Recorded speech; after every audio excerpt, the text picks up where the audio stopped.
Gone but not forgotten, the Bun Overlord rises once more. Arise Bun Buns.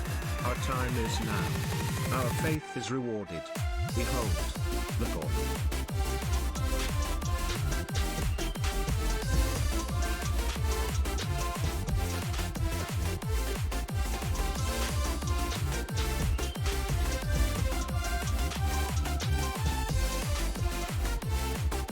It's been 3,000 years.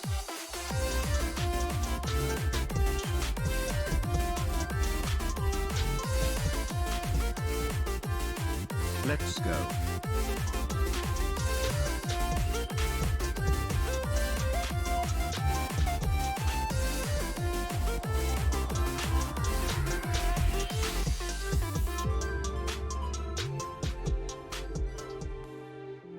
"15 months, man, I've missed you, Sugoi. Welcome back, Overlord. Don't forget this is Kali."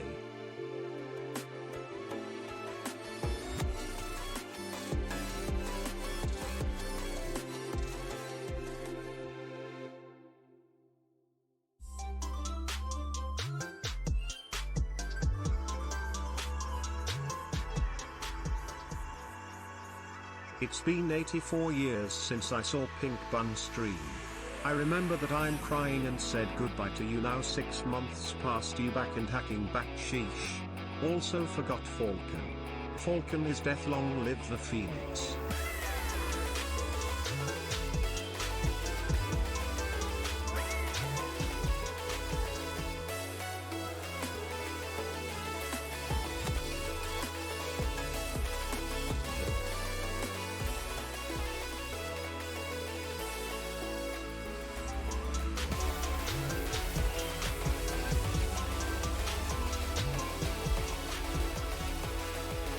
Take the love.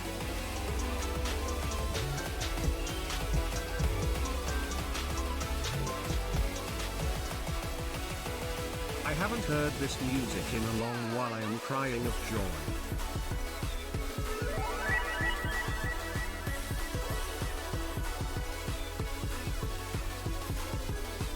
Everyone, pretend this is a fart reverb.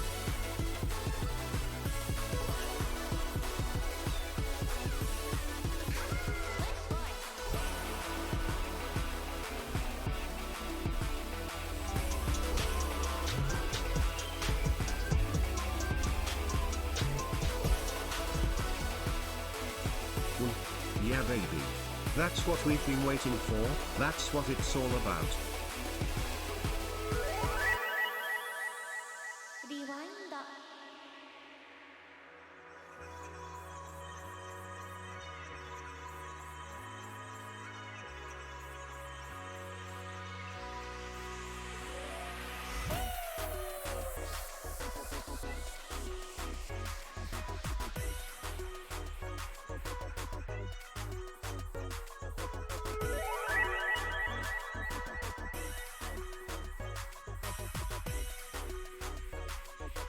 All hail the Bun Overlord, she of the Nuggies, our leader of the land of fun, Sugoi the Eternal.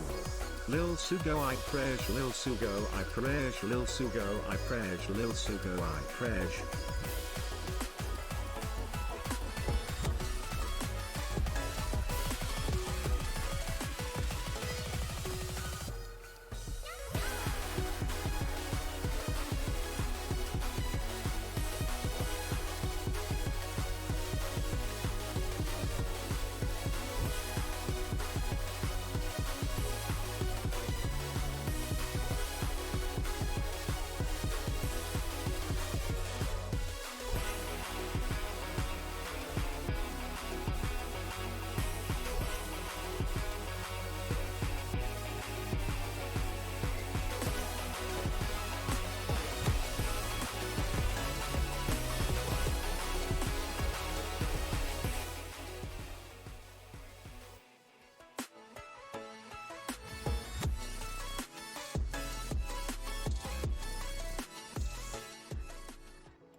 Oh boy.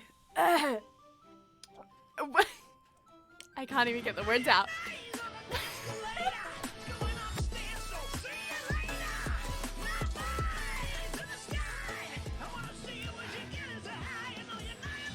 I was I'm alive.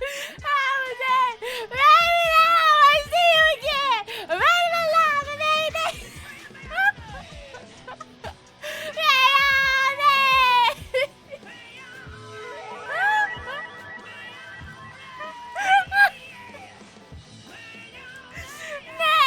Welcome back, Overlord.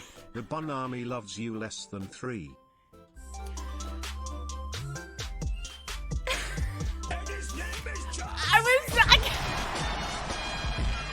ALittleSugoi, I love welcome back. I had an old thing. I was gonna slowly raise down from above. I didn't get right a like, proper farewell. Now that you're back, I get to write something even better. What does it mean to triumph over sadness? You may still feel pain, but in your heart, the faith that you hold, when good times return, your joy that you... Oh, I'm so sorry. The bot only does it. Wow. Wow. Wow. Wow. What the fuck am I supposed to say? What? Tell me what I'm supposed to say. Wow. I'm trying so hard not to look. Wow. All he says, wow, wow, wow. Wow, I'm here. Wow, you're here. Wow, and everything that just happened. Wow, and everything that has been happening. Holy shit. Oh my god. Okay. Chat, I'm gonna let you get it out of your system, okay? Get it out of your system because we...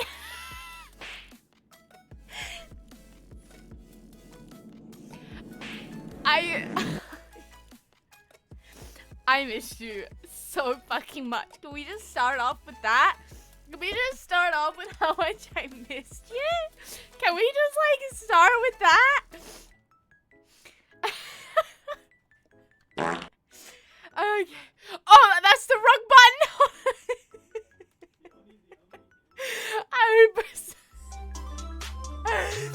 We're off to a stellar start. People, we're off to an incredible start. Missed you too, ALittleSugoi, I love. Let's just... Okay, we have a lot to talk about. There is a lot to say. And I'm going to start off by saying I missed you so fucking much. I really did. Oh. Through thick and thin, I swear to God, the journey here to Japan. I'm in Japan! Wow, let's go! Yay! I'm feeling so many different things and emotions. It's like clashing inside my brain. Through the thick... Why are all the stickers like that? I don't know why they're like Hold on that. a second. We just I don't know why they're like that. Where's the gun? Where's the gun? Oh god. I have it. I have it. I'll give you whatever you want. You can have the world and more. I don't know where it is. Actually, I don't know where it is. Is it? None of my buttons work. 10 years since Sugoi stream. I walk through the empty streets trying to think of something else, but my path always leads to the stream. I stare at the screen for hours and try to summon the pink bun. I watch other pink buns streaming, but it is no good. Don't say that. You actually. Here. I have it. I have the gun. I have it. Is this what you wanted? I'm sorry about the stickers. I don't know why they're doing that. You just deal with it. Just deal. Just deal. Everything is so broken. Okay, I'm actually panicking. I'm sweating. I'm crying. I'm laughing. Look at the stream. I don't know why the stickers in the comments. I don't know why they're like that. Okay. Where's the donor button? It's there. Is it not there? Oh fuck. I'm sorry. There's a this. Hold on. Wait, no, actually I'm not giving it to you. Actually, fuck you. I hold all the cards. Let's go. Hey, yo. I think I could make it that easy. Make it that easy. You gotta earn it, Daddy. Oh my god, I haven't heard this in so funny, Daddy, man. This is already a chaos. What is going on? There's no structure. Misaki, thank you so. How do I do like these cool new features? Hold on. Wait, let's stop talking. I gotta copy paste the name. Wait, this is so difficult. Hold on, I'm shaking. Hold on. Oh my god, this is so stressful. I don't know how these hip new kids do this.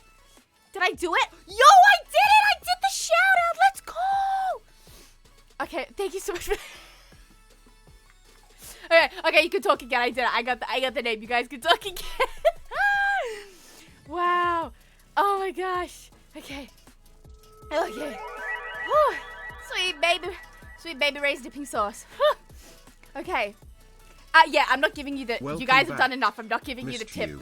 There also, is. I didn't know the hype train went this high. It does. It's infinite now. Isn't that so fun and so incredible and great and wonderful and definitely not the scariest thing to ever exist, especially for you guys. Holy shit. Now I don't want to talk. No, you can talk. Okay, Wait, it's still going? Guys, fuck off. Oh my god. Y'all cannot be for real. Y'all cannot be for real right now. Holy shit. Wait, 236 subs? Is that seriously how many? It doesn't tell me. Why are you guys getting more information than I am? What the fuck? What's our high score? There is no high score. I went on hiatus before Twitch did this. And Twitch hates me. Throw stuff at me is out of pocket. It'll come back. I think he's still maybe. locked out of his Twitch. ALittleSugoi 7. Okay. There is technically a fucking a thing, but I'm not gonna give it to you because y'all be doing too much. Welcome back. Legendary 5th member of my top 5 most watched Twitch streamers of all thank time. you! I never forgot about you. God. What is all these redeems? Yo, chill! Thank you for allowing this slowly zombie to be a fan. Okay. ALittleSugoi, I love. You, at some point, I have to... Wait, does this... Wait. Brown 121. Did you find it? How did you find the link? Wait, ain't no way! What? Oh wait, you can't post links in chat!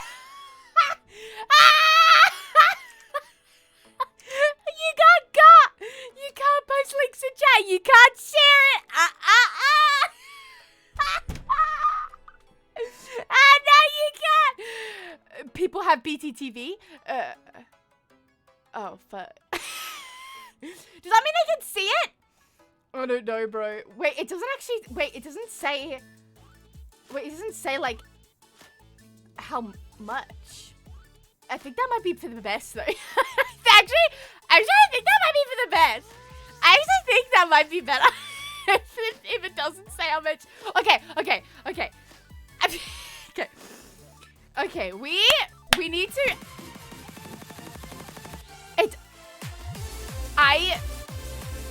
Okay, I don't know why it's not saying how much, but I actually think that might be for the better. Do you want me to fix it? I don't know how you're even finding it. Discord? Bro, I closed my Discord because I get distracted by notifications. Leave it scuffed. It says it in chat. Ahmed just tipped 12,000! I don't know the math. No, I'm joking. What? Wait. That's like $100. I think. Yeah, I think. Or more. 100. I don't know the USD. It's in yen because I'm in Japan and I spend yen. And my bills come in yen. They come in yen. And my rent comes in yen. And the useless shit I buy comes in yen. Okay? Give me a second. Okay.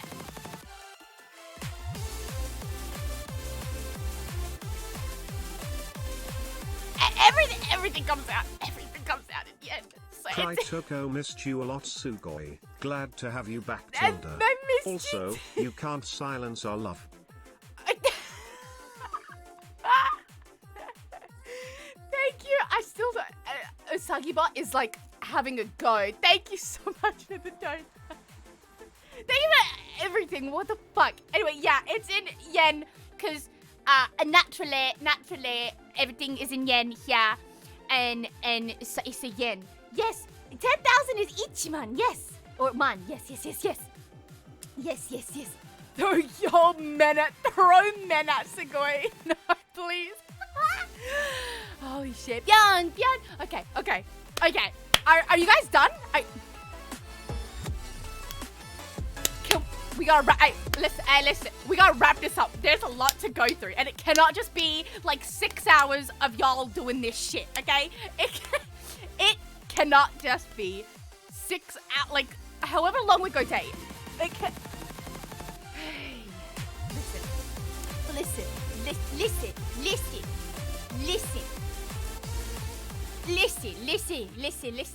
Soros, who is this new streamer?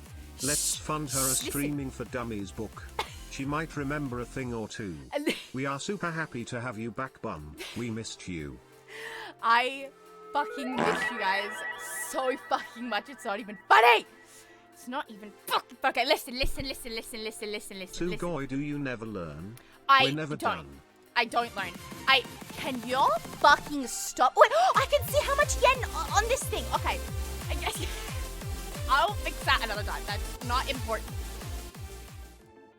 Orbit Ninja 7 test. So what do we test? You can.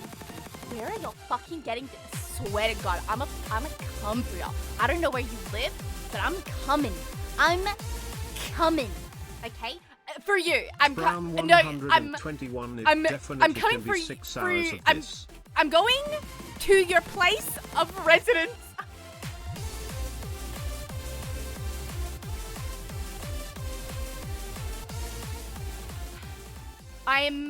Your place of residence is I'm going there. I'm gonna end the stream. I'm literally ending the stream. Oh my God, Stomper. What is wrong with you? Found you. Okay, I'm gonna just. Okay, are you guys done? Are you? For real? I will take that as a no. I will take that as a shut your bitch ass up, Sugoi, and a no. I'll take that as a your bitch ass up. Nagunak can't stop me. I see. Oh yeah, for sure. For sure. Yeah. So basically, I don't even get a chat. I get annoyed. I get noises. This is so nostalgic for me. Ty for being adorable. And nostalgic for you. This is. I'm not even gonna lie. I was really like, listen, I had a little chat with myself before this. I was like, look, there's gonna be a couple people there for sure, because I know a couple of y'all have been waiting. Y'all have been waiting, sitting in here. Some of y'all have had my chat open for a month. Even you, now thank you so much. Okay, and I was like, there's gonna be a few people, that's okay. But there's not gonna be like a lot of people. It's not gonna be like a big thing. It's like you've been gone for so long. Do I get a fucking minute? Do I get a minute? Yeah, okay. And then I was like, listen, girl. I was like, listen, girl. It's been a while. It's been a bit, you know. It's been a while. It's been. I don't even know where to put these alerts. I'm just gonna shove y'all in the corner here. It's been a while, and there might not be a lot of people there, and that's okay. Like, don't be down, you know. Like, people will come when they can get there, you know.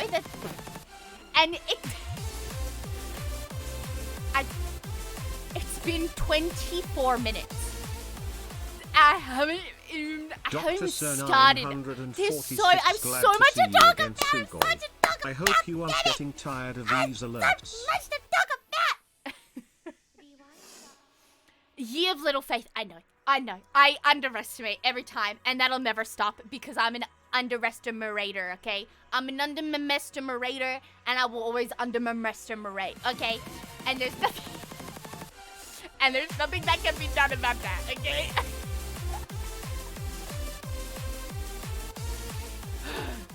Okay, everyone. Neb Soros, you actually thought we would forget everyone, this deep smell? Deep breaths. Okay, ready? A big. Shut the fuck up. I'm trying to be nice, but y'all are leaving me very little opportunity. Okay. Are you guys okay? It's been 25 minutes. Are you guys good? Are we good? Are we chill? Can we all just have deep breath? No, I want breathing to exercises. Breathing exercises. I Ready? miss you. ALittleSugoi, I rave. With the air. With the air. And then out. And then out. Wishing you all a very big shut the fuck up.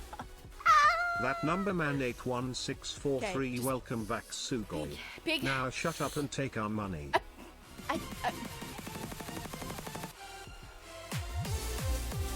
FYI, 100 USD is 12,000 yen. Okay. What the fuck? Okay, that's good to know. So if I ever see the 12,988, I'll know. That's still bad, though. Later, that's still imagine being terrible. able to actually get the chance to get a full sentence in.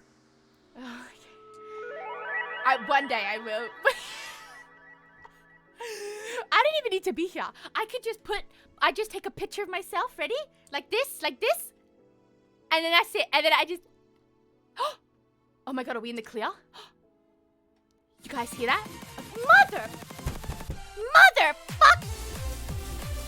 Son of a bitch, bruh. I'ma come over there and I'ma slap your mum. Funny number. Totally, that was 9,000 yen.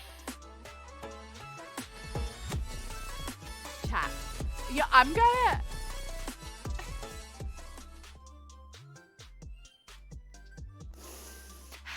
I'm trying to mask my tears with anger, and it's really hard. It's really fucking hard.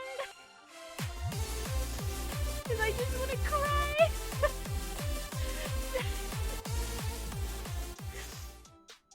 Cold Cloaky, he funny Monopoly money. I don't know Glad whether you're to back, Sugoi, ALittleSugoi. I don't know whether to cry or laugh or scream or just get up and leave and go back to fucking say. Joke's on you, my mom's into IT. I'm just gonna have it.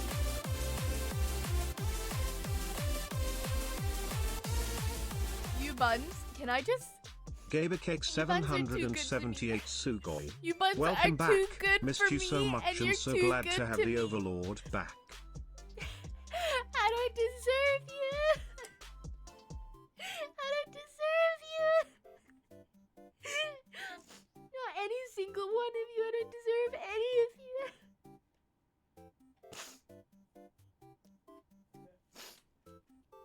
Y'all are way too good for me. You're all too good to me and too good for me. God. How do I gift wrap a community and tie you up in a little bow? And can I leave you on the doorstep of a streamer that deserves this level of kindness and love and support? Cause it ain't me, bitch. Bitch, it ain't me. I'm gonna package you all up. I'm gonna stuff you all into a box, okay? I'll get a pen and I'll stab some air holes. I'll stab some air holes and I'll put you on the doorstep of a lovely streamer that will appreciate you and love you. Don't you dare think you don't deserve this support for even a second. Yes, you do.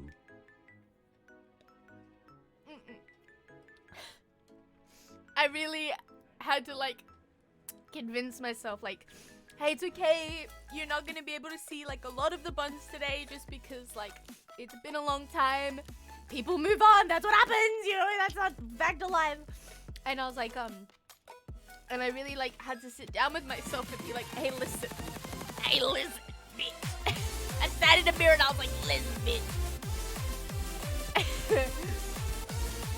I'm just so happy you're here. Uninspired 617. I think everyone is trying to catch up for the last few months now. Might take a bit longer though. I'm just so happy I get to see you again. That's all I care about, the fact that you're here.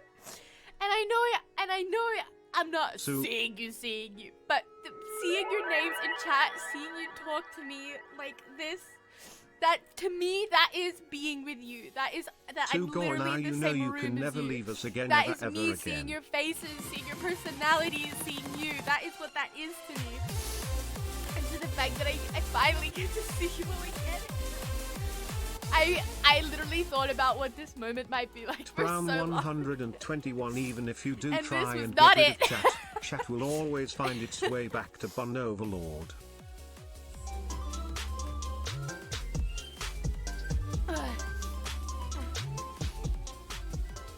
Okay. Welcome Smell back, just as Sugoi good Rose as and the One day Wave. you left. Okay.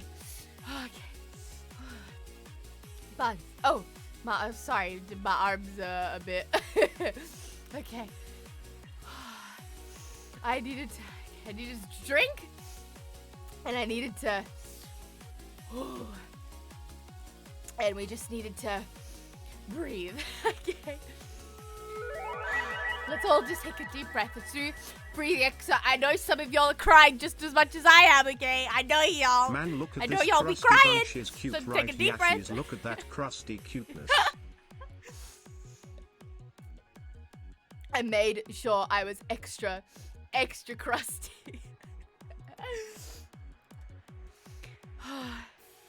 Just for you, buds. Okay. First, okay, now that it's cooling down after 31 minutes, it's finally cooling down. That's okay. I'm letting you buns have your fun. Do it. I can't even be mad at you. I'm just so happy to fucking see you.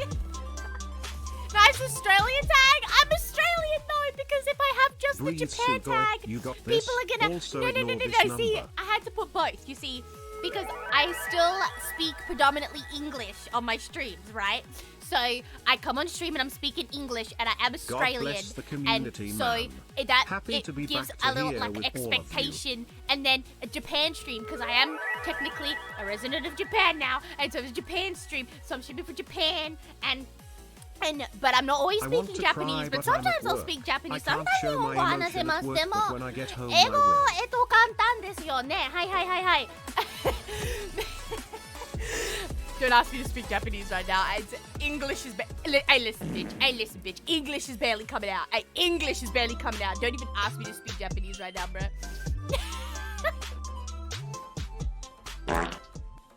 Australia versus Welcome Australian. Back, I don't know how to fix it. I wish I could I'm stay sorry, a bit I longer, just put but the I have tags work. on. I wasn't Have a thinking. fun stream. Okay, I'll fix it. Australian. I'm sorry. I was just Australian. Okay, I fixed it. I wasn't thinking. I'll be honest. I didn't have a brain capacity. Kiwi-tastic streamer, why is there smoke coming out of your oven, Sugoi? Or maybe it's steam from the steamed clams Joke's we on are you. having? I don't have an oven in Japan. I don't have a fucking oven, bitch. Joke's on you. I don't own an oven, okay? I only own a small toasty machine. Japanese apartments typically don't have full ovens, okay? So I have a machine that toasts my bread. It's like a little mini toaster oven. That's what I own. And it sits on top of the microwave.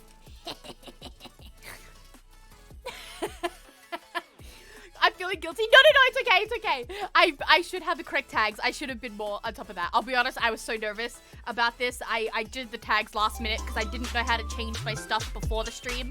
So I did it as I was going live, so I just typed in what I could think of off the top of my head. I'd rather have that. I'd rather be accurate. They come in yen. Yes, the subs, they come in yen. Maybe, probably. I don't know. I don't know. I'm a boomer now. I don't know anything works. But you do have a refrigerator. Is your refrigerator running? Well, you better go catch it. Oven? No, I can't fit an oven. This place is small. Stop flexing your luxuries. Okay, I'm sorry. I won't flex that I have an oven and a toaster oven. No, not an oven. Microwave and a toaster oven, okay? And they sit on top of each other, which is very dangerous, but I don't care. I don't have room, okay? And I don't have a full-size fridge. I have a mini fridge, okay? This is making it sound like I'm really living a type of life here. I promise it's totally fine. I'm very much enjoying life here. I promise. I don't need a full-size fridge or an oven. I'm okay. I'm making this sound really worse. I promise it's okay. I'm living just fine with a mini fridge and a toaster oven. It's okay. Don't worry. Don't worry. It's fine. Okay. Who needs ovens if you can spray your butthole? So my toilet actually has a built-in bidet, but it doesn't work. So it has the bidet part works, but the oshiri doesn't work, which is the butt one. The butt one doesn't work, but the bidet part works. I am so happy you're Anyway, it's a back. half-broken. Listen, don't worry about it. Please tell me I am I promise dreaming. I'm living fine, guys. And lovely little I have bun a mini fridge, Welcome a toaster back. oven, and a broken I toilet. You Don't so worry, much, it's fine, guys. 79, love Trend 79. Guys, no, love I'm Trend actually for real, 79, love Trend 79. Guys, sorry, it's fine. Guys, I'm living. It's fine. I'm very happy. I promise it's okay. I promise it's fine, okay? I sleep on the floor. My toilet is broken. I have a mini fridge. It's all true though. I do sleep on the floor. I sleep on a futon on the floor. And I do have a mini. That's all true. And it makes it sound like bad. But I promise it's totally fine. I promise it's fine. That's just the way the world works here. And I love it. And it's cozy and it's fine, guys. Don't worry. Don't worry. We're good. We're good. Okay. Obviously, it's been 36 minutes and we ain't gotten nowhere. We haven't really gotten very far, have we? First of all,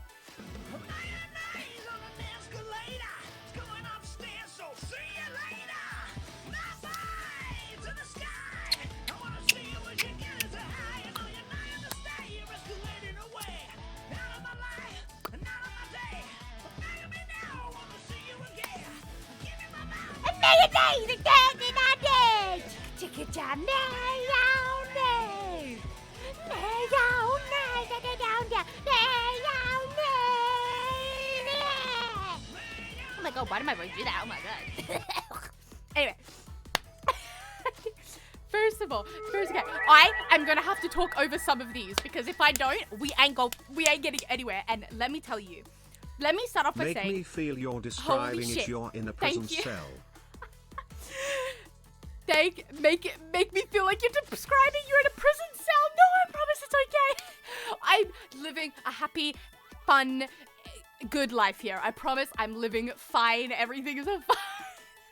I'm not in a prison cell. I am in a Japanese apartment. No, I promise it's nice. It's a little messy, and I promise it's fine. Everything is good. I promise.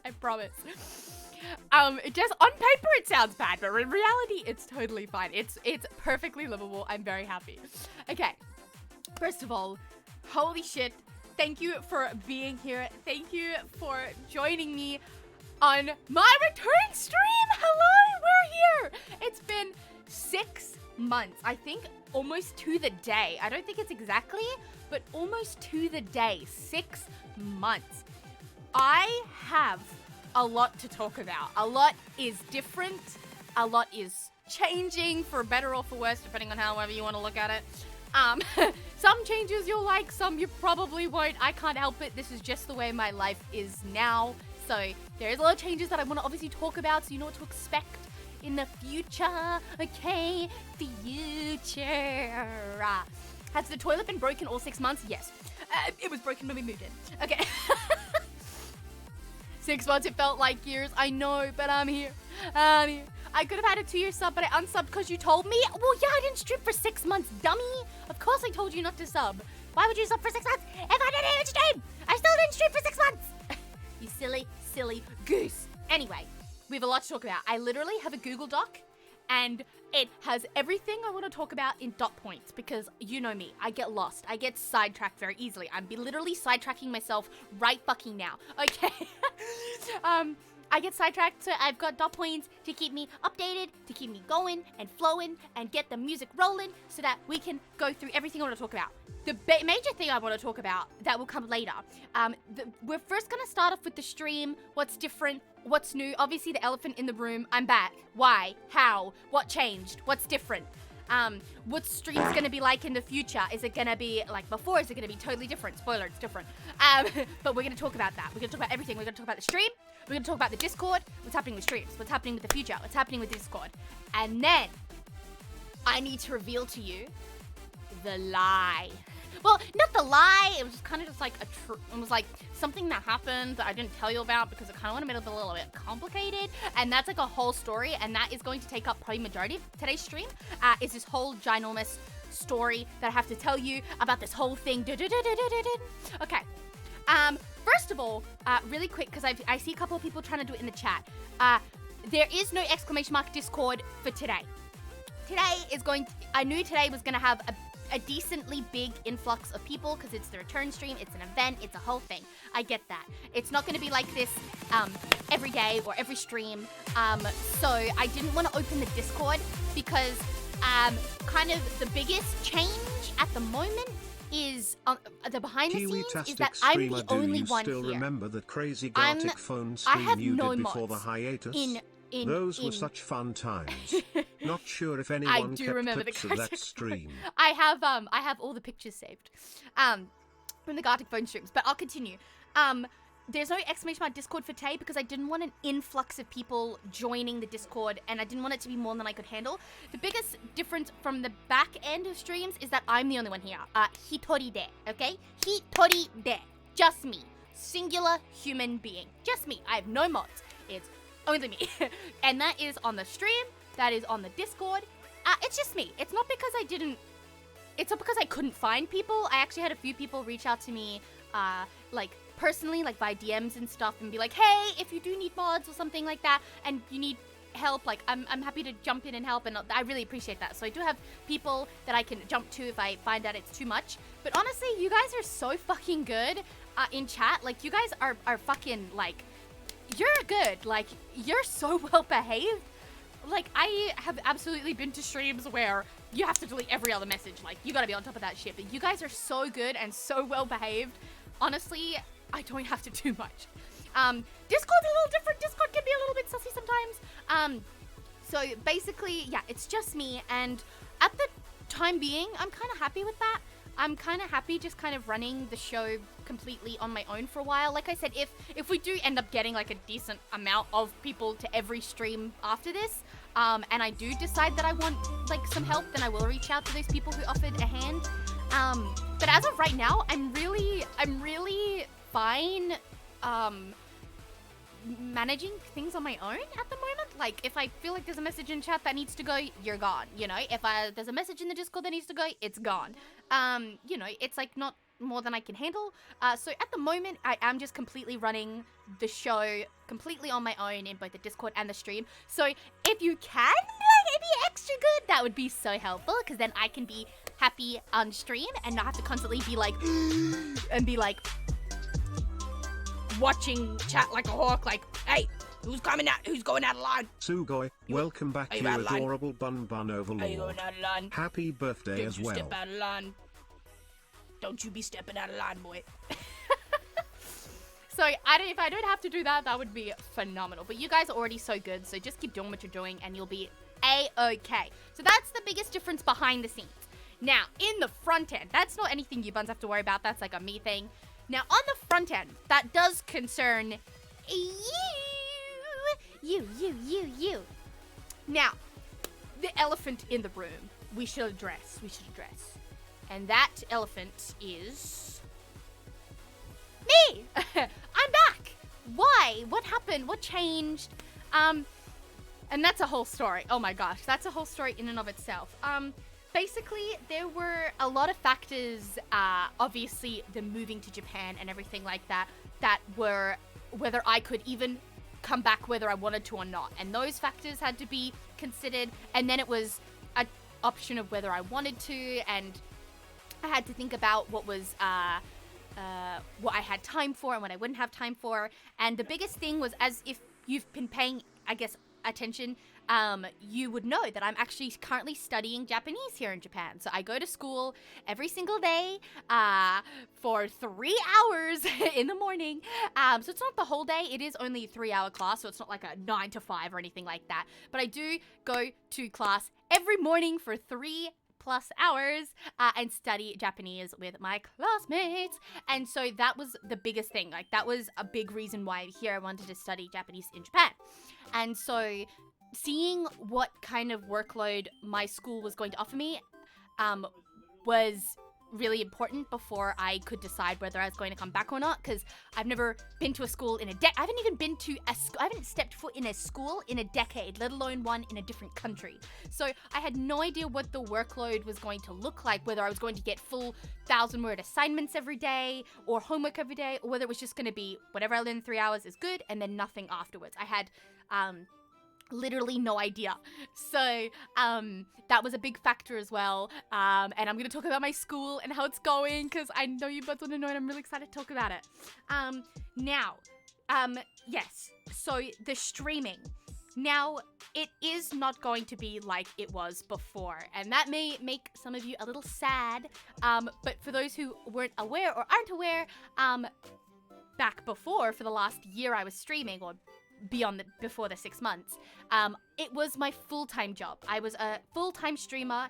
It was my full-time job, and even though I was not consistent towards the end because of, you know, going to Japan, it was always my top priority. To any single time that I had any free time, it was a stream time. Any single time that I had any free time or any free day, it was always dedicated to stream, and for as long as possible. That isn't really the case anymore. Right now, stream is officially no longer my full-time job. This is now hobby. We're in hobby land. We're in Hobby Lobby. We don't have Hobby Lobby here. I think that's an American thing. We're Hobby Lobby now, bitches. We're in Hobby Lobby now, okay? So this is hobby. So this is now, we're in Tokyo hands now, yes. So this is now just a hobby. So this is going to be when I can stream and when I want to stream, And, you know, if I have time, then yes, I'll stream, of course. But it could be a 30-minute stream. It could be a 1-hour stream. It could be a 5-hour stream, a 10-hour stream. There also is, yes, no schedule. Correct. I know there wasn't a schedule for a while before I stopped streaming because of all the chaos of moving countries. But I always tried to tell you buns beforehand when I could or couldn't stream. Again, that's not really going to be the case anymore because I don't even know if I'll be able to stream before I get to stream, if that makes sense. Like, if I'm like, oh shit, yeah, I've got a couple of hours, let me go live, and that'll be it, right? So there's going to be even less consistency. And obviously my schooling comes first. I need to put that a priority. I'm paying good money to be at that school, okay? So that comes first. So if I do have an assignment or a test coming up or a lot of homework and it does take up a lot of my time, that's gonna come first. If that takes up my day, then that's it. There's just not gonna be a stream that day. It could be that I have a lot of tests that week or homework that week. That means, guess what? There isn't a stream that week, and that's just how it's going to be. From this point out. I am a school bun, okay? I am studious now, okay? I am a good little studious little bun, okay? So, yeah, stealth streams, essentially, is, you'll know when I'm live because I've gone live. And you'll know I haven't streamed for a week because... That's right, I won't have streamed for a week. I am obviously gonna try and stream if I can, but there will be no semblance of like it will not be like it was before. Like, obviously when it was my full-time job, I was constantly, of course, always trying to make sure that any day that I could stream, I would, and streaming was like my main life thing. Like, obviously it was my job and I wasn't studying, so there was really nothing else other than like the chaos of moving. There was nothing else kind of in the way, but now there's a lot in the way. There's a lot of things in the way. So essentially my days kind of go like this. And once I explain how every day is for me, you'll kind of get why streams are gonna be quite inconsistent. So basically I wake up at like 7:30 in the morning. I know, horror. That's actually not too bad. I've gotten already used to it. But I wake up at like 7:30 in the morning. I get dressed. I go to school, and I'm at school for a little over 3 hours. So I'm in school, in class, for about just over 3 hours. Then I walk home, I grab lunch on the way home from like a Lawson or a 7-Eleven, whatever works, right? Then I get home, and then I eat lunch, and I have a little break, because obviously I've just had class for over 3 hours. So I like give my brain a little break, I eat some lunch, I watch a YouTube video or two, and then I do my homework. I do get homework almost every single night. And I do my homework or my shukudai. I do my shukudai. That's your Japanese word for the day. Homework. Shukudai. I do my shukudai. And the shukudai sometimes takes me about an hour-ish, and then I self-study on top of that. So like I just go over my notes and stuff, or if I have a test, I need to revise on top of my shukudai.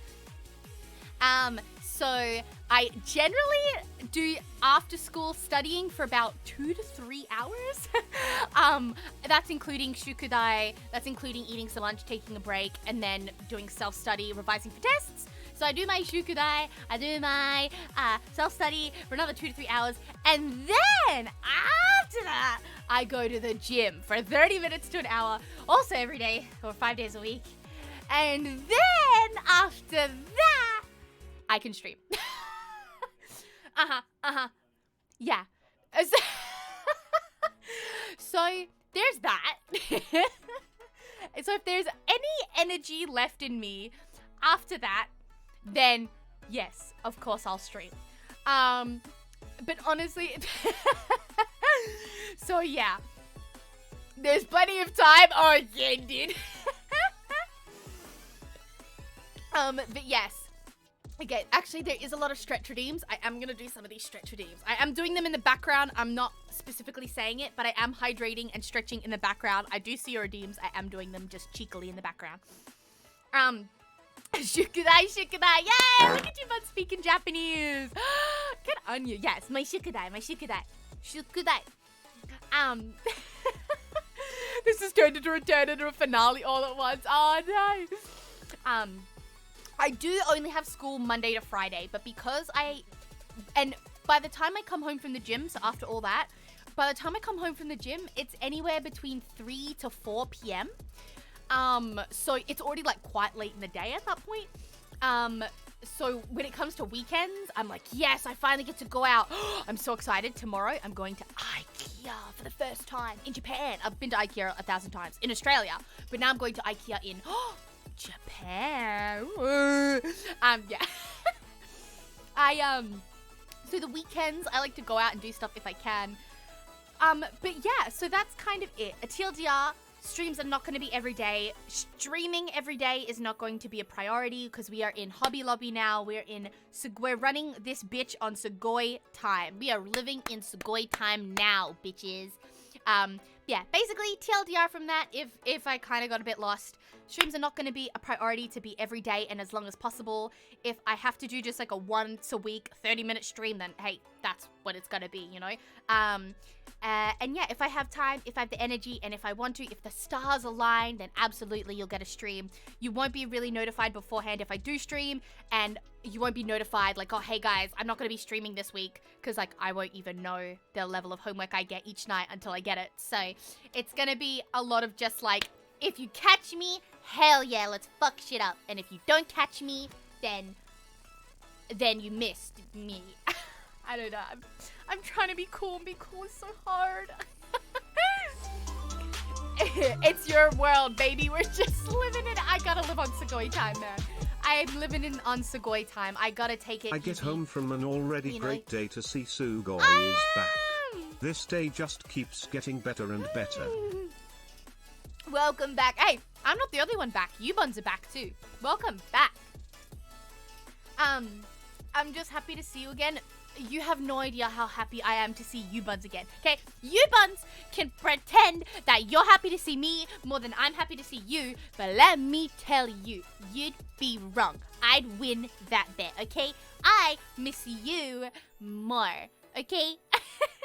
Did you miss me? I did. I love and missed all of you so fucking much. Can you read Japanese? A little bit. I can read kantan nihongo, which is easy Japanese. I can read katakana hiragana fluently. I can read some very basic, easy, everyday kanji, or mainichi kanji, everyday kanji. Trying to be so cool? Nah, you're awesome. I cannot read every kanji on the planet. I'm learning. We missed you more. No, I fucking missed you more. Trust me. Oh my god. Okay.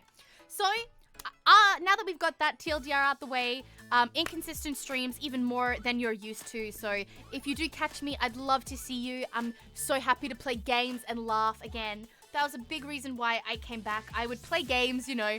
I found a couple of new games that I've been playing on Steam and stuff, and so many times I'd do something funny, or the game would say something funny, and I'd be like, ah, ha, ha, ah, and then I'd kind of look over at my second monitor and be like, aw.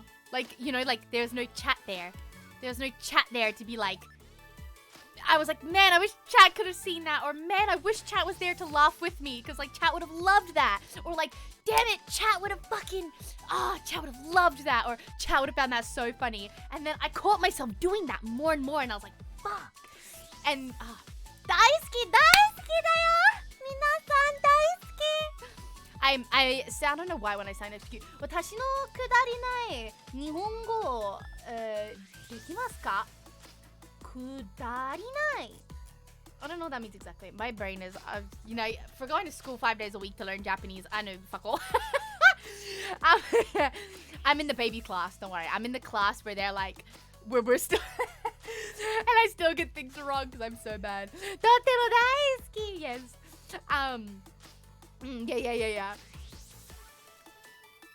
But honestly, it was just like, my brain is fried. Fucking same, dude. More crowd control Minecraft? I mean, it's in the cards. Thank you.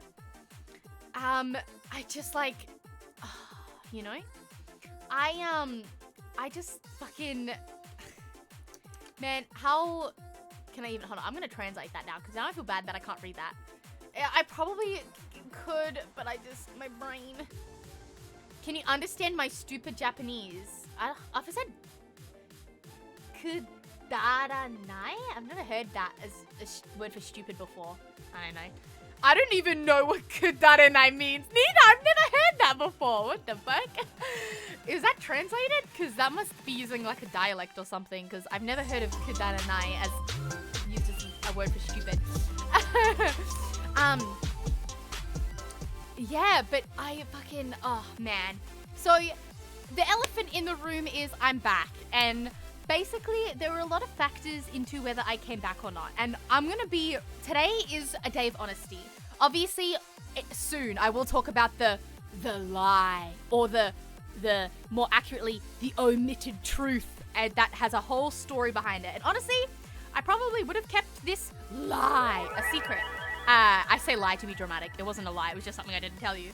I actually would have probably continued to keep it a secret until I died. We have to figure out quantum time manipulation to get Sugoi enough time in her days. Then it caused so much issue in my life that I was like, fuck, I have to tell Chad about this. This is a great fucking story. And then I was like, well, fuck, if I tell Chad about this story, I'm gonna have to tell them about the lie. And then so I was like, shit, well, I mean, I guess I'm just gonna have to do that. So we will do that. It's soon. The selective wording is worthless, useless. Oh yeah, I was gonna say I haven't really learned that word. We don't really learn like words like that. We're learning like pillow, which is makura, and we're learning like kettle, which is yakan. You know, we're learning stuff like that. Like you ask me what a company employee is, it's a shashin, bitch. It's a kaishain. It's a kaishain. That's what a company employee is. It's a kaishain, biatch. But you try and ask me what silly dummy means? I got no idea, bro. I got no clue. Ask me what a researcher, professor is? A kenkyusha? Bruh, it's a kenkyusha des. But you trying to ask me what like a verb is? Bro, I got nothing. Bro, I got nothing.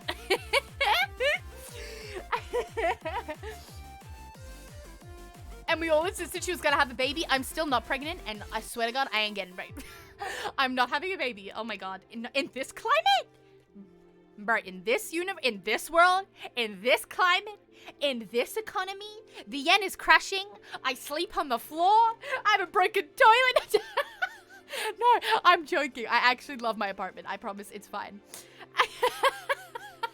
In this economy, bitch. Hell to the no. Not with my broken ass toilet. Hell no. Yeah, so no. I missed this shit. I missed joking with you, buns, man. No one fucking gets me. Like, no one gets my humor. No one can just laugh at me and with me like you buns can. Holy shit. You are such a fine-picked selection of a group of people that is so, like, perfectly crafted, and it has room to grow and move. You're like this beautiful, shiny mass of, like, a mass of matter that can shift and change a little bit, and people come in and they go, and it morphs and moves, but the core of it is so strong and there. It's beautiful. Do you get what I'm saying? You're like a chat. You're a kind of. I did like a pickup line, like I'm ready. It's like a chat. You're like a whole mass. You're like a shining mass of atoms, baby. Yeah. Chat. You're such a shining mass of atoms. Look at you. Look at you.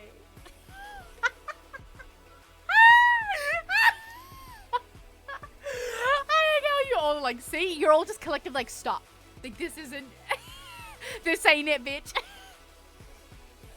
I'm beautiful even with a third arm growing out of my forehead. Honestly, that's what I like about you, is your third arm growing out of your forehead. Sheldon Cooper flirting? Oh my God, I've never been so offended in my life. I've never been so deeply offended. No, I'm joking.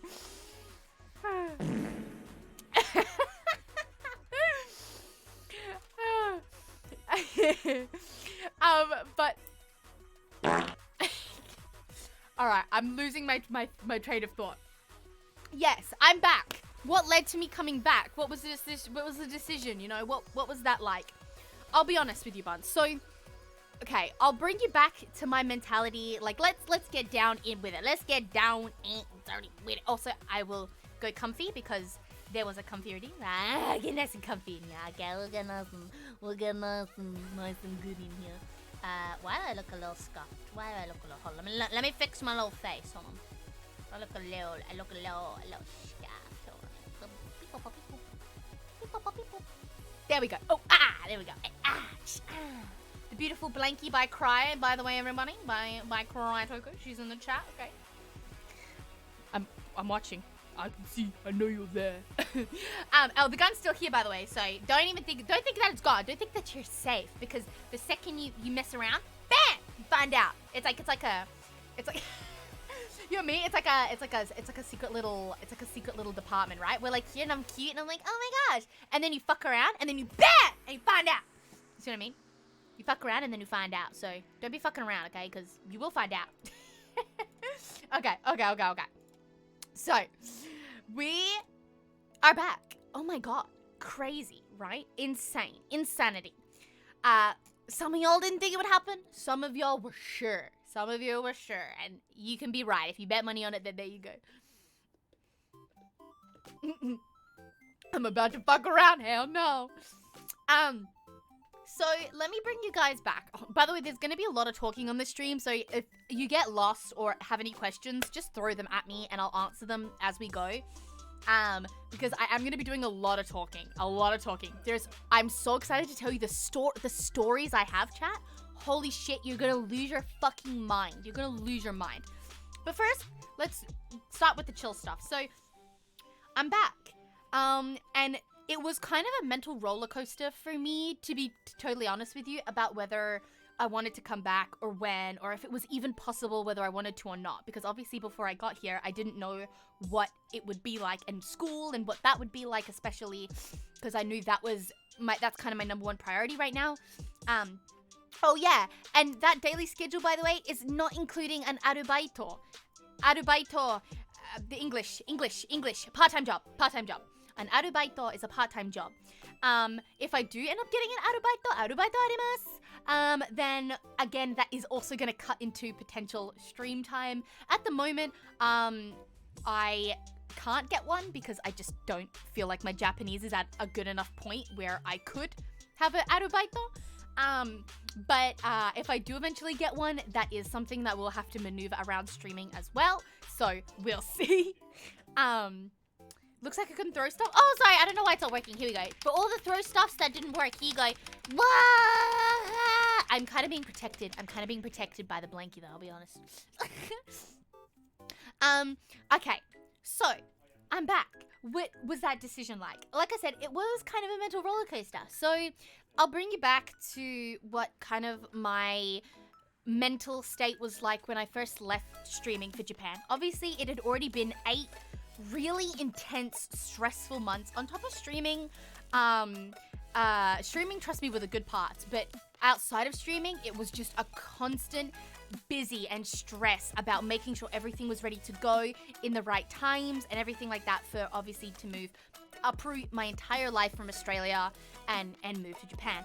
So when I first left, and for even the first, like, I would say couple of like months, maybe weeks, after I left, I was a little bit, I think I was definitely leaning more towards not returning, just because I was like, shit, man, like, this has been so stressful. I just knew that I wanted a break, and like, obviously I was gonna get one because I didn't even have my computer and couldn't earn income, all that kind of stuff. So regardless, I was forcibly put on break.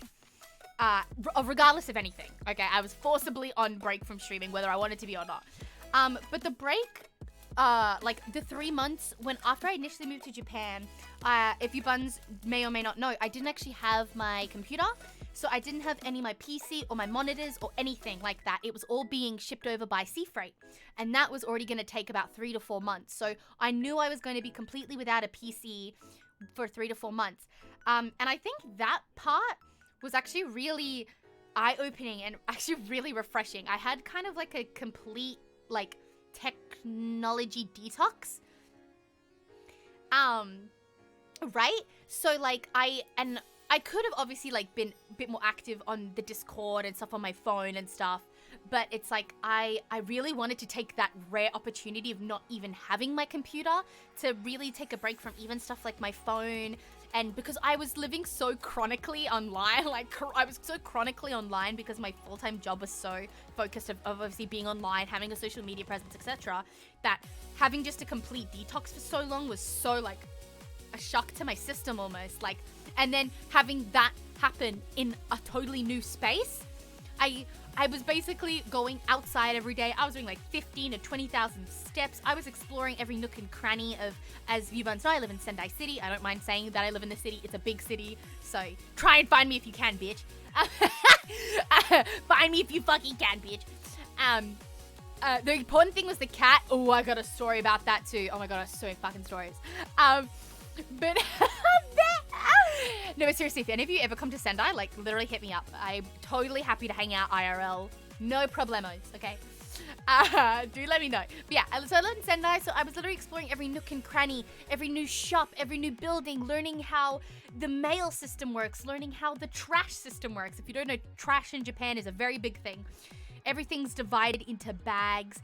You have to deposit your papers different to your plastic bottles that you buy from convenience, different to your cardboard, and then you have to separate your cardboard and you have to tie it with something called PP tape, which is a really unfortunate acronym that they gave that tape, but it is called PP tape, and you have to tie it in PP tape.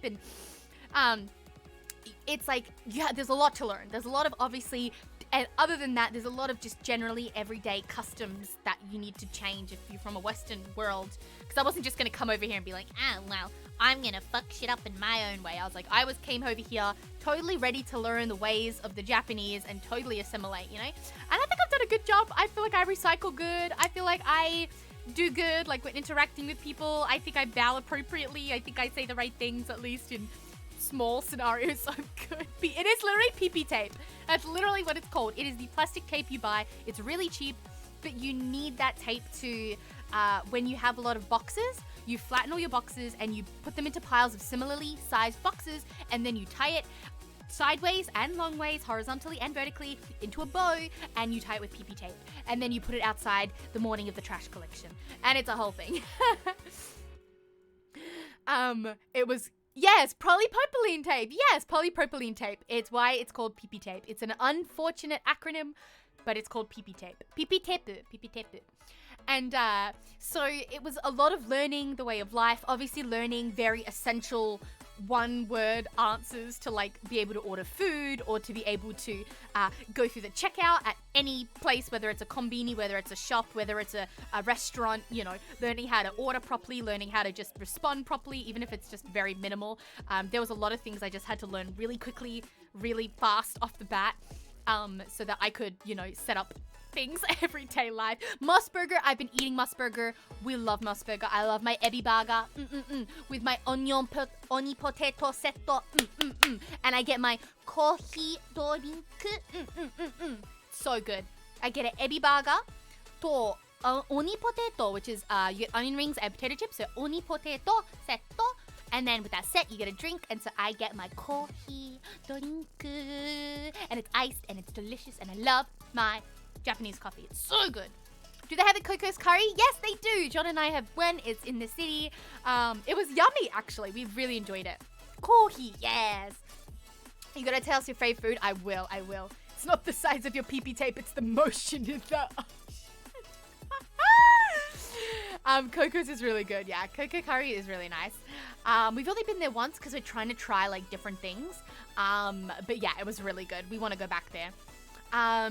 But yeah, so basically I was like, that sort of whole technology detox, I guess if you want to call it. I don't really know what else to call it, but just having that big gap separation, and I got to just like basically live life in Japan without other prior commitments. Like I didn't have an arubaito at the time. Obviously I wasn't studying yet, and we'll get to that. But I wasn't studying yet. I didn't have a job here. I was just living here.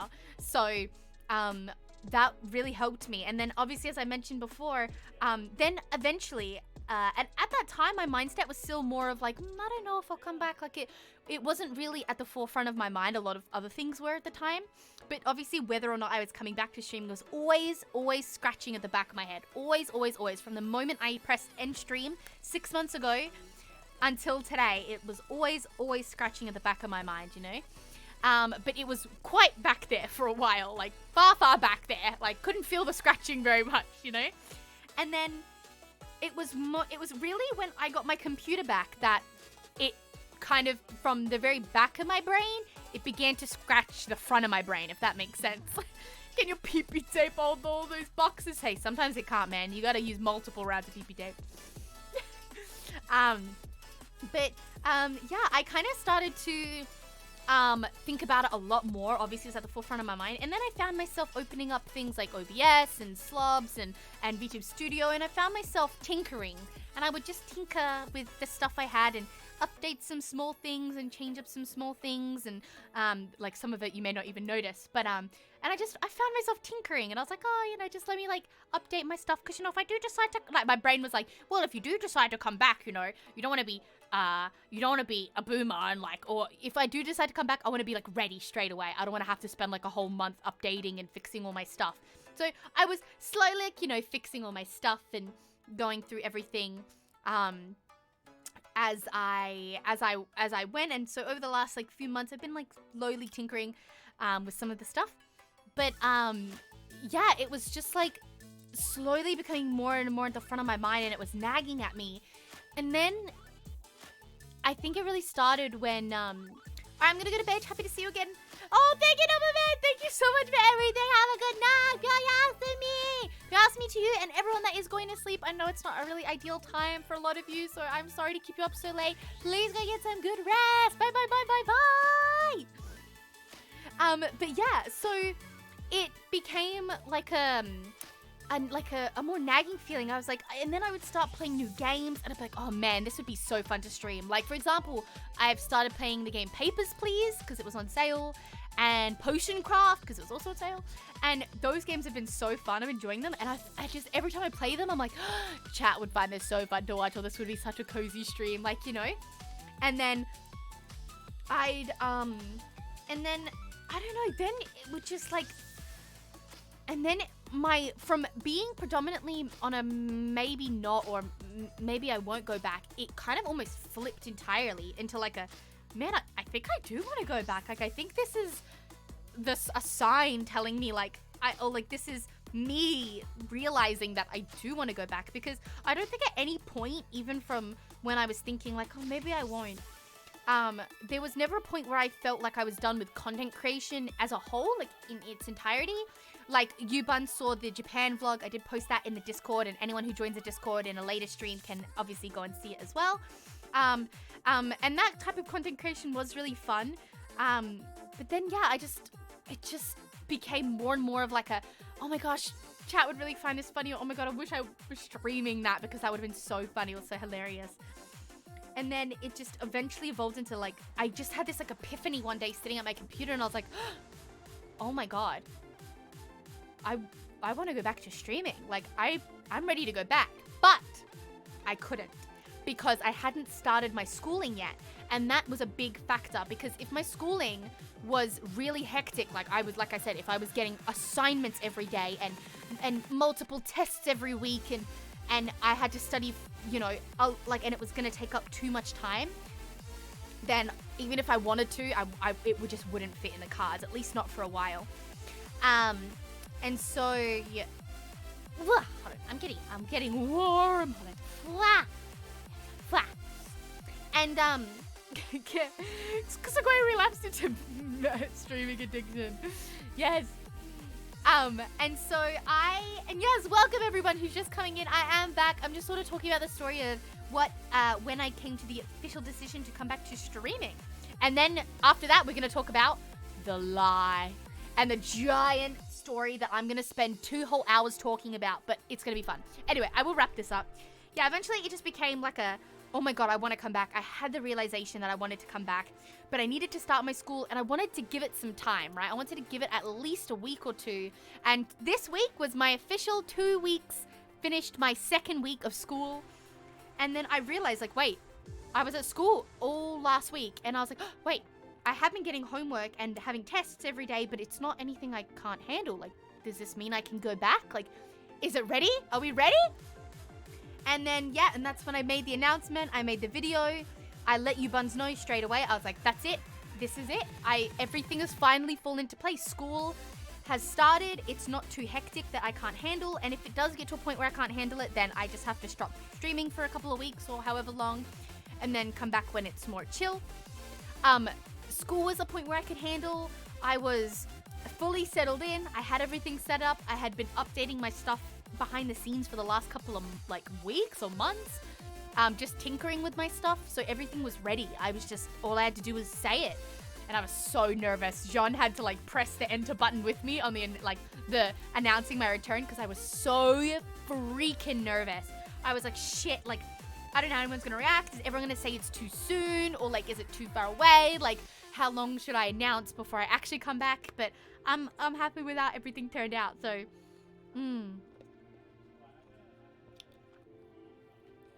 So I'm drinking a mocha because I needed some coffee. Okay. There was a video. Yes, I released a return video that just said Sugoi's return. I posted it to Twitter and the Discord. Yes. It was just a short 20-second video, but yeah, I posted just a little video just to say I was coming back. And yeah, and now here I am. So yeah, like I said, things will be different.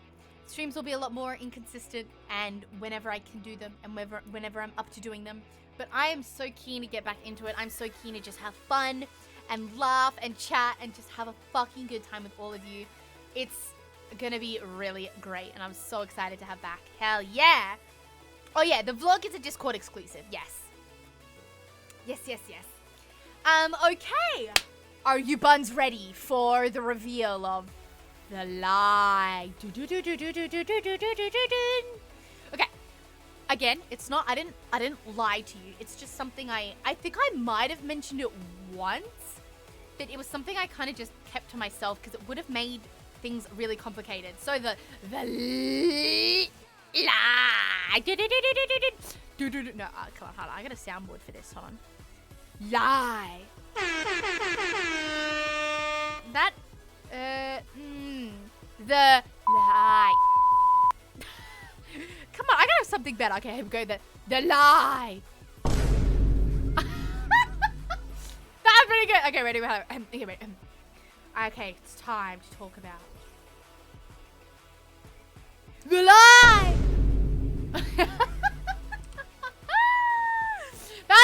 That's pretty good, right? That's pretty good. Okay, I've been hyping it up. It's been an hour and a half. Okay. So, what's the lie? Okay, I'll stop. Okay, so it's not really a lie. It's just something I kind of didn't tell you guys. Okay, but before I start this story, I want to absolutely preface this so that this is not misconstrued or my words are not twisted in any way, shape, or form.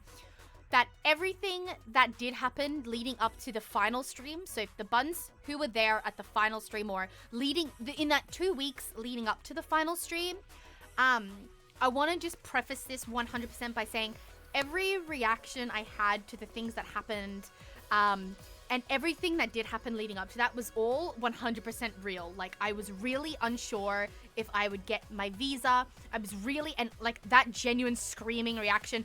I'll tell you right now, I'm not good enough of an actor to fake that shit, okay? That's the real shit.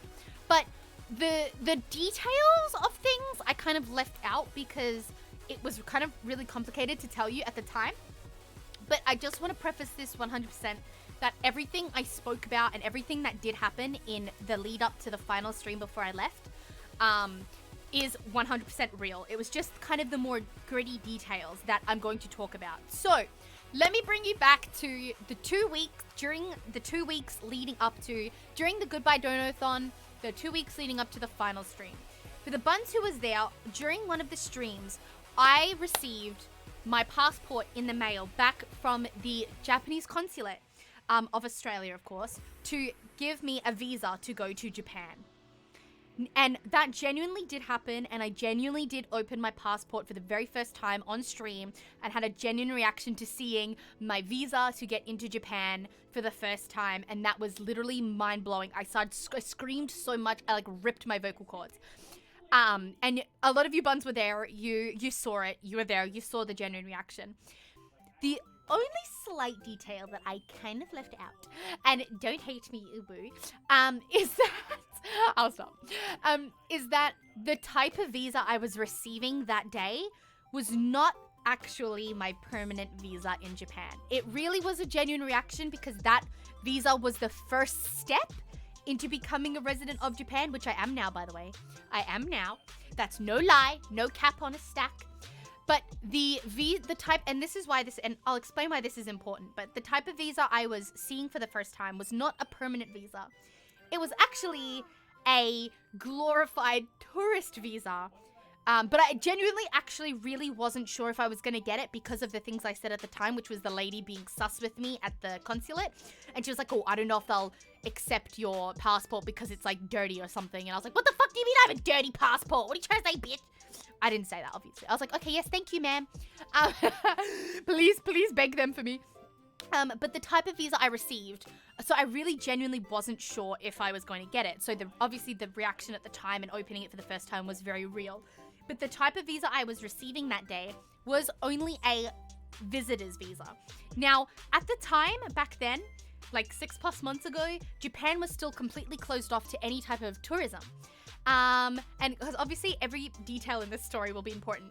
Also, sorry, I keep getting sidetracked, but before I continue, I want to say that no matter how crazy this story gets, because holy shit, this story has so many twists and turns, so many bumps and bruises, so many jumping off cliffs into rocky, shorey ocean that your head will literally spin off and fly off into another dimension. But no matter how crazy this story gets, or no matter how sad this story gets at times, and how bad it seems in this story, I need you all to know that you can laugh, you can make jokes, I'm not going to be upset, because at the time, it was fucking traumatizing. But now, it's funny. Haha, it's funny. Everything's funny in hindsight. So don't feel bad. Feel free to make jokes and laugh throughout the story, no matter how crazy it gets.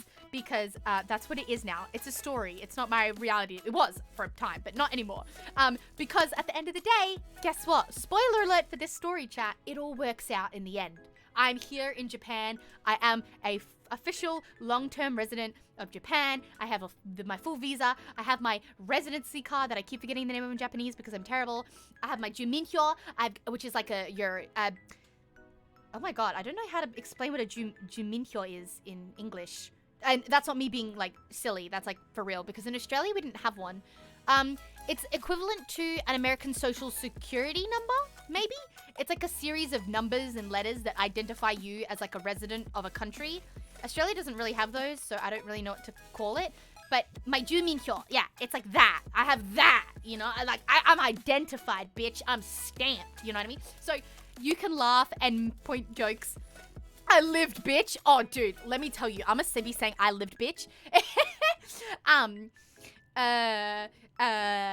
So many times during this story because I really wasn't sure how it would turn out in the end. So you got that and the, like, employee number. I don't have an employee number, but I have a juminhyo, which is, like, a series of numbers that identify me specifically. Like, me specifically. Yeah. Is that what a social security number does? I don't know. But I have that. So it's like, no matter how crazy and of twists and turns this story has, I need you to know that it's okay to laugh and make jokes because it works out in the end. I'm here. I'm safe. I'm in Japan. I'm with Jean. I'm with my cat. We are all here. We are all residents. We're all stamped. We're safe. And we're happy. So no matter how crazy this story gets or how dire it seems, don't stress. I don't want you to, like, hear this story and, like, actually get worried because I want you to understand that in the end, it does work out and we are all here and happy in Japan and we did make it. So it's all good, okay? So let me begin. So what I was mentioning before. So back in the timeline, I received my passport in the mail, successfully received my visitor's visa. I say glorified tourist visa because at the time, Japan was currently not allowing tourists into Japan. Actually, it wasn't even allowing students. Like, people with student visas were literally being locked out of Japan because they were under tourism, which I think is absolutely dumb shit. But anyway. But basically, that allowed me to travel to Japan for only up to 3 months, though. That's the kicker, okay? That is a very, very important plot point, okay? So there are a few plot points that you guys need to remember throughout the story. The fact that I was only allowed to stay in Japan for 3 months on this initial visa is a big one. So keep that in your mind, okay? 3 months. But this initial visa, I was so excited to get it because Jean was already living in Japan and had been for a month at that point. This initial visitor's visa would allow me to go live with him for at least 3 months while I sorted out my permanent visa. So I could live here for years and whatever.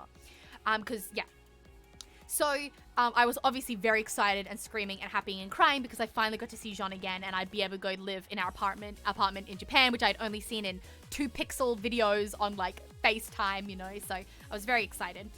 Now this is where everything kind of goes downhill. From the beginning, okay? From the beginning it gets a little dicey from here, okay? It gets a little dicey. So essentially, it all starts after the end of the final stream.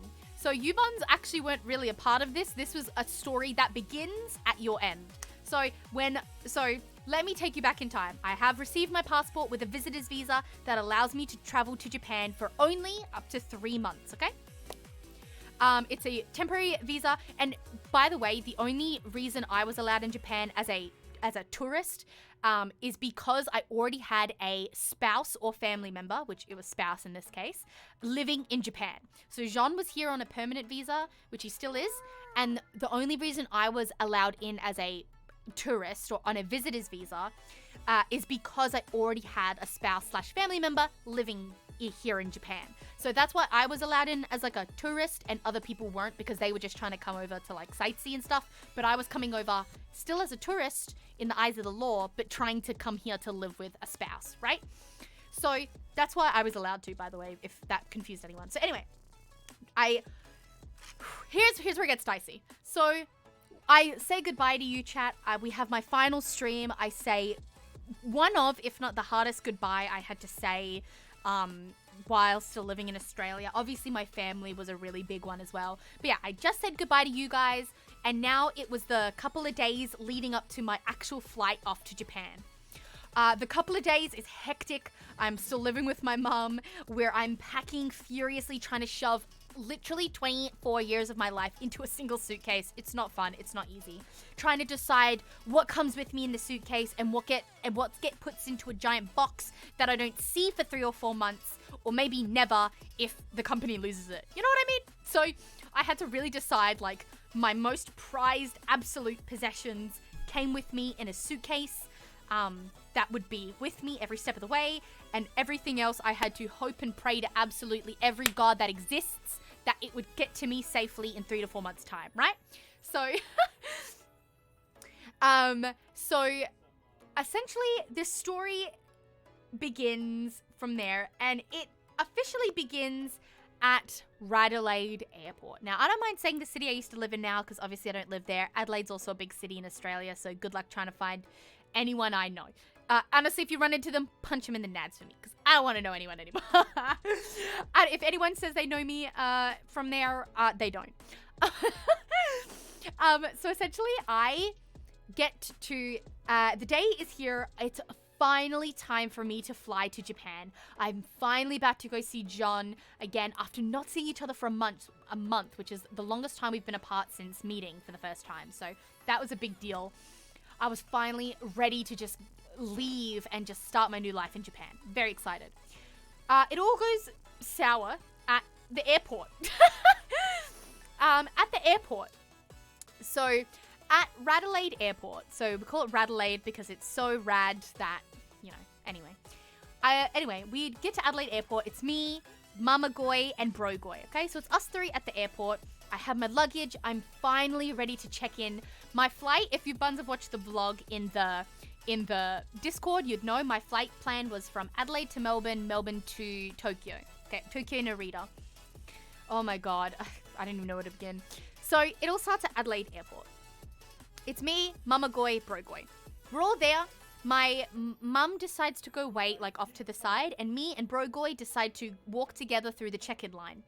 I get up there, I have everything ready. So this is obviously when COVID was still a little bit more strict. This wasn't, this was still a full 6 months ago. So COVID was still a little bit more strict.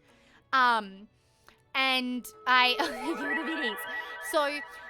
I had everything I needed. I had my COVID certificate. I had been fully tested. I was negative. Quickly nom some bunny overlord brain cells. Thanks, Sugoi. You're welcome. ALittleSugoi. And as you buns know, that was a little bit of a concern because I did actually catch COVID the week leading up to, like, Jean's departure. But I was negative.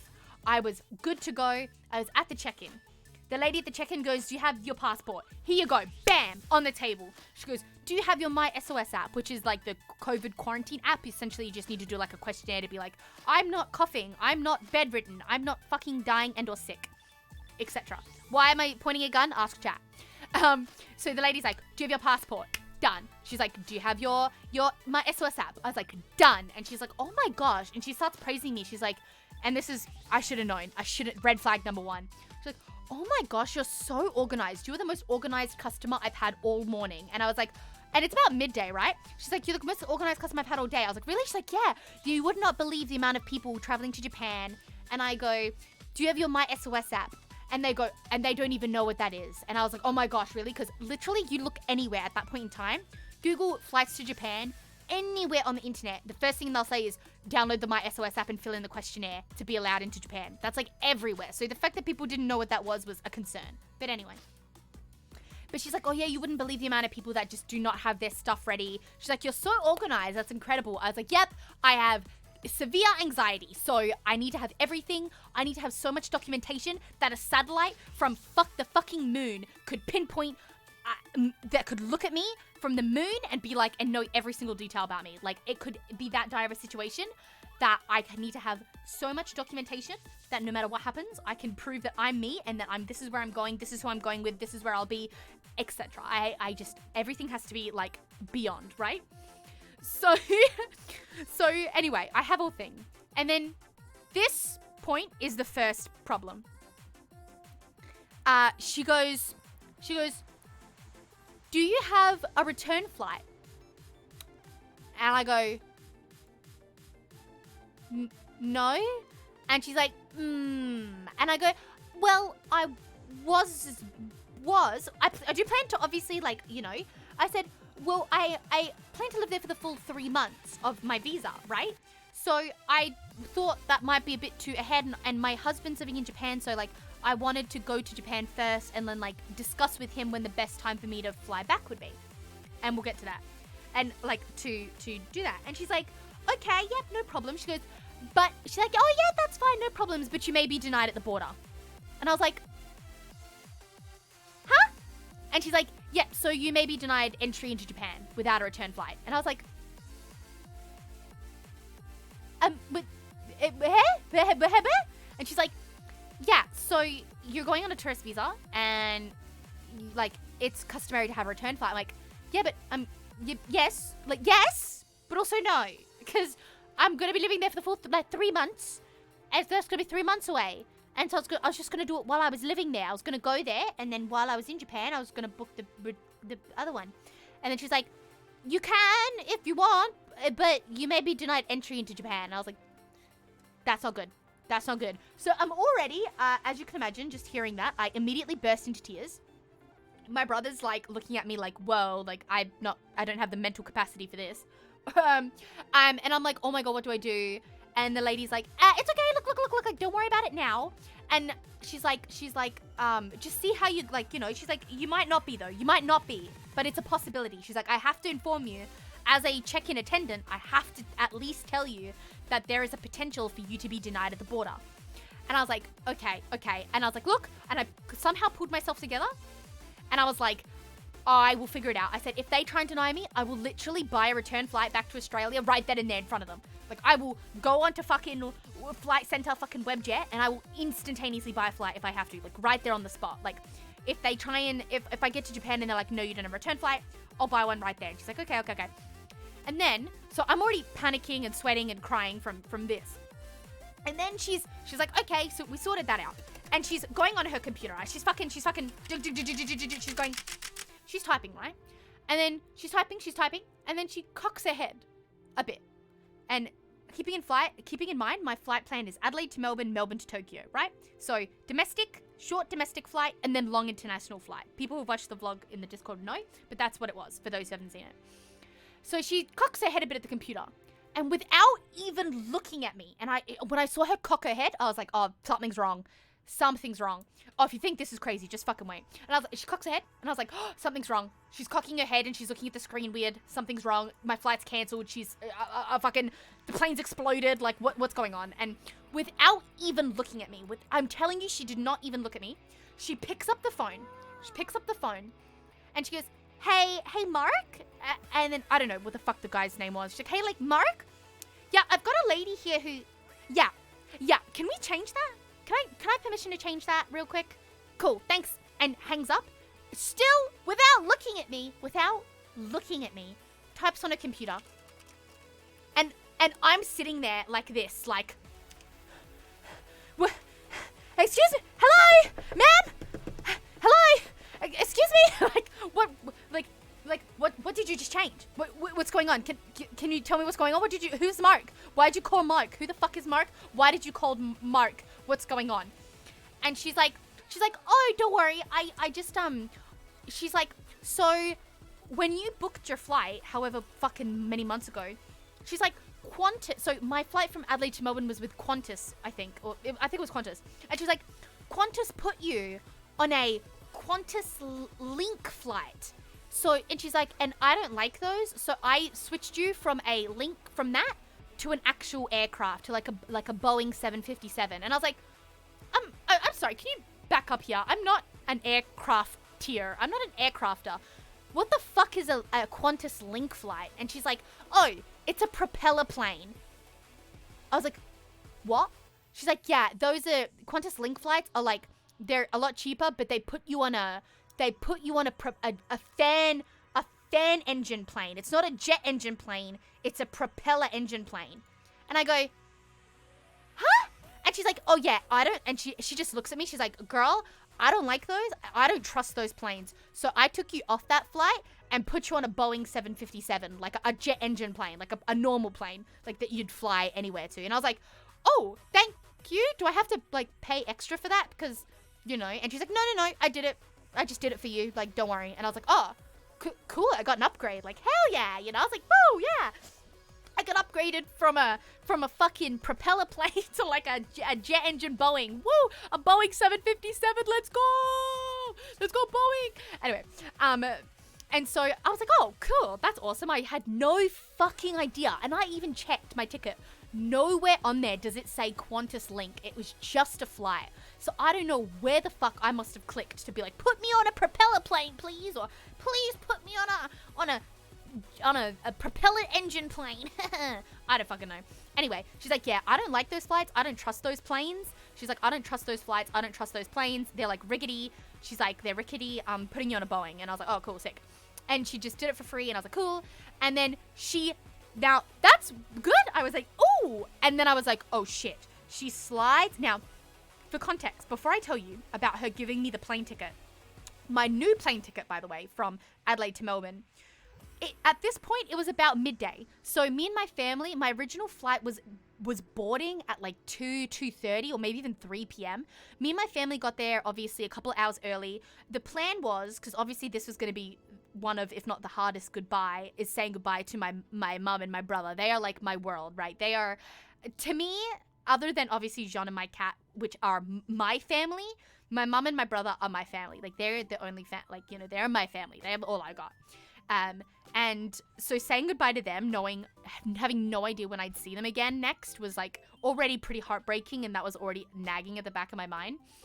And so the plan was, we were going to get to Adelaide Airport, we were going to get through checkout, it was around lunchtime, we were going to have a nice overpriced lunch, because fuck airports, overpriced lunch at a mid-tier cafe at the airport, because it's always mid and it's always fucking $45, because fuck airports.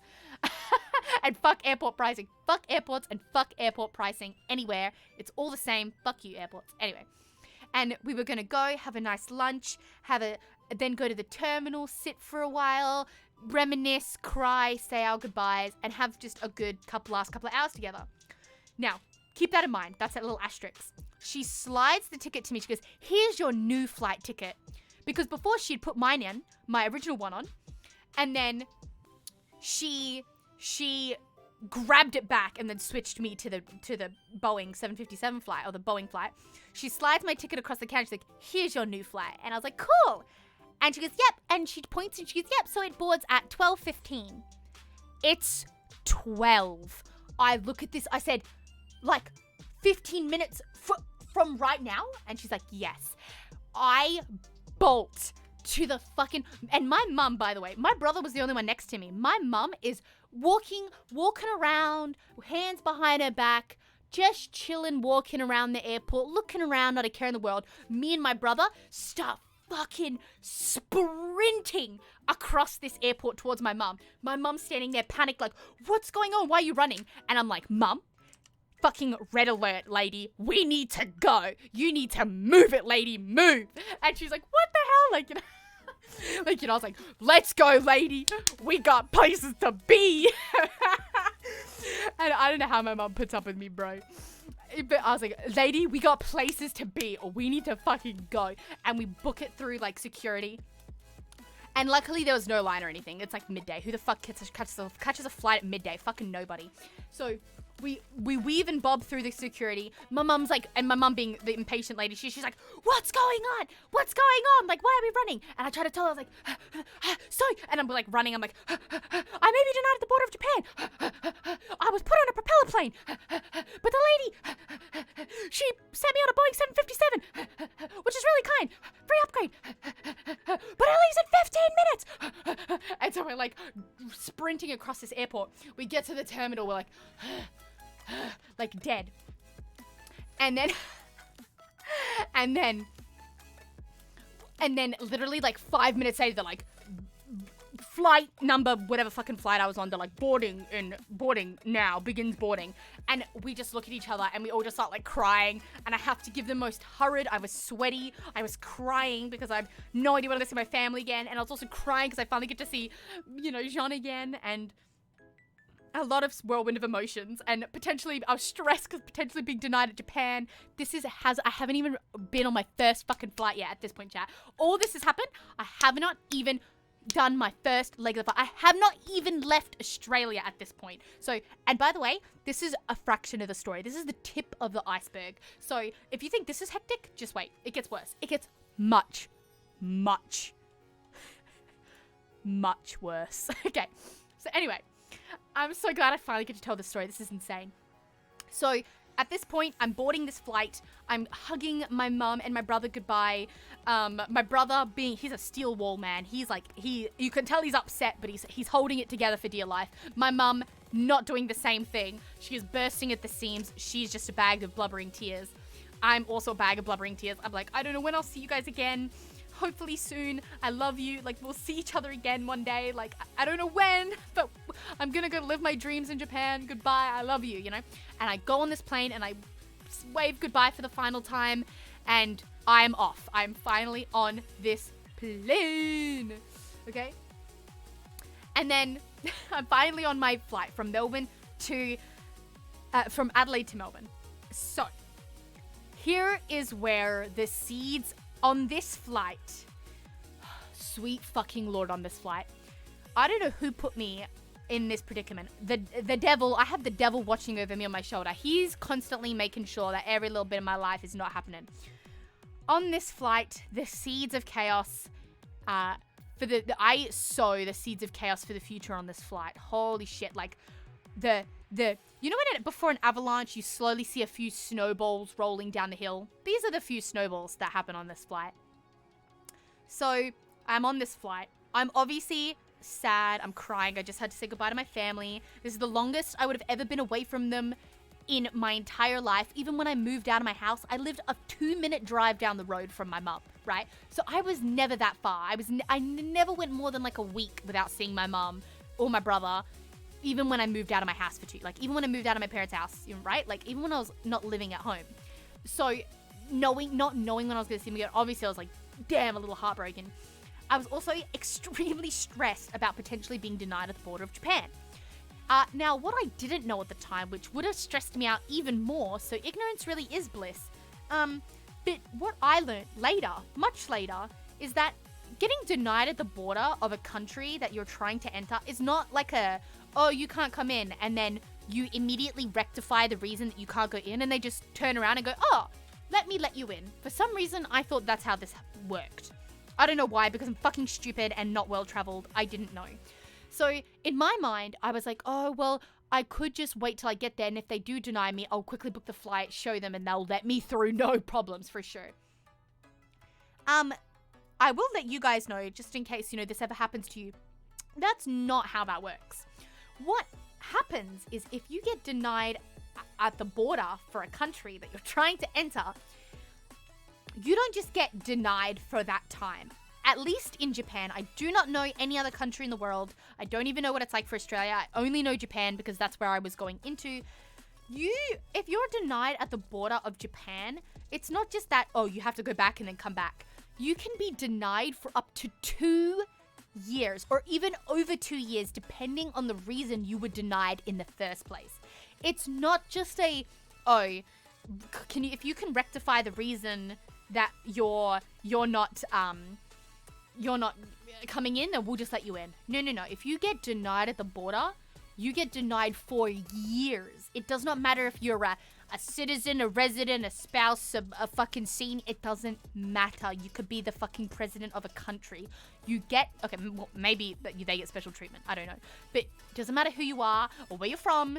If you get denied at a border, you get denied for years after that. So you cannot come back for up to multiple years. Now, luckily, even though I did not know that information at the time, my anxiety-filled brain was like, I cannot risk being denied at the border, because if I get denied and they don't let me in for whatever reason, even if I rectify and buy a return flight right then and there, I cannot risk it. I don't want to risk not being able to see Jean for a minute longer. I don't want to be able to not finally see and live in this apartment that I've seen on 2-pixel FaceTime calls.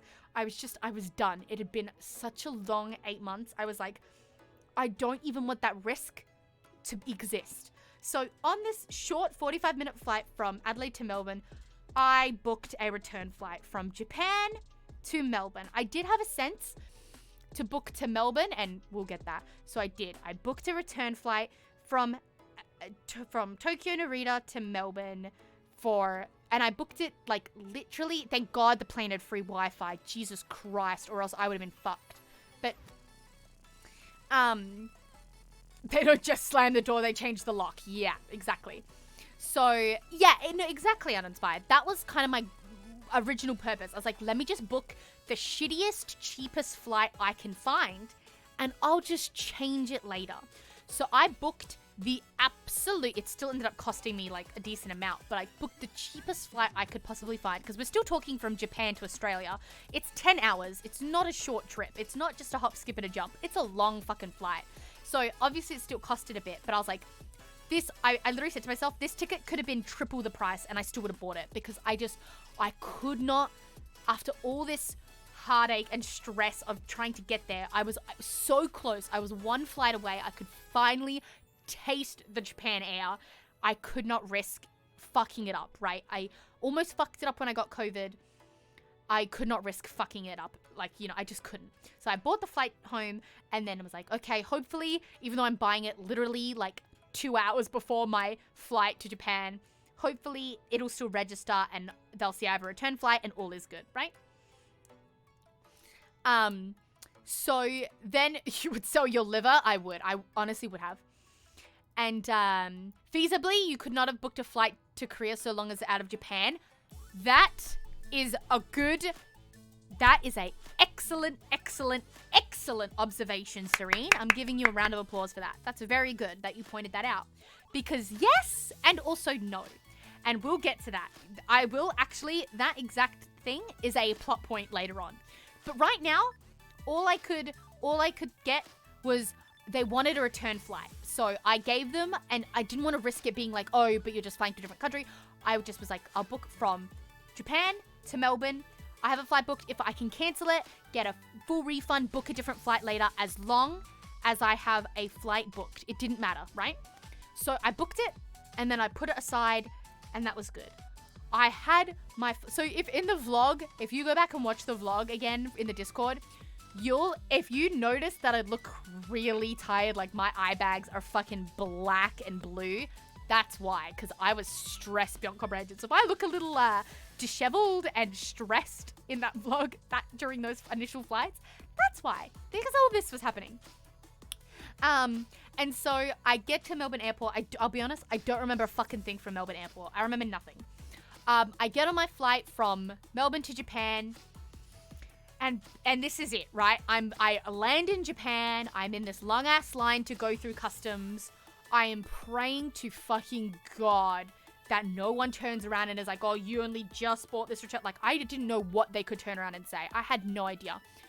I'm not religious, and I'll never claim to be religious, but holy fuck, let me tell you, I was praying to whatever God I could to be like, please, just let me get through those fucking pearly gates up. Post-customs, man. Just let me walk through those sliding doors. Because I don't know if you buns know this. Oh, for anyone who's traveled to Japan, or specifically traveled internationally to Japan and landed specifically in Narita Airport. But if you've ever done that, if you've ever traveled internationally into Japan and traveled via Narita Airport, you may notice that when you do that, the gate that actually leads out, and this is my favorite detail of this, is the gate that essentially leads out from once you're finished with customs, you're finished with immigration, you're finished with TSA, you go through hours, for however long it takes to get through all of it. The beautiful sliding doors that open and greet you to Narita Airport, to where you finally go through the doors and then you're in the open air of Japan. You're in the main part of the airport, you can leave, you can explore Japan, you're officially accepted into Japan once you go through those doors. For those who don't know, when those doors open, and they're always open because it's just like you go through the doors, it's a sharp like right-hand turn. And on that sharp right-hand turn, because there's like a wall, on that right-hand turn, when those fucking pearly gates open, is a giant, like top to bottom, ginormous fucking poster board of none other than the goddess, queen, digital goddess herself, Hatsune fucking Miku. And there's text that says, Nippon e yokozo, which is just like, welcome to Japan, as a translation. And it's a giant fucking poster board of Hatsune Miku, and she's all like, Nyane yakuza! And you should have seen my face. That poster board is God to me, is literal God. And it's not just because it has Hatsune Miku on it. It's because if you're able to walk through the doors and touch that poster board of Hatsune Miku, you've officially gotten into Japan.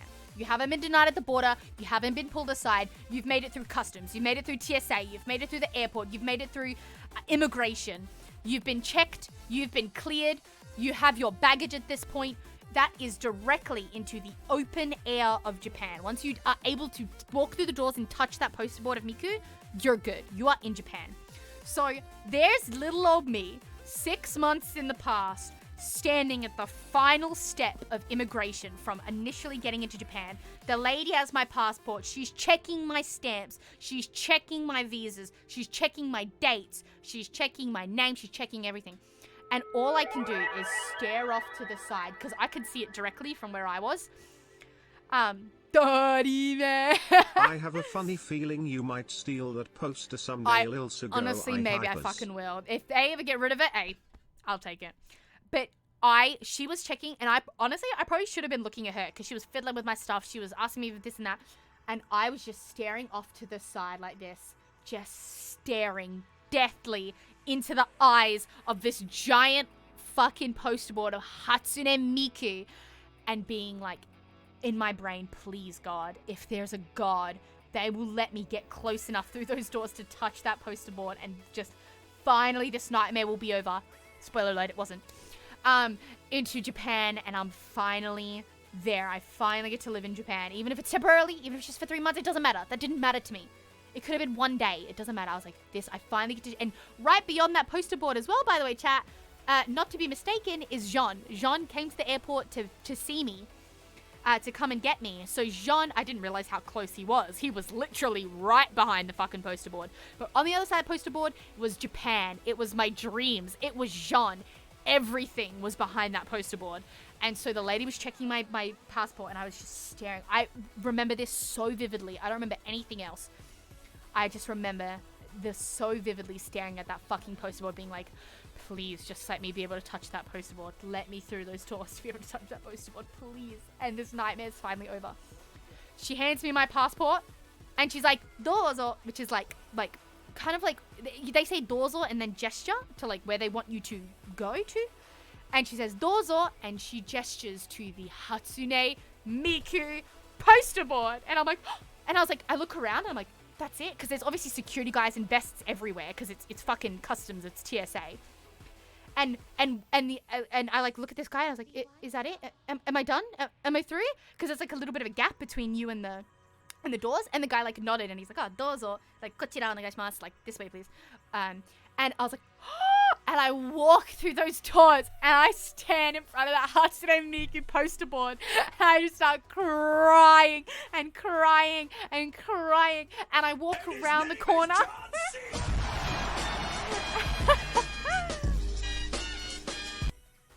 And I walk around that sharp right-hand turn, and right beyond that poster board was Jean, was literally standing right there. I start screaming and running to him, and I hug him so tightly. And I was in Japan. I was in the main part of the airport. I could leave and explore the rest of Japan.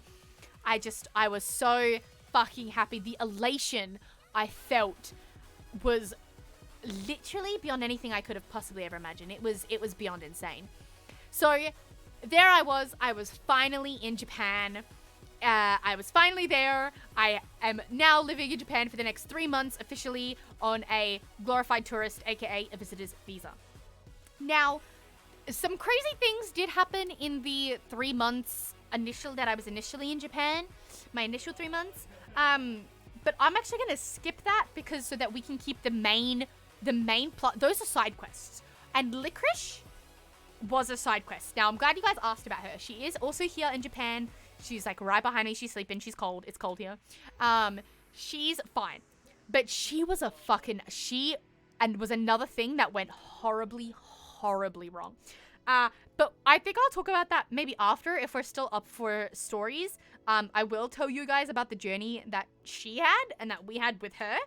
But I'm actually going to, and that was during my initial 3 months, but I'm actually going to skip past all that so that we can keep the main story going, and then I will come back to those side quests, okay? So, yeah, because the side quests, pretty much. So, I lived my 3 months in Japan. I don't have my computer. I'm just so happy to be here at some point after hassle, which I'll talk about the side quest later. Licorice is finally here. She's arrived after a rigorous journey. I'm here after a rigorous journey. Jean's here. I get to explore Japan every day. I'm literally living my dream. I don't have my computer, and a lot of our stuff hasn't arrived yet. But I'm happy. I'm finally living in Japan. It's my dreams. Everything's happening. Then, and so it was a blissful 3 months.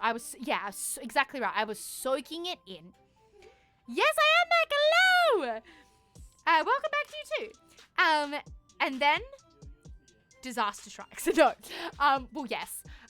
Basically, then, boop, my 3 months is up. Now, before this point, as Serene said, we will circle back to that. Jean and I initially thought that. Now, here's the thing. There's a little thing I need to preface. So, as you both know from previously, as I mentioned, I'm currently, at the time, I was currently in Japan for 3 months on a visitor's visa because I had a spouse living in Japan. Now, when you're in Japan as a resident, like I am now, I'm a resident of Japan.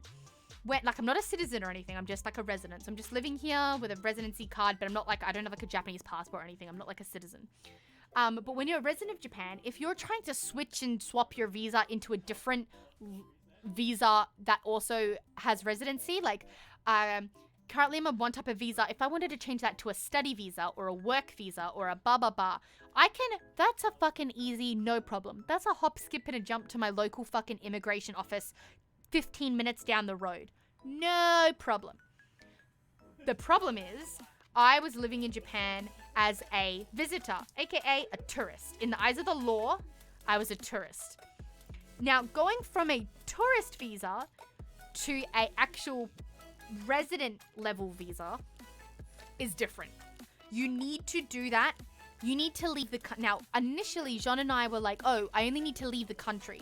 So like Serene said, initially our trip was our idea was that I would just do a hop, cute little skip and jump over to South Korea and swap my visa there, and then do a hop, skip, little jump back to Japan. For those who don't know geography, South Korea is right next to Japan. It's a cheap flight. It's quick.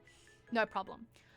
That is not the... Well, that might be the case now. I don't know now, because heaven forbid if I'm looking up anything to do with visas anymore, because hell no. We then discovered that that's not true. For what I want to do, I'm trying to upgrade a tourist visa into a permanent visa. You need to do that in your country of citizenship. And guess where I'm not a citizen of? Korea or Japan.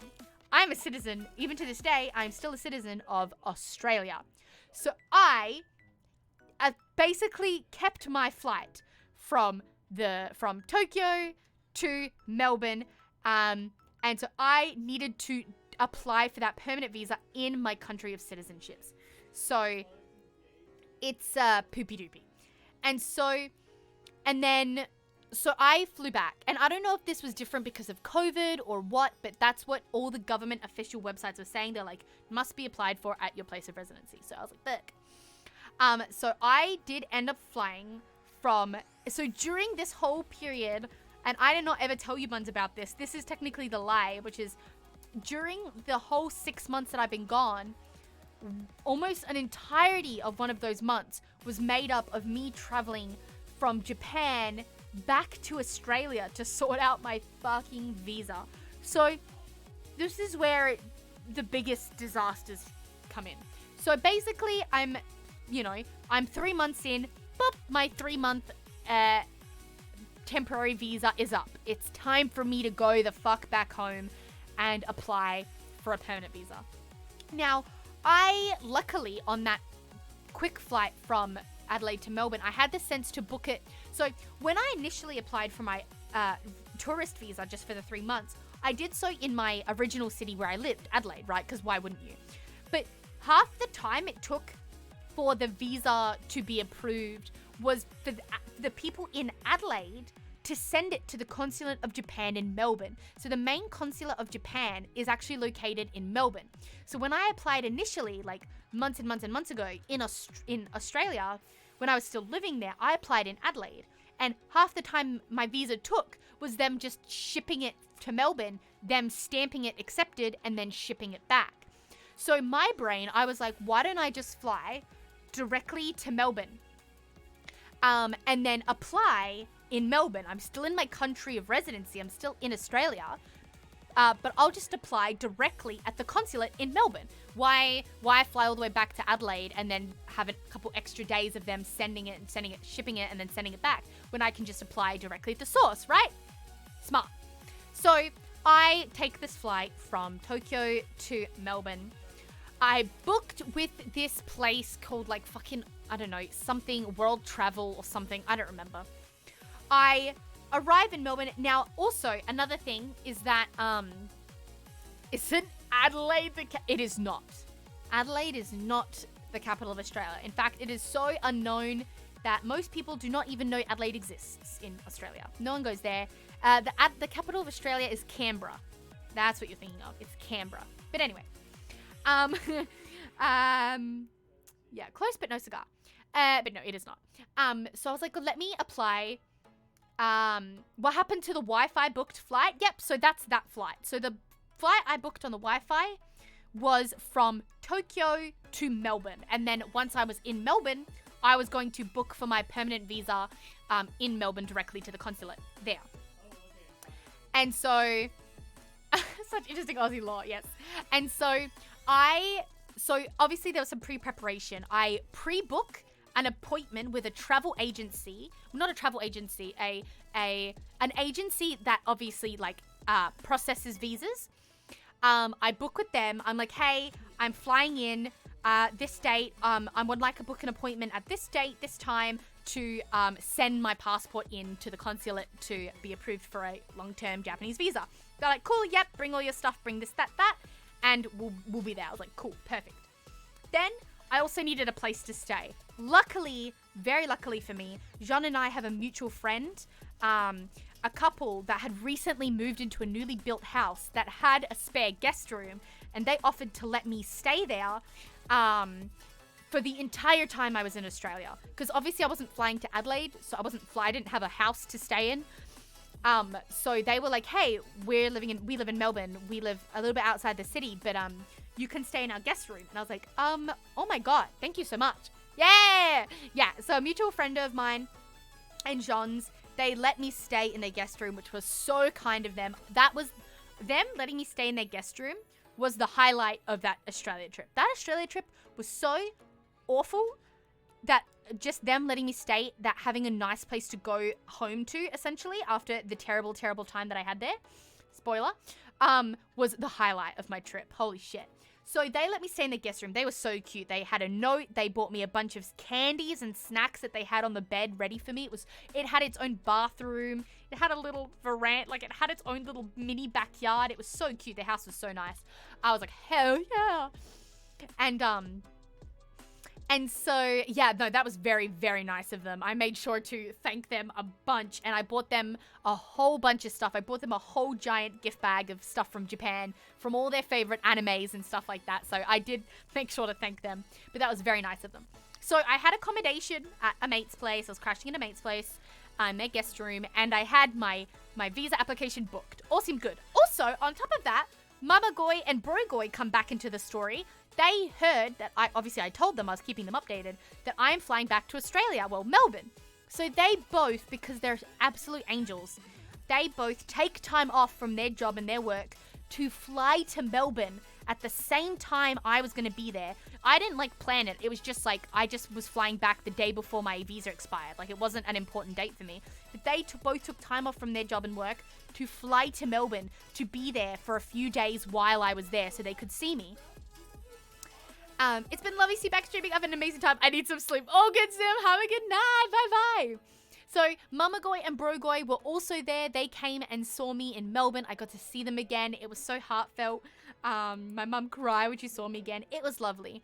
So, the first day I got to spend with my family. It was lovely. Oh, I'm forgetting.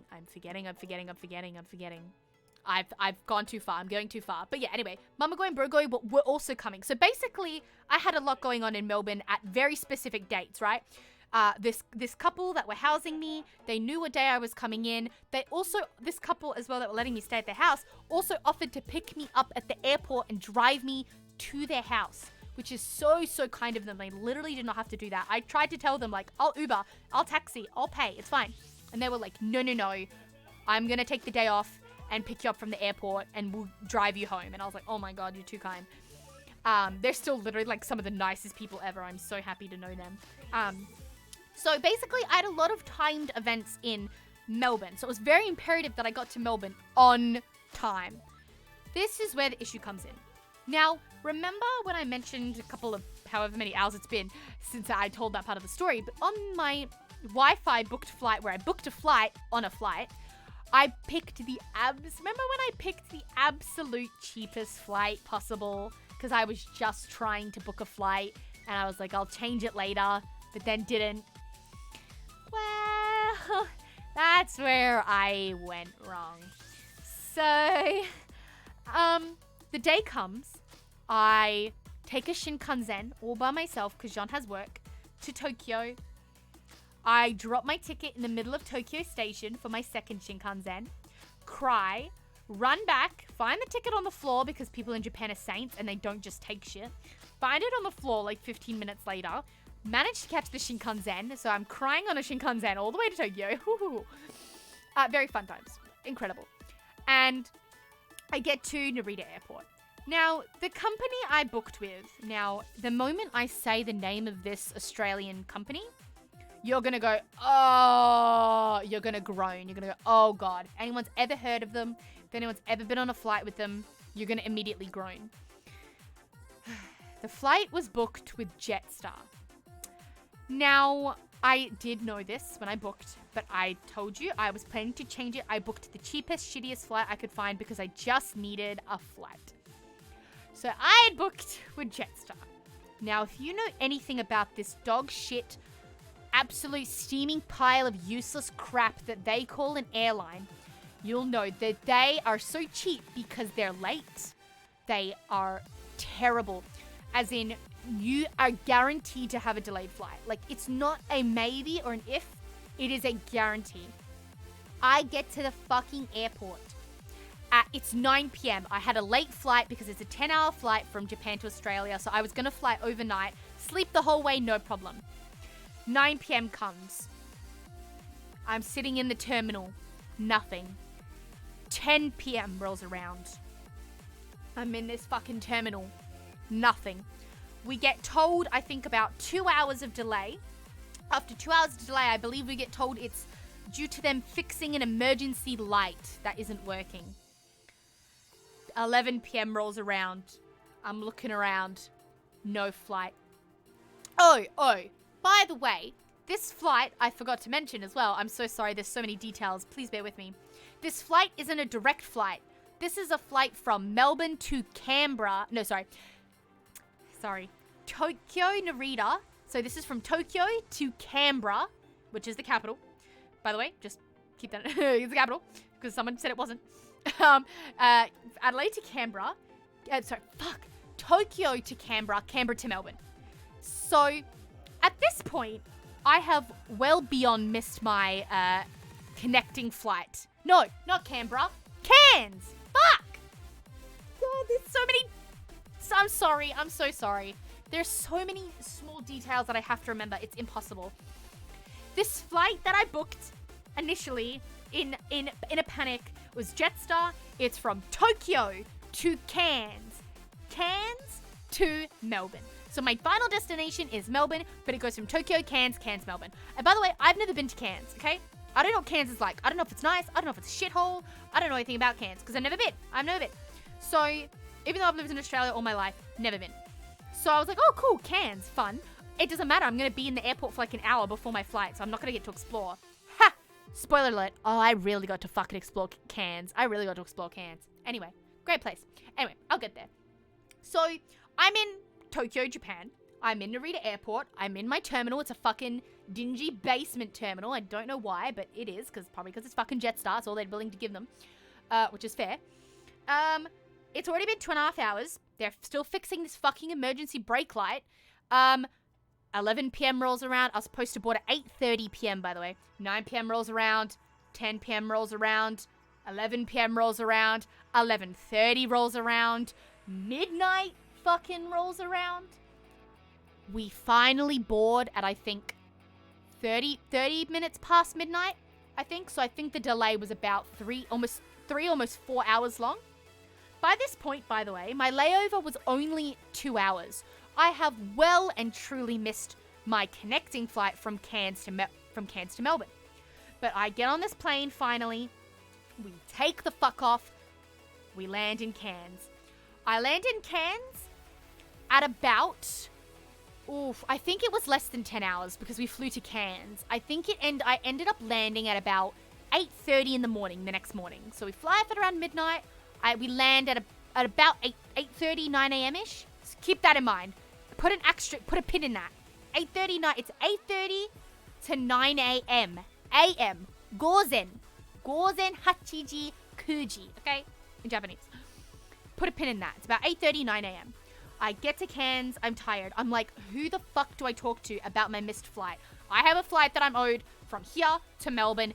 Get me out of here. I need to go to Melbourne. So at this point, by the way, keeping in mind that my mum and my brother have taken days off work to fly to Melbourne, assuming I'd be there by now to spend the day with me. And keeping in mind that these very kind people who have offered to drive me from the airport back to their house as well when I land, assumed I was landing at a very specific time, and I had to tell them, hey, I'm so sorry, you might already be at the airport waiting for me. I'm not there because I couldn't get on my initial flight because it got delayed. So my mum and my brother are out a day. I've put the people who were boarding me out a day. I felt so awful. Like, you cannot imagine how terrible I felt.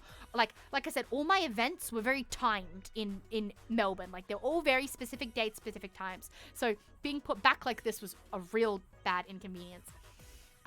Luckily, the most important thing of all was my visa appointment, which wasn't until a couple of days from then. So, and I knew I would get to Melbourne from Cairns within a couple of days, even if it meant I had to fucking walk there, which I didn't.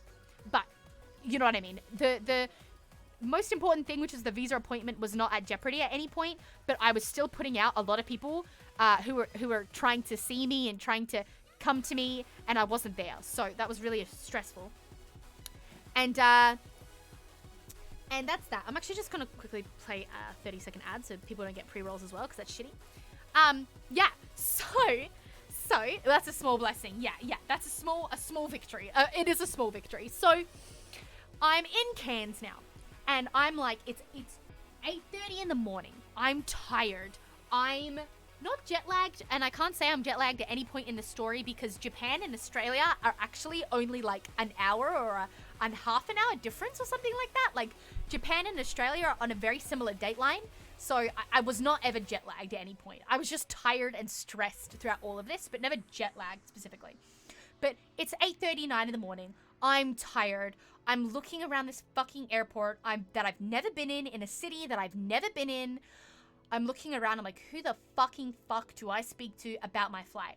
Luckily, over the PA, as I'm thinking this, a lady goes, all passengers on connecting flight Qantas, beep boop beep boop. By the way, the flight from Cairns to Melbourne was Qantas, so I didn't have to worry about that one too much.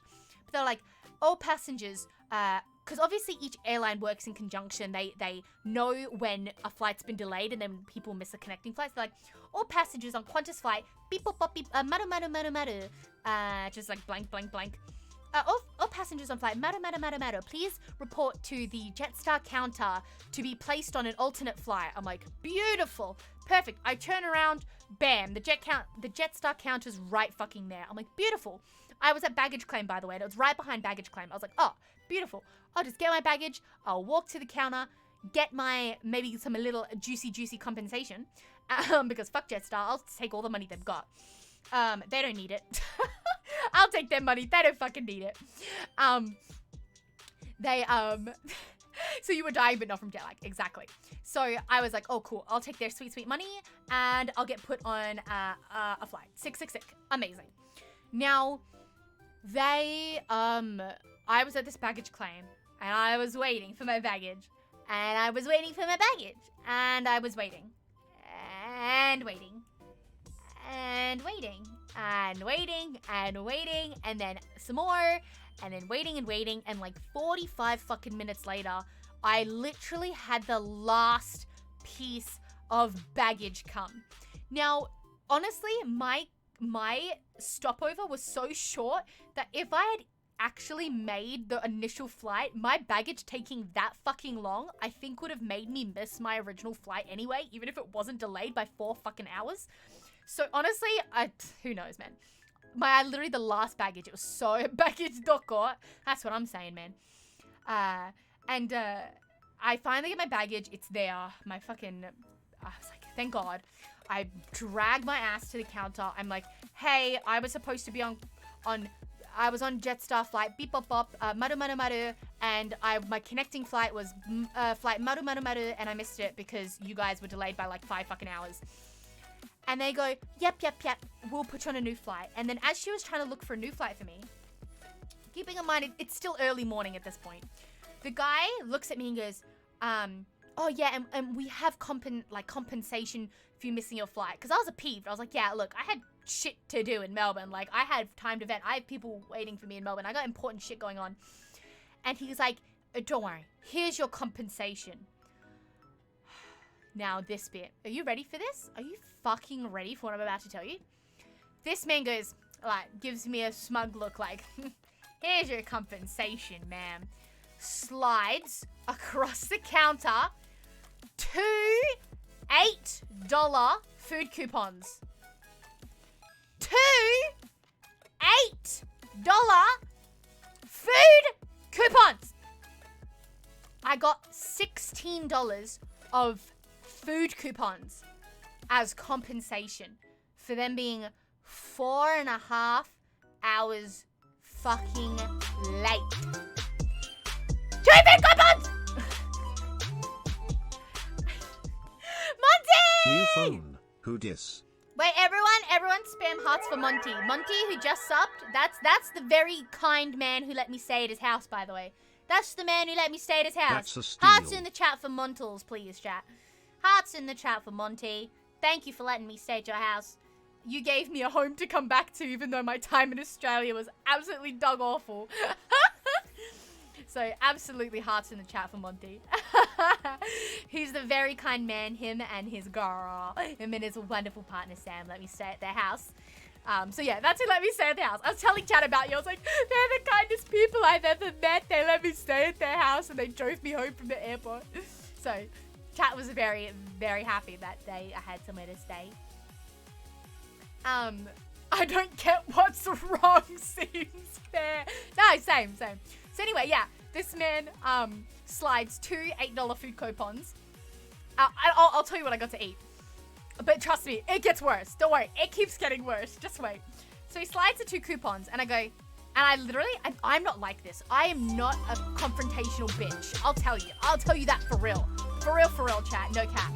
I'm not confrontational in real life. Like, if someone does me wrong, I'm like, oh, I'm sorry, ma'am. Yes, sir. Yes, ma'am. You know, I'm very, like, complacent, right? Thank you so much for the gift sub, for gifting the sub. I'm very complacent. When this man slid me to, I was tired. I was delirious. I was stressed. I looked at these coupons and I went, is that it?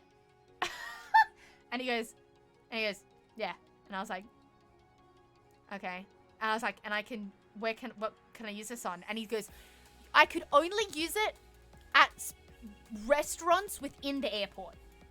So I was in Cairns. I could use it at any, but I could only use them at restaurants in the airport. I couldn't use them at shops in the airport. So if I wanted a bottle of water, if I wanted a fucking, like a magazine, only food and only in Cairns airport. And I was like, yeah, cool. Yeah, sick. $16 gets you a drink and a singular piece of cheese. Honestly, Inspector, that's not far off from what I ate. That is not fucking far off from what I fucking ate, honestly. Oh, yeah. In Australia, with this inflation, in this economy? Bitch, get a fucking grip. Anyway, so I slide over to the lady on tapping away on the computer, right? She's tapping, trying to get me on a flight. She goes, okay, we're gonna get you. I was like, okay, obviously I want my flight as soon as possible. Like, this Cairns place looks nice. No hate to Cairns or anyone from Cairns, but I'm not trying to be in Cairns, okay? I'm not here trying to live my life in Cairns. I'm trying to be in Melbourne, so get me the fuck out of here. I was like, literally, the soonest possible flight would be preferred. Thank you, ma'am. And she goes, okay, yeah, we can get you on Qantas flight. People book. I was like, okay, cool, yeah, Qantas, no problem. I actually think the original flight was all Jetstar, and then they gave me a Qantas flight. I'm not sure. I don't really remember, but she's like, okay, yeah, we've got this Qantas flight. It departs. I gotta stand up for this. She goes, it departs at 5:30. And I went, PM? And she goes, PM tonight. Gogo. No gozen. Gozen janai. Gogo da yo. And I was like, keeping in mind, remember the pin I told you to put, chat? Where the time currently was about 9 a.m. And I was like, it's leaving at 5:30 p.m. And she's like, yes. And I was like, okay, thank you, ma'am. And, bro, I couldn't, bro. I couldn't deal with this shit. I was like, you're fucking kidding. You're kidding. And so here's the recap. My entire day was gone. So, the people trying to come and get me from the airport, the day that they took to work from home so they could pick me up from the airport, gone. My family was already in Melbourne waiting for me because I was supposed to arrive in Melbourne at about 11 a.m. that day. But now my flight from Cairns wasn't even leaving until 5:30 that night. So my mum and my brother had taken days off work and school and whatever, were there, and they were gone. And they weren't there. Thank you so much for the raid, buddy.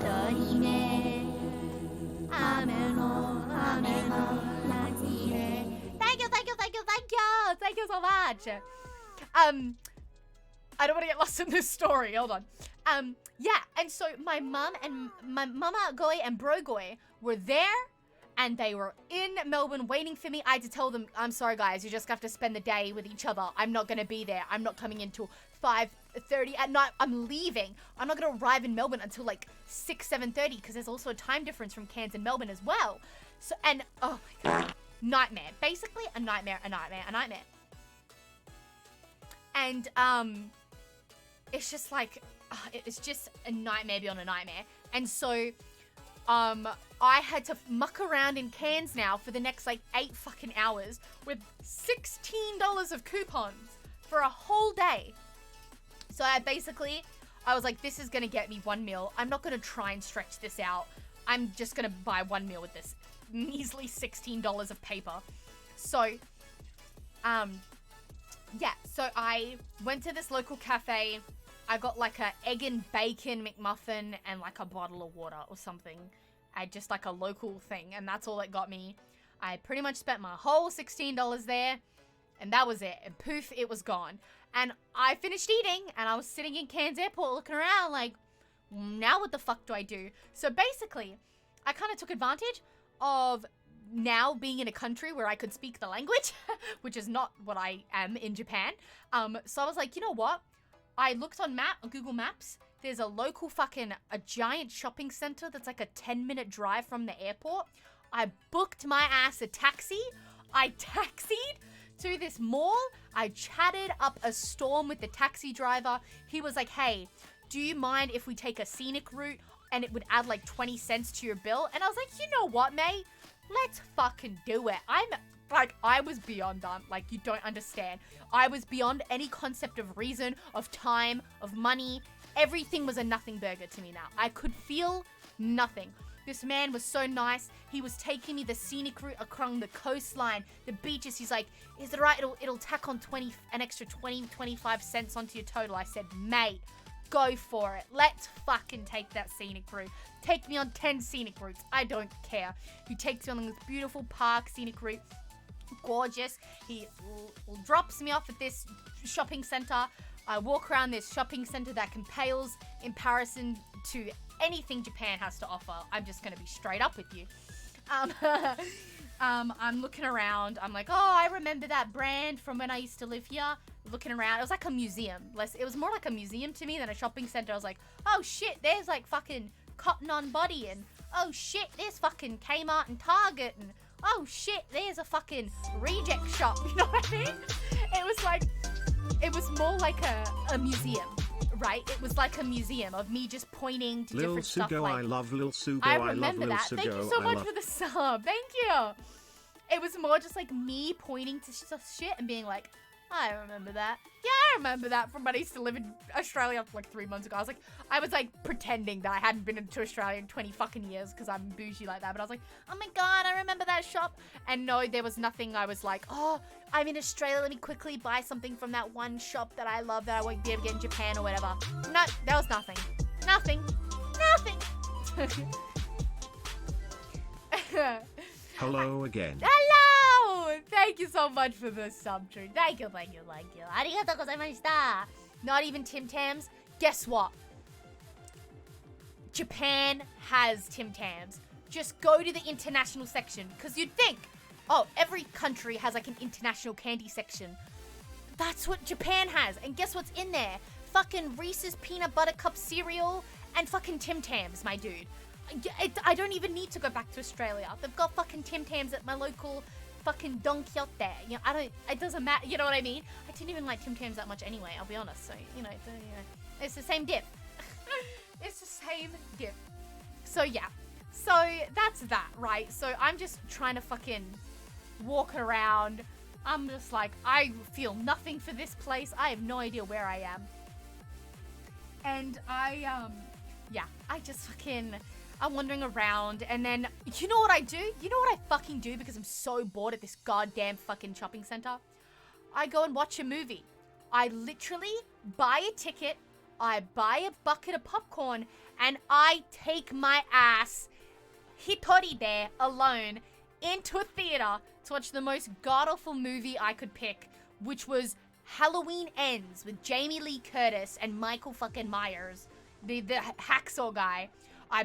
This is how long ago it was. It was when it was in cinemas. I went to the cinemas. I looked at it. I looked at the time. I said, yep, I got time for that. I bought an overpriced ticket. I bought my overpriced, like, $25 popcorn bucket. And I brought my ass. Into the fucking movies. Evil Dies Tonight? Is it Evil Dies Tonight? I thought it was Halloween Ends.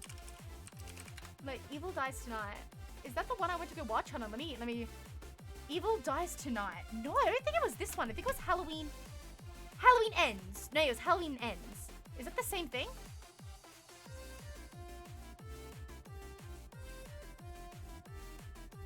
Oh, it was okay. Yeah, I'll be honest, I missed that because I don't care about that franchise. But yes, when the Evil Dies Tonight, yes. Yeah. Yes, that's a movie. I went to watch Halloween Ends. It was terrible. I was the only one in the movie theater.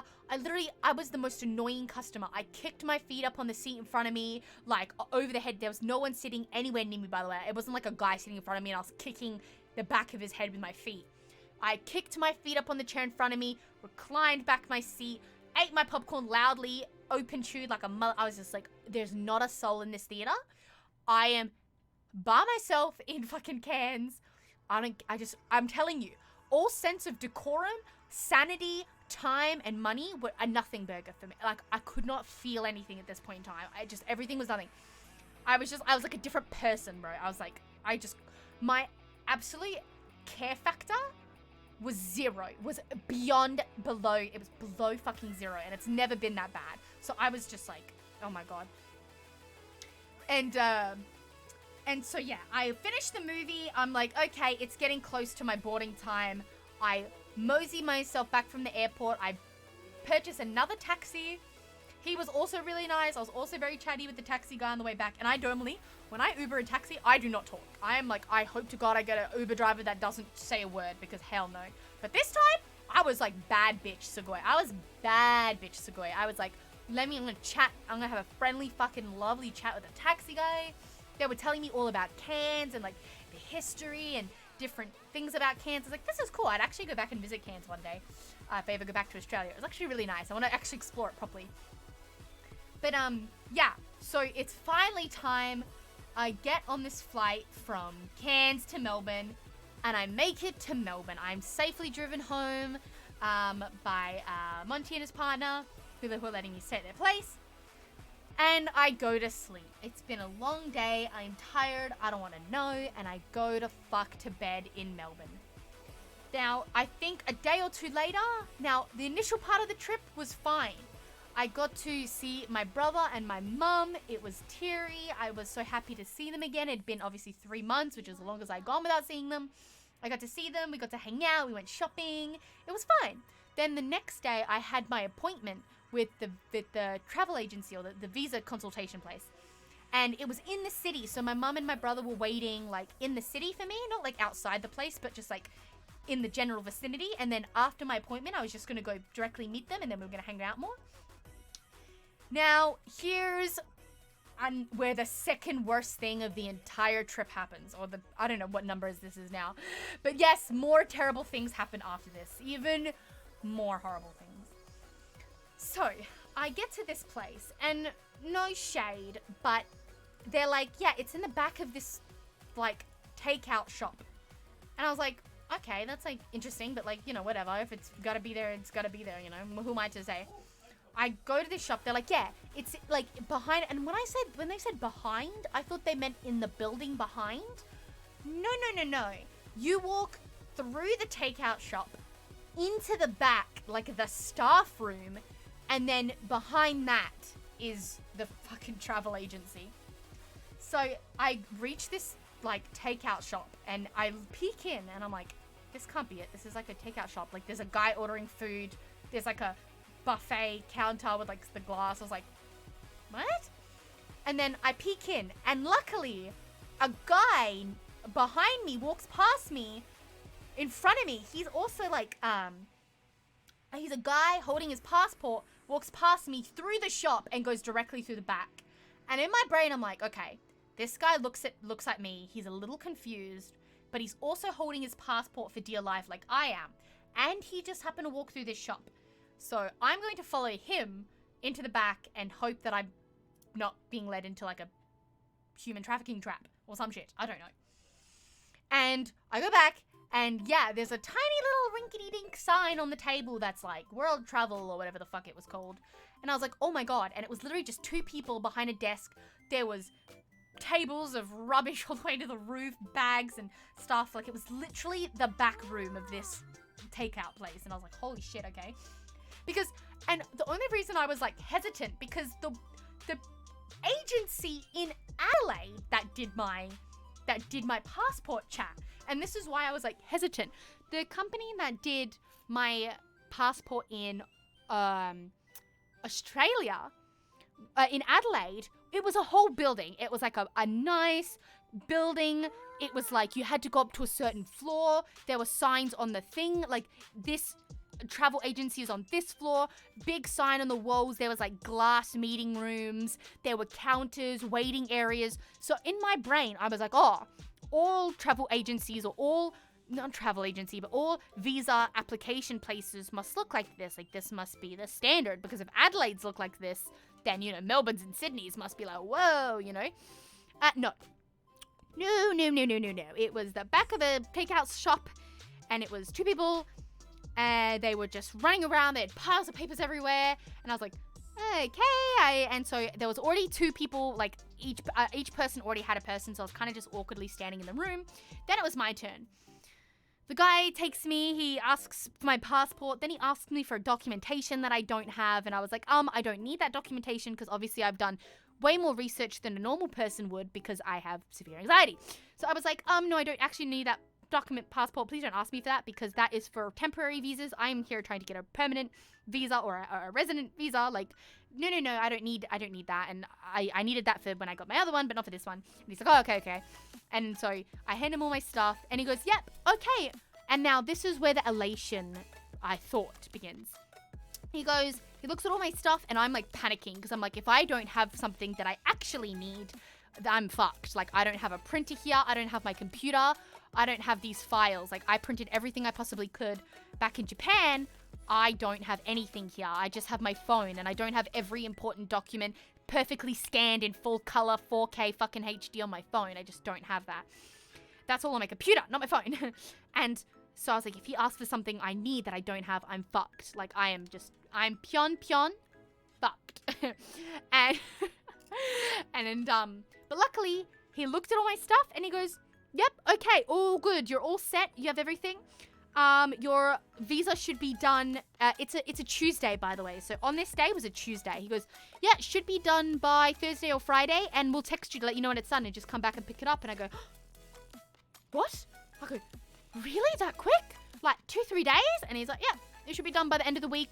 We'll text you when it's done. And when you get our text, just come and pick it up. Come back and pick it up from us. And I was like, oh my God. Like, oh my God, is this finally something good's happening? Little did I know. Little did I fucking know. But anyway. And I go, oh my God, amazing. Would you like an order of Chinese food as well?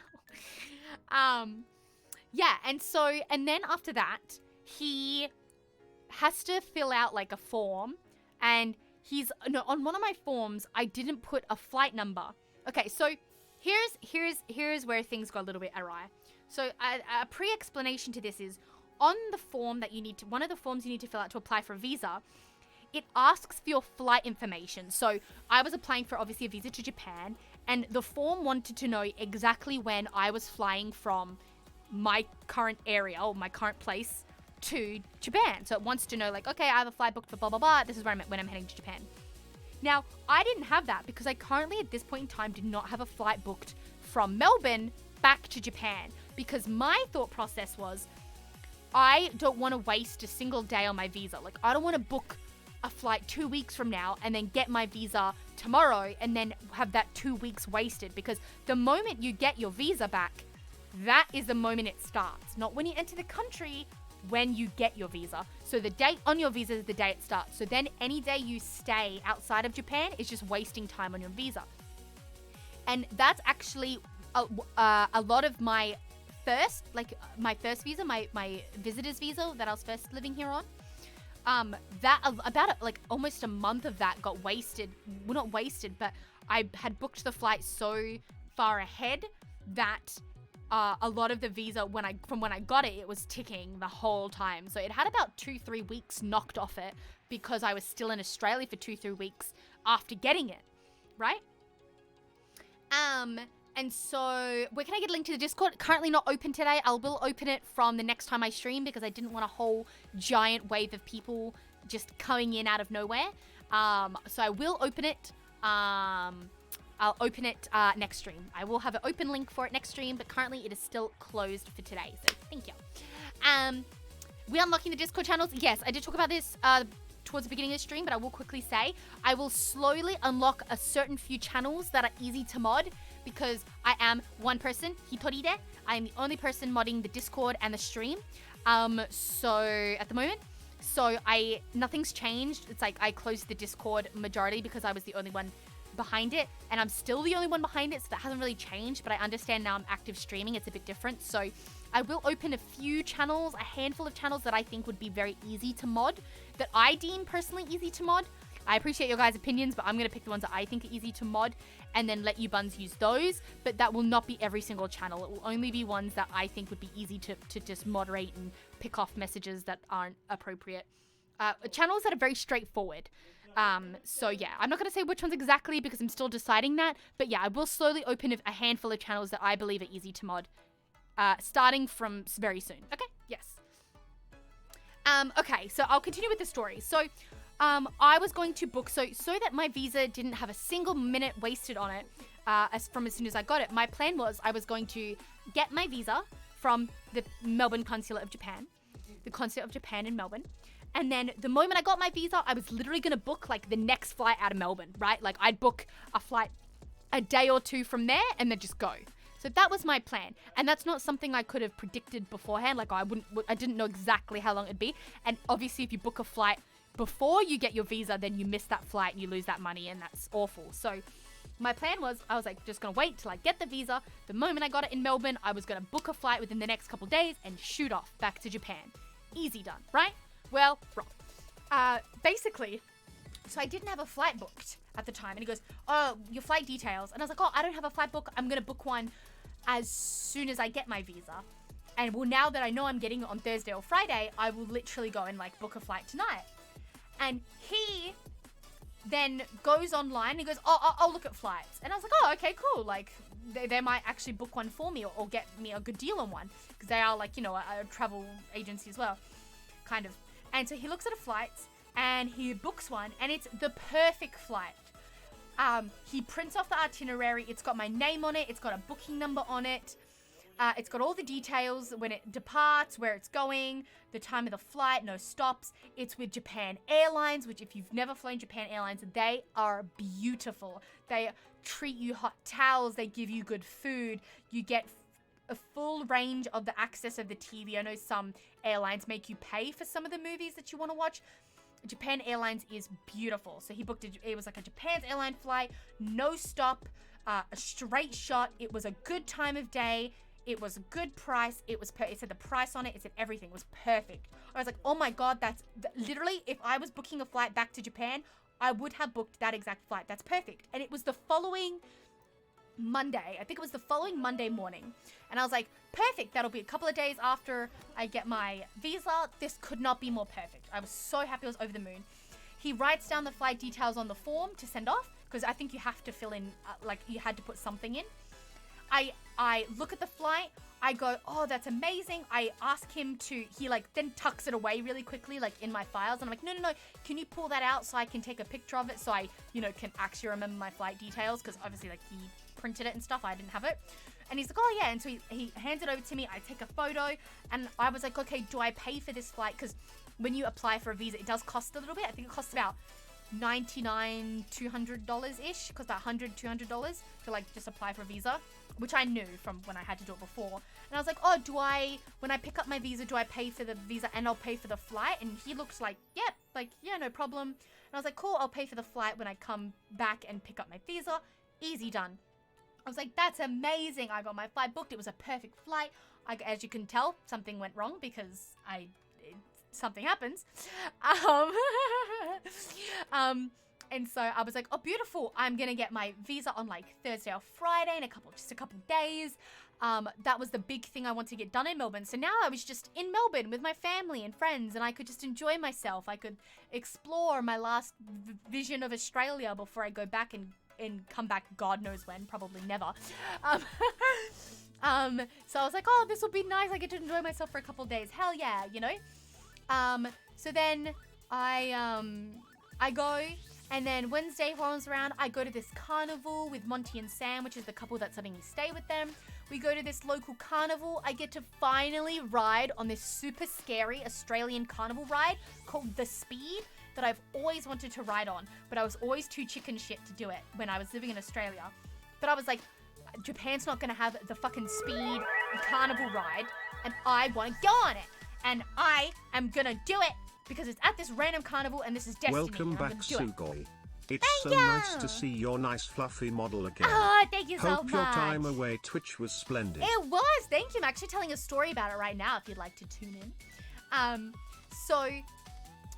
was like, oh my God. And I did ride it. I rode it like all by myself because Monty and Sam, I'm kind of afraid of heights. Well, Sam is, but I just don't think Monty was to ride it.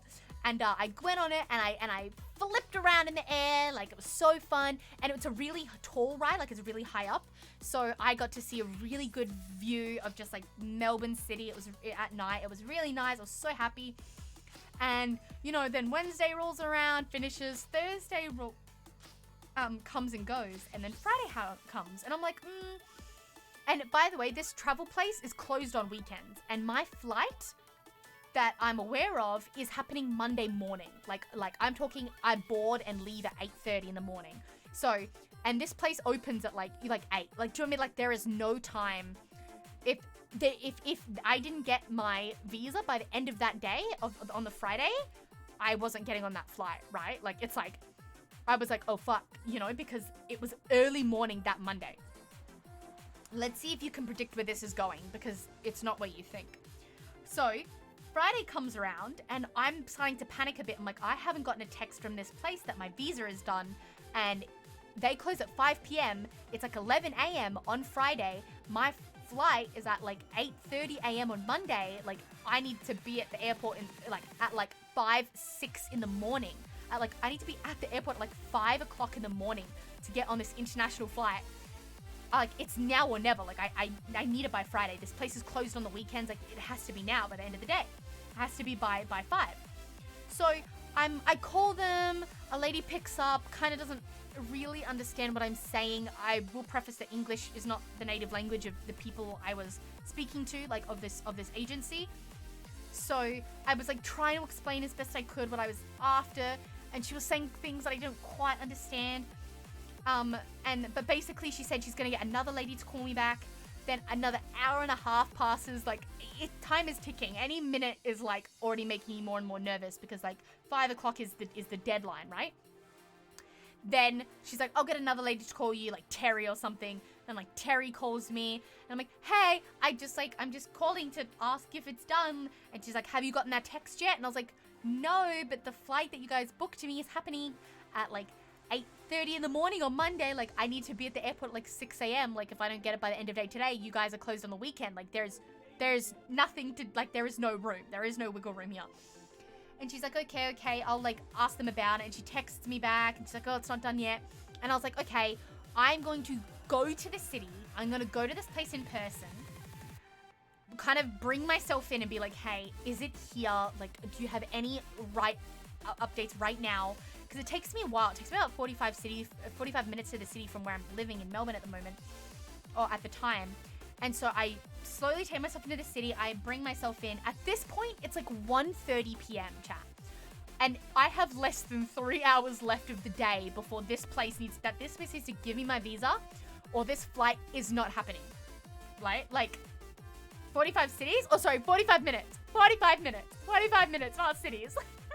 45 minutes. 45分。45分でしょ ?45 分でしょシティじゃないでしょシティじゃない。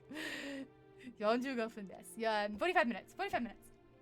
And so by this point, it's like 1:30 p.m. And I'm like, okay, I only got like 3 hours before the end of the day. Like they need to have it. Like there's nothing else I can do.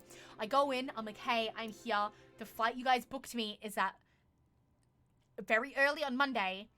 I need it now before the end of day. I can't get it on the weekend. You guys aren't open. And he's like, we don't have it yet. We're going to call them and tell them to like rush it and like hurry the fuck up. I'm like, okay.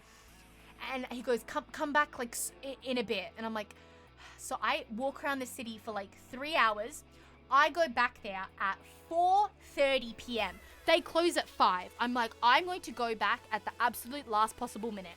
And if they don't have it then I don't get on this flight, right? Like, I don't have it, right?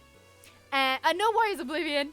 And I was like, if they don't have it now, I'm not getting on this flight. I don't get to go back home. And by the way, at this point, I've already told Jean, hey Jean, I'm coming home. I've already been there a little bit longer than I anticipated. I'm like, hey Jean, I'm finally coming home. I'm very excited. Hey! Thank you so much for the raid! Thank you! Thank you, welcome. Welcome, raiders. Hello. I am currently telling a long-winded story about my entire trip from Japan to Australia. It was kind of a nightmare, to say the least. So I'm telling chat the long-winded story of my terrible, awful, never-ending journey. To and from Australia to Japan. So feel free to strap in, grab some snacks, because it's a wild one. Have a good stream. Thank you so much. Yeah, and so I'm just trying to focus so much and not get lost in this story because there's so many details I have to remember to tell the story, right? So yeah, I'm at this travel agency at 4:30 p.m. They close at 5. My flight is very, very early. International flight early on Monday morning. The place is closed on the weekends, TLDR, for those who just joined. The travel agency is closed on the weekend. My flight's booked for very early Monday morning. I am there at 4:30. They close at 5. I go there. I'm like, you guys need to have my visa. Like, if you don't have it, I don't get on this flight on Monday. Like, what am I supposed to do? Like, I've told my husband that I'm coming back to Japan on Monday. My family thinks I'm going back to Japan on Monday. My husband's family thinks I'm going back to Japan on Monday. These people who's so kindly housed me for this whole week that I've been here, they think I'm leaving on Monday. Like, luckily no one else was planning to stay in that guest room, and they were like, hey, if anything happens, like, stay as long as you need. You know, we're not gonna kick you out of our house, because they're way too kind. But I was like, you know, I don't want to bother them more than I already have.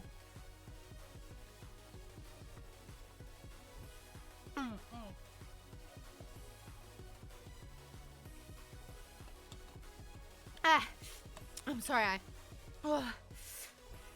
I was very thirsty. I've been talking blah blah blah blah. The gun is scary. Yeah.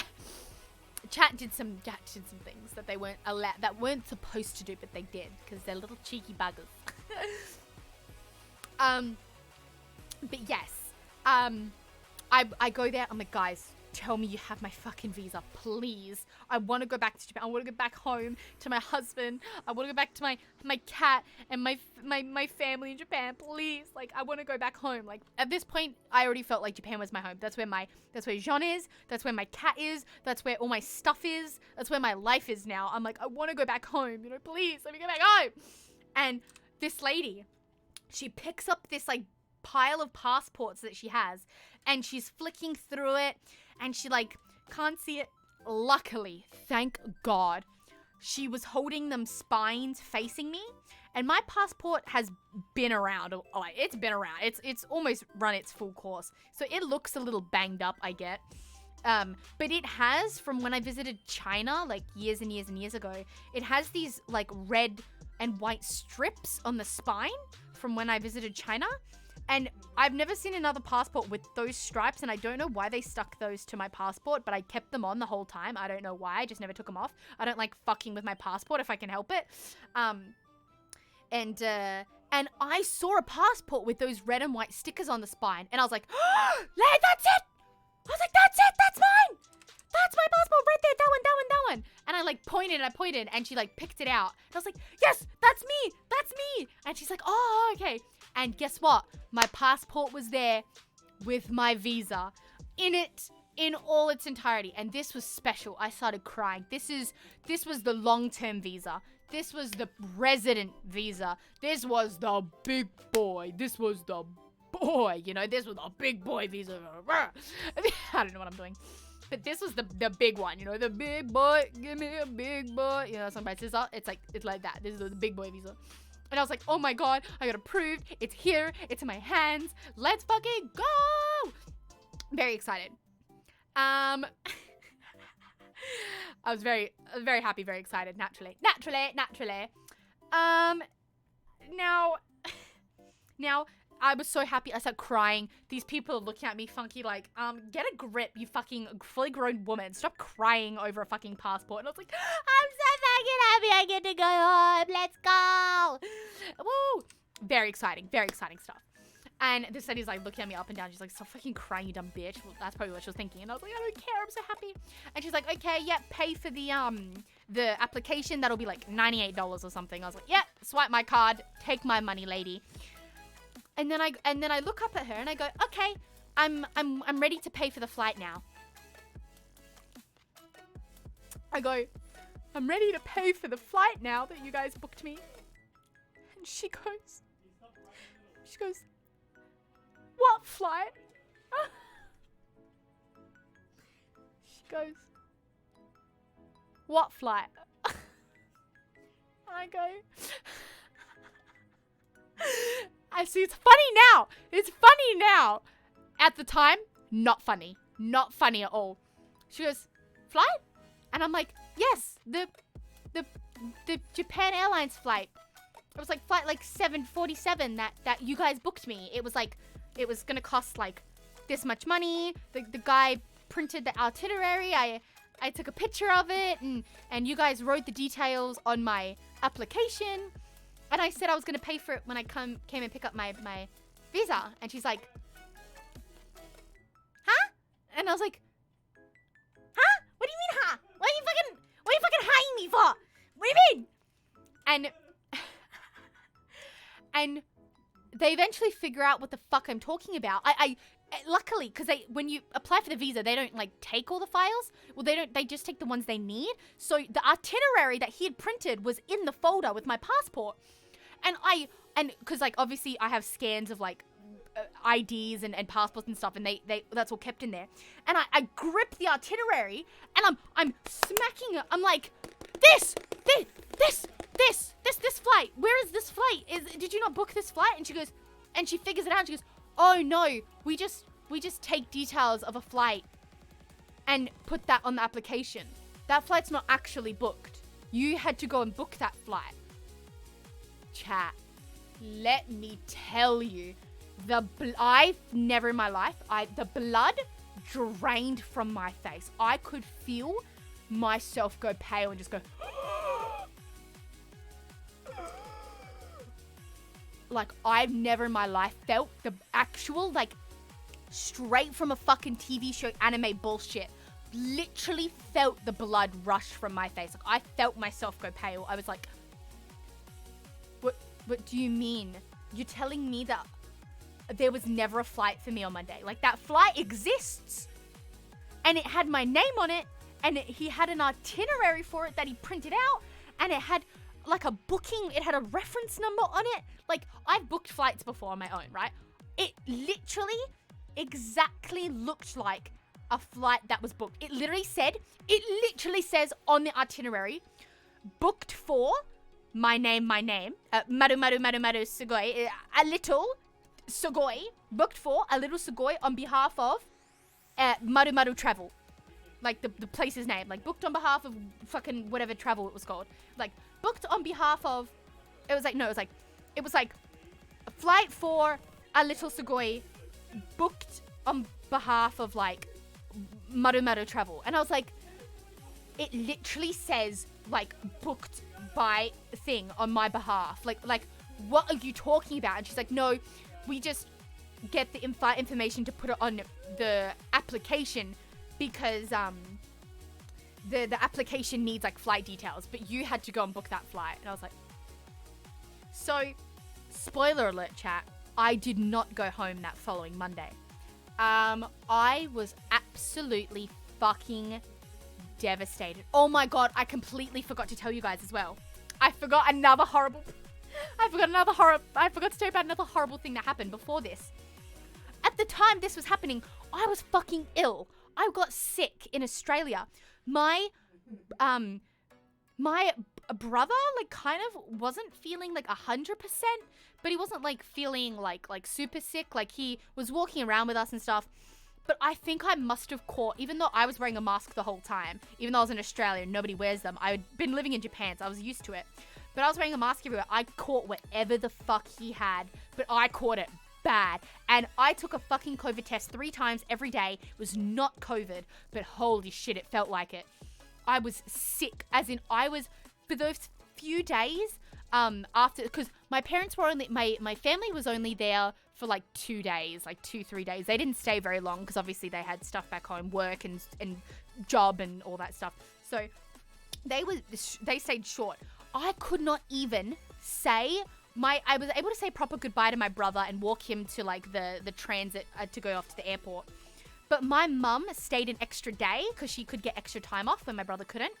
I did not even get to say goodbye to my mother. So the last time I've seen my mother, she saw me deathly ill, fucking bedridden, muscles so sore beyond belief. Like, not even just like went to the gym muscle sore. I'm talking like if you've had COVID before, you know how you get that horrible full body muscle ache where all your muscles are like tender to the touch? It was like that. And oh my god. It was, oh. James, hello. Thank you so much for the 10 months. Something change, some stay the same. True. Sugoi's luck never changes. True. True words have never been spoken. Honestly, fucking true. So at this point, I was ill. I was dragging myself to the city, to this place, and doing all this while I was so fucking sick. Like, there was, like, my mum, when she stayed the extra day, I couldn't even see her for her final day. The last time she saw me, I was in her hotel room. I was lying in the bed because I couldn't move. And she was like, do you want to sleep here tonight? And I was like, no, I want to go back home to Monty's, like where I was staying, because I was like, what if I'm even worse tomorrow? Like, this is the first day I got sick. I was like, if I'm worse tomorrow and I can't move, how am I supposed to get back home to Monty's? I cannot get back home. And I can't taxi or Uber. It costs me like $160. I'm not paying that. So in all my agony, that was the worst train ride by far I've ever experienced in my entire life. And I threw up 3 times on a Shinkansen, which will come later. And that was second to this. I had that muscle sore. I was on a train all the way back home from the city. It was awful. And I couldn't even, that was the last time my mum saw me. And that was months and months ago. And I couldn't even say goodbye to her. I didn't get to see her off at the airport. Nothing. I just had to leave and go home hobbling because I was that bad. Yes, I'm back. Welcome everyone. I'm telling a long-winded story about my horror story about how I had to travel back from Australia to Japan and Japan to Australia to sort out my visa so I could live here. But yeah, so all of this, by the way, all this news about my visa and trying to chase down my visa and the flight happening on Monday and them telling me it wasn't happening. I was literally fucking deathly ill in the middle of all of this. Like, I was coughing. The amount of times I had to try and hold in coughs because I was worried someone would report me for being out and about thinking I had COVID. But I was like, I don't have it. I was literally taking 2 to 3 tests a day, morning, midday, and night. Every single test without fail was negative, negative, negative. I tried different brands. I went to different stores. And I found out that I have had COVID through a store-bought test before. They're pretty fucking accurate. There was no chance that I was taking literally 15 different tests and they were all coming back negative. So it wasn't COVID, but it just really felt like it. It was like similar symptoms, but it was coughing, runny nose, like sneezing. The amount of times I would sit on the train for the 45 minutes to and from the city, and I'd have to hold in my coughs because I didn't want people on the train to like, you know, report me or something for going out and about with COVID. I don't even know if that's a thing. But I just was like, and it was awful because I wanted to cough so badly and I couldn't because I didn't want to cough in public. It was awful. It was fucking disgusting. And, oh man, I could have used a fucking hug and a half back then. And, yeah, and so it was awful. So all this was happening while I was sick. And yeah, so I was sitting there, have just been told that the flight that I thought was booked for me on Monday was not happening. I was crying, I was shaking, I was furious. I was like, I even specifically said to the guy, I'll come back and pay for this flight. So is this flight happening on Monday? So you guys just booked the flight for me? Wow, that was so quick. I was constantly saying things that would very definitively insinuate that I was led to believe that that flight was booked for me by the travel company for Monday and that I would just come back and pay for it. At no point, even when I was on the phone and I was like, there, you guys booked me this flight. When I was like, you guys booked my flight. You guys did this. No one at any point, except for that moment when I got my visa, did anyone correct me. No one's like, oh, wait, that flight on Monday? No. That's just like for the application. You need to go and book that on your own. At no singular point in time did any singular person at any point ever correct me or stop me saying any of that, because I made it like very obvious. Like I was saying over and over again, like about the flight. No one ever corrected me. I was never told. He never even said like, oh yeah, by the way, this flight is just for the form. He let me I literally pulled it from him, took a picture and was like, oh yeah, I want to save it so I have a copy of my itinerary. And he did not say anything. The guy behind the counter did not say anything. Like he gave me absolutely no indication for me to think that that was not a flight that was booked for me. Like I might even still have the picture on my phone if I look hard enough, or I might have deleted it afterwards out of just not wanting to look at it anymore. But how's the culture shock? I will talk about that. No, that's actually a good question. After the story, I'm happy to take some like questions that you guys have. And that's not rude. It is a culture shock for sure. If you've never visited Japan and you were just like living here straight up, which I know someone who literally did that, then yeah, it can be. It wasn't as bad for me because I'd visited Japan in the past multiple times, so I kind of knew what to expect. But anyway, I will answer that in full. That's actually a really good question. I don't think that's controversial or anything. Personally, I wouldn't say that is. I think that's actually a really good question. I'm happy to talk about that afterwards. But yeah, so just been told my flight's not happening. There is no flight booked for me. I'm on this train in tears, sick, crying, coughing. My family has already left. They've already gone back to Adelaide. I'm by myself. I'm going back home to Monty and Sam's house, or the guest room I'm staying in. I'm going back home to the guest room. I'm crying. I'm heartbroken. I'm messaging Jean in tears like, honey, I'm not coming home on Monday. I don't know what the fuck just happened, but there was no flight for me. I'm not coming home on Monday. I'm so sorry. And Jean obviously was also heartbroken because we don't like being apart. We are two peas in a pod. We spend every waking moment together. We are connected at the hip. We do not like to be apart. We have always been like that. From the moment we met each other for the first time, like 4 or 5 years ago, we do not like to be apart for even a minute. So even just me being away for the week, I wasn't sure now how long I'd be gone for because I had no flight back home.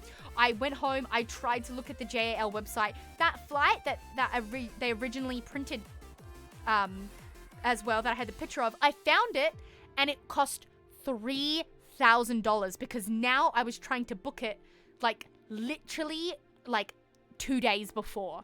Literally like the day before. So of course the ticket was like immensely expensive. And I was like, I cannot bring myself to spend $3,000 on a one-way ticket. I like, it's not business class. It wasn't first class. It was just a $3,000 economy ticket. And I was like, I cannot do that. Like, I cannot bring myself to do that. Like, as much as I love Sean and as much as I love Japan and as much as I love everything, I couldn't do it. Like, I could not press the buttons. I couldn't do it. And I was like, I told John, I was like, I said, if you want me home, are you paying $3,000 for this flight? Because I sure as hell ain't. So, basically, USD, no Australian. Yeah. So, I was just like, hell no. So, I ended up just booking a flight. The only other flight that was like the same, like JAL, no stops. Everything else had like 2 stops, was like 26 plus hours long, stopping in like 3 different cities, 2 different fucking countries. I was like, and at this point you can imagine, I was beyond done. I wanted a straight shot, no stop, 10 hours, Melbourne to Japan, no fucking around. I was like, I cannot, I'm not sending my luggage through 6 different fucking cities in 4 different countries just for it to get lost. I've already had, like, you can imagine my mindset, right? I wanted to be picky with this flight. I'd already been burned by buying a flight in a panic literally a couple of months prior. I'd already been burned heavily by that on the way there to Melbourne. I'd already been burned so heavily. I was sick. I was tired. It had been almost a year of stressing about this up to this moment. And I was just like, I am going to be picky with this flight. I'm going to book this very specific flight. I want it JAL. I want no stops. I want fucking more, like, overnight if possible, or early morning. Like, it had to be, right? I was done. Just wondering why you're holding us at gunpoint? That's fucking a good question. Ask chat. Ask chat. They can answer that for you. Yes, the VOD will be up. Yep. I never changed my settings with VODs, so I don't believe that this will go into the void. They should be up. Yes. Yeah, and so it's just like, at this point, I had already such a huge streak of non-stop bad luck for so long at this point that it was just, I was like, this is it. I just need this one thing. So I booked a JAL flight, straight shot, Melbourne to Tokyo, no fucking around, but it was like, oh god, it was like early to mid the next week, like the following week. And at this point, I'd already been in Australia for either a week or just under a week. And so I was like to Jean, hey, look, I was only planning to stay for a week. I'm now gonna have to stay here for double that. I found this flight. It's not too badly priced. It's the flight I want. I'm not willing to take any other flights, even if it's sooner. I'm not gonna risk losing my luggage and get another run of bad luck or a delayed flight. I couldn't. I was like, I need this one thing to go right. And if my best chance is to wait another week, then so be it. And I obviously told the people I was staying with, I was like, hey, I need to book this flight like a week from now. Are you guys? And I was on a slight time crunch with the people I was staying with because they were also planning a holiday. Well, they were having a holiday that was already planned well before I got there to Fiji. So they were literally leaving Australia for Fiji at the end of the month. And this was all happening at the latter half of the month. So I kind of like needed to kind of be out of their house before they left for Fiji. Cause like, you know, what was I going to do in my house, in their house without them? You know what I mean? Oh, that's why I have the gun. That's why I have the gun. Thank you so much. That's why I have the gun. You want to know why I have the gun? That's why I have the gun. Oh, thank you not only to James, though, to everyone. Holy shit, man. I want to say a proper thank you before anyone's like, oh my god, she hasn't even thanked me for... I know, I'm sorry. I got so distracted and so much happened at the beginning of the stream. But really, I do want to say thank you so much for everyone who's given anything today. Or ever at all. Holy shit. You buns never cease to amaze me. Never cease to out-maneuver my brain. Thank you so much. I've also been trying to focus on this story so much because it's literally so many details that happen, and if I get something wrong, it like stops making sense. So I've been so hyper focused on getting the story correct that it's like not even funny. But thank you so much. But I will continue. I will press on.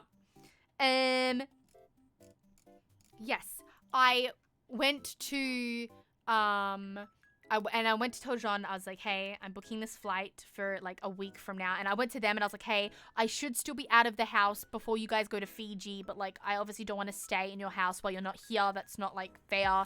I don't want to do that to you. And they were like, yeah, just like let us know what's happening. Stay as long as you like. And it also did, if the one silver lining to me not getting that initial flight is I was still pretty ill.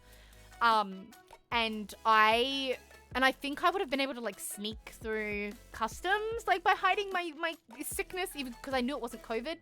But obviously you don't, during a pandemic, you don't exactly want to be walking through fucking TSA and immigration coughing your lungs out, you know, that doesn't look good. So, I was like, I think I could pull it off, but like it was a lot better to know that I'd have an extra full week to fully get over my sickness and then fly home. And I'll be honest, that thing, oh my God, I don't know what the fuck my brother gave me, but holy shit, I don't even know if I caught it from him, honestly. But whatever I got, that shit stuck with me for another 2 weeks after I got back to Japan. I did eventually get back to Japan, chat. I am back in Japan safely. I think that's towards the end of the story now, though. I think that was it.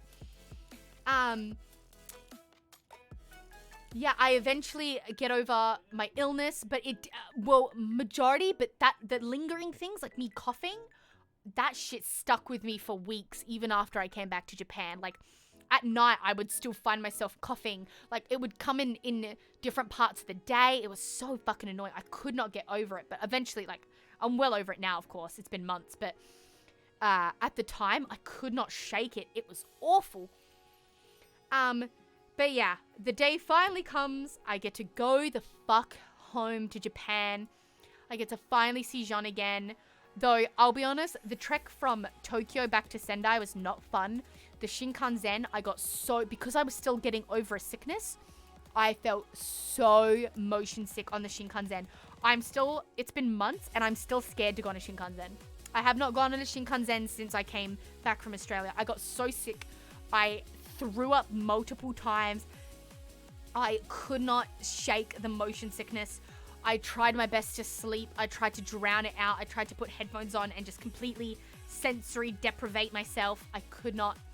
It was awful. That was the worst Shinkansen ride I've ever had in my life. Not worse than when I had muscle aches and had to take a 45-minute train back home in Melbourne, but it was the second worst. I had the two possible worst travel on a train trips essentially almost back to back within a couple of weeks. Like, oh. But anyway, yep. You feel motion sickness when you're not ill? I do. So I do actually get fairly motion sick even when I'm not sick. So I was getting over an illness and my motion sickness punched me like a fucking sock full of bricks. It killed me. So I was, oh my God. I remember like how I felt on the Shinkansen. I remember feeling, I just remember the feeling of feeling so deathly sick. And so when I finally got back home, I couldn't even really celebrate. I couldn't be like, yay, I'm home and jumping around and being like, woo, yeah, because I was fucking still sick and still, there's motion sickness caught up with me still for a couple of days. And the sickness I caught in Australia stayed with me for a couple of weeks after I got back from Australia while I was in Japan. And then, you know, the last final kicker of the story is, we're almost at the end, I promise. The final kicker of all of this was at the end when I finally got home from from Australia to Japan for the final time, which is where I'm at now. We're now almost at current day, where I came back from Australia a few months ago and I've been living here on that ever since. I haven't even left Sendai because I'm too scared to take a Shinkansen. I'm too scared to get on a fucking anything that moves too fast. I'm traumatized, literally. But the day after, I know the word for it in Japanese, asate. But I don't think English has a word for it. A word for the day, it's the day after tomorrow. I don't think English has like a word for it. Japanese do. It's called asate. Asate is the word for the day after tomorrow. But the day after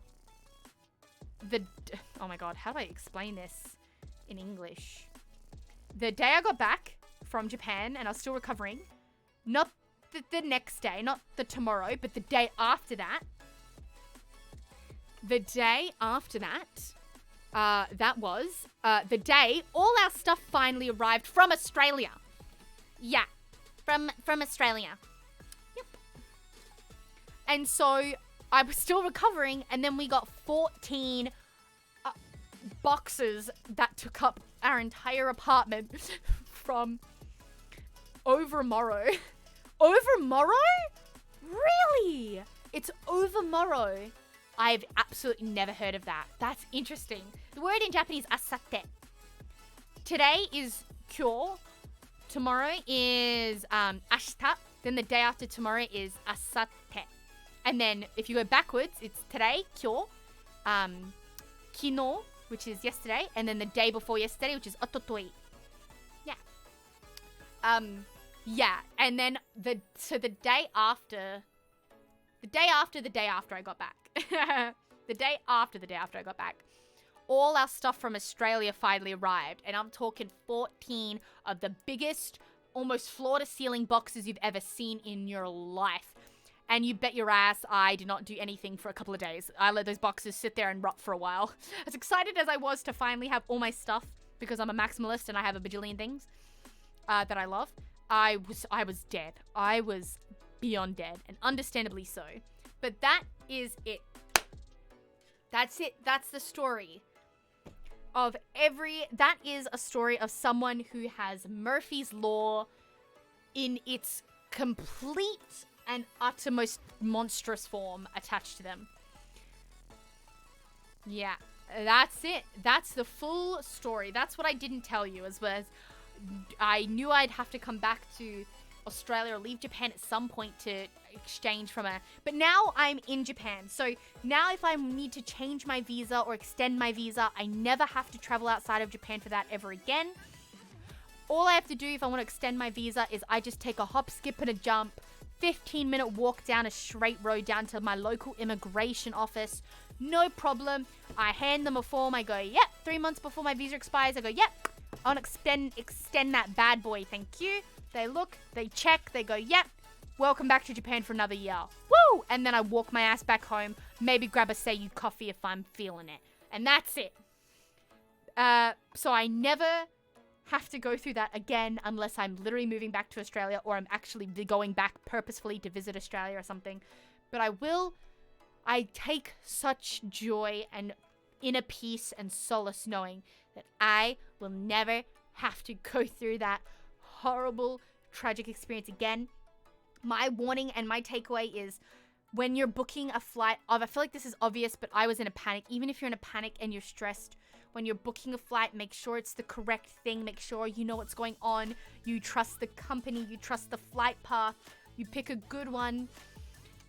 And just, yeah, and that's it. I think that I got everything. Yeah. From one maximalist to another, how do you fit all your stuff in a small living space? That's an excellent question. Smart storage. Smart storage. Good story. What do you mean story, okay? That was real life, okay? It should be good retelling, Sugoi. Good retelling of your traumatizing event, okay? No, I'm joking. I'm glad you buns enjoyed it. Sorry, hold on. I need to fix a cord. Hold on. Why are you not... Hold on. Let me just check a thing. But yeah, I'm glad you buns enjoyed my misery. Oh, the misery. Also, don't forget to remind me, chat, I owe you... Oh, I'm trying to get a little thing. I owe you 2 karaokes. I owe you 2 songs. We got a level 5 hype train while I was offline. Because that tradition, by the way, is still standing. That is a long-standing tradition here on this channel. For anyone that's new or may not know, anytime we get a level 5 hype train, because that used to be the max, but now it's infinite. But if we ever go to level 5 or above in a hype train, then yeah, I do a karaoke. I do one song per like level 5 plus hype train.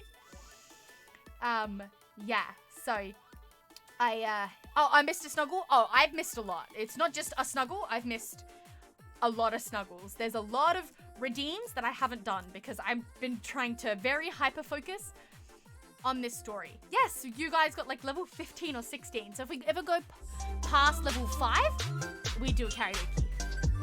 Yes. WBU Big Fluffy Bun.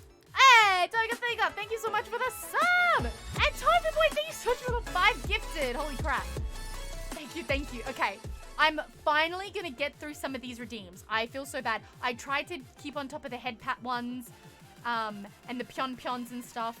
I'm going to do a lot of them now. Okay, first of all, let's go through these ear wiggles. I have a lot of ear wiggle ones. Ear wiggles, ear wiggles, ear wiggles, ear wiggles, ear wiggles, ear wiggles, ear wiggles, ear wiggles. Oh, I'm trying to ear wiggle. Ear wiggle, ear wiggle, ear wiggle. Let me see. Ear wiggles, another ear wiggles. Ear wiggles, ear wiggles. I'm sorry, some of the people who did ear wiggles are probably not even here anymore. Stretch. There's a lot of stretches. Okay, I'm just gonna do a long, big stretch to do all these stretch redeems. I know, I feel bad, but I was really trying to stay on top of the story, guys. You gotta bear with me, okay? I was trying to stay on top of the details of the story, and even then I fucked it up a little bit. Okay, hydrate. We've got a couple of hydrates. Give me a second to take a big swig of water. Hold on.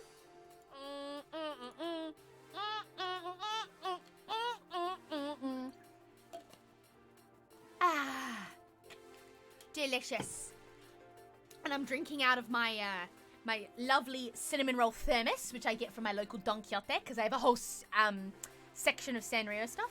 Snuggle with chat. Oh, it would be my absolute honor. Wow, this is, oh my gosh, wait. Wait, chat, this is our first snuggle in like so long. Oh my gosh, I'm like kind of nervous. Yeah. It's gonna be our first snuggle in like forever. Oh my gosh. Oh, get over here, you absolute bunch of beautiful, gorgeous, shining, sparkling, adorable buns. Come here. Come here, come here. Spam the comfiest, snuggliest emote you have. Come here, you cuties. Come here.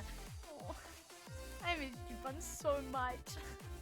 I missed this. I missed us. I just missed seeing you guys in a chat like this. Oh, come here, come here. Oh, I'm not ready to let go. I'm not ready to let go. I'm not ready. I'm not ready. I'm not ready. I'm not ready. I'll put the gun here just in case as well. We can snuggle between the gun. We can snuggle between the gun. Don't worry. Don't worry about it. He'll come between us, but he'll never come between us. Welcome you know what back. We've missed you. Oh, I missed you snuggle more. Lil Sugo, I hug Lil Sugo, I hug Lil Sugo, I hug. Thank you for all the welcome backs. I have been reading them. In the chat. So thank you so much. I haven't been like ignoring. It's just there's that whole story I really wanted to tell in its entirety, because obviously the crazy roller coaster of a ride that was my life for a while is insane, and I wanted to tell it, and I wanted to stay on track as best I could, but I really appreciate everyone welcoming back with such love, and if you came by any point, thank you. I'm just, I missed how the text-to-speech says that he meant. I always used to think during the time you were away, ALittleSugoi. Most of the time, the answer would have been good. Sometimes terrible, bad. But sometimes good. Oh god, my arm is deformed a little bit. Don't worry about it. Oh, do you Buns have any questions for me? I know I will start off with, someone asked about the culture shock. It wasn't too bad because I have visited Japan twice in the past for like a decent length of time, for at least 2 to 3 weeks. So I knew at least roughly what to expect. It's not like this was my first time ever being in Japan, but obviously being a tourist in Japan and staying at a hotel is different from living in an apartment in Japan and having to do, your trash and signing up for health insurance and shit like that. The culture shock wasn't too bad for me because I also really enjoy a lot of the cultural aspects of Japan opposed to the Western world in some aspects. Like, I really like just the general level of politeness and respect people have here in Japan opposed to the Western world. Like, I obviously saw it quite in contrast when I was going back and forth between Japan and Melbourne a lot while I was sorting out my visa. I was, I went back and forth in quick succession, so I really got to see, like, the really stark differences. And a lot of the time, it's things like in trains in Japan, any public transport, and I'm talking buses, chikatensha, chikatetsu, densha, shinkansen, which is like the subway, the train, the shinkansen, that's the same, or bullet train, I guess it would be in English, but you know what shinkansen is. But yeah, jitensha, chikatetsus, shinkansen, all of those, your phone needs to be on silent. You shouldn't be talking, you shouldn't be being rowdy, you shouldn't be kicking and screaming, making a lot of noise. It's very respectful. Your phone should be on silent. You shouldn't be talking on the phone. You shouldn't be talking loudly. It's like, and that's just like a general rule. Like, general rule to be quiet, quiet. Like, even now before, like, when we started the stream, I was being a bit too loud, so I, like, toned it down because, like, I live in a Japanese apartment now. I don't live in, like, a house. So, the walls are obviously going to be a lot different. So, and like the temperature, the volume level needs to be like different. I shouldn't be yelling and screaming out of my lungs anymore at any point because I don't want to disturb the neighbors. That's just like a courtesy thing. You bow and say ohayo gozaimasu and konnichiwa to like anytime you pass your neighbors or anyone in your building. I just really love the like overall intense politeness of everything. It's really fun to live in that. Like when I was in Melbourne, I'd be on the train, I'd literally hear people screaming, having divorce proceedings on their phone. I literally had a guy, there was a homeless man like walking up and down a train car while it was in motion. So he wasn't sitting down and stuff, it was like while it was in motion, and he'd ask people for money, but people can't like remove themselves from that potentially uncomfortable situation because you're on a moving train.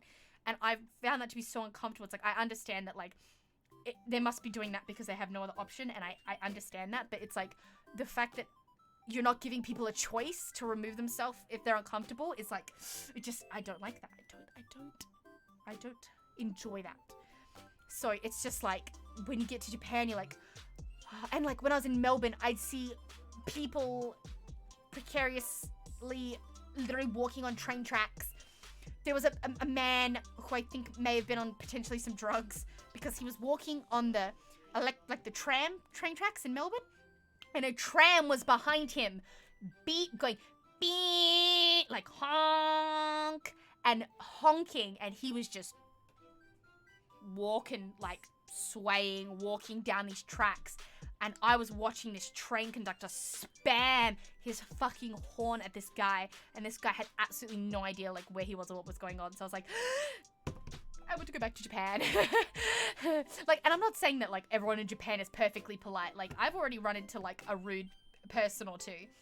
But the amount and, like, even the level of, like, what's considered rude is, like, completely different. So it's less of a culture shock and more of just, like, something as a Westerner. Like, I just in general, I like being loud. I'm just a loud person, so kind of quieting myself down has been probably a difficult thing. Like, I just gotta like take my level. I can still be, fun and stuff. I just gotta like take my level, just bring it down a notch. Just,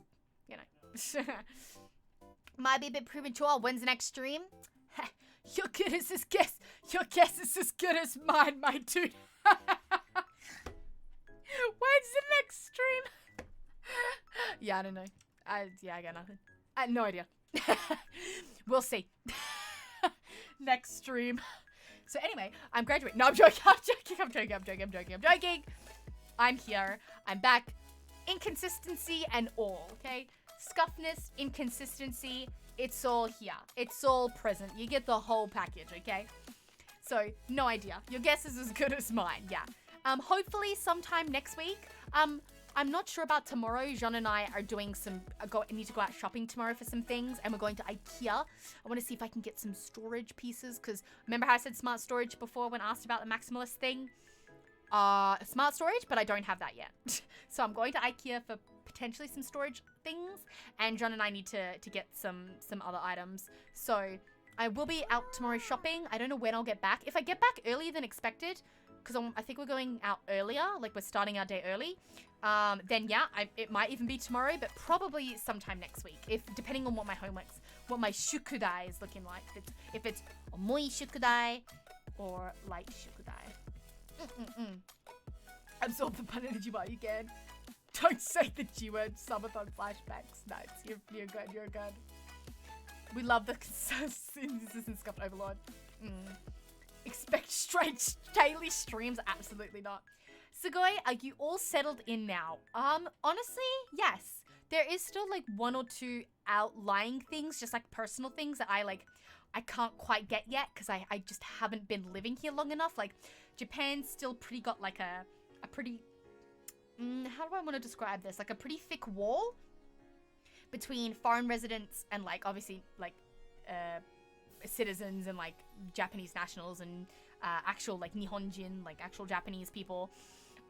So like there's just some things where I need to be even just living here for a certain amount of months to be order to even like apply for, and those things are kind of like important things. So there's one or two things that I'm kind of just like waiting to get, and then I will be like 100%. But in terms of just like daily life, but those things are like not daily life things. It's more like a health insurance thing and like a credit card thing. Like I've still got a card I can use. It's not like, it's like those are like things I'm just like twiddling my thumbs waiting for stuff to happen, because as someone said, that's very true in Japan, the cog moves slowly here.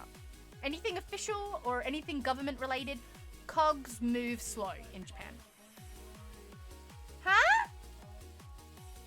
Say what? Say hi to Rory? What? I don't know what Sean's saying.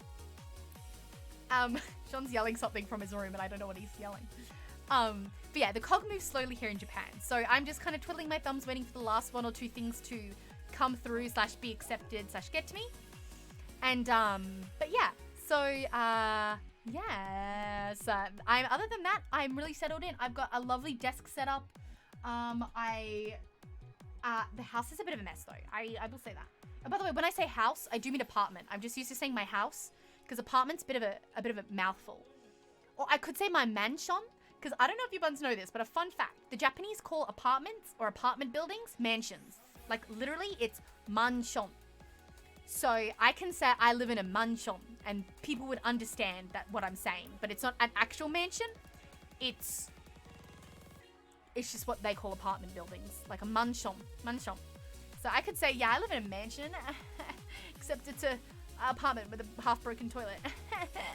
Yeah, I live in a mansion. Do you guys live in a mansion? Wink, wink. Yeah, so I think that's cute. Home? Yeah, I say home, house. But when I say home or house, I'm talking about my apartment. I live in a small one floor, one space apartment. Okay, so when I say I live in a house or a home or something, I live in a mansion / apartment. Yeah, it could use some love. It's a little dirty. It's a little neglected lately because I've just been going to school and I'm still trying to juggle my day-to-day at the moment. My new day-to-day with school, with gymming, stream. Obviously, today's the first day of stream, so it's looking a little worse for wear. But it's I'm settled. If we're talking day-to-day, I'm really truly settled. I know where to go to get daily necessities. I know where to get some cheap foods. I know where to go if I want to do some clothing shopping, if I want to do some random goods shopping, if I need home goods or kitchen goods. It's like I feel like I know my local cafes and bakeries, if I feel like this or if I feel like that.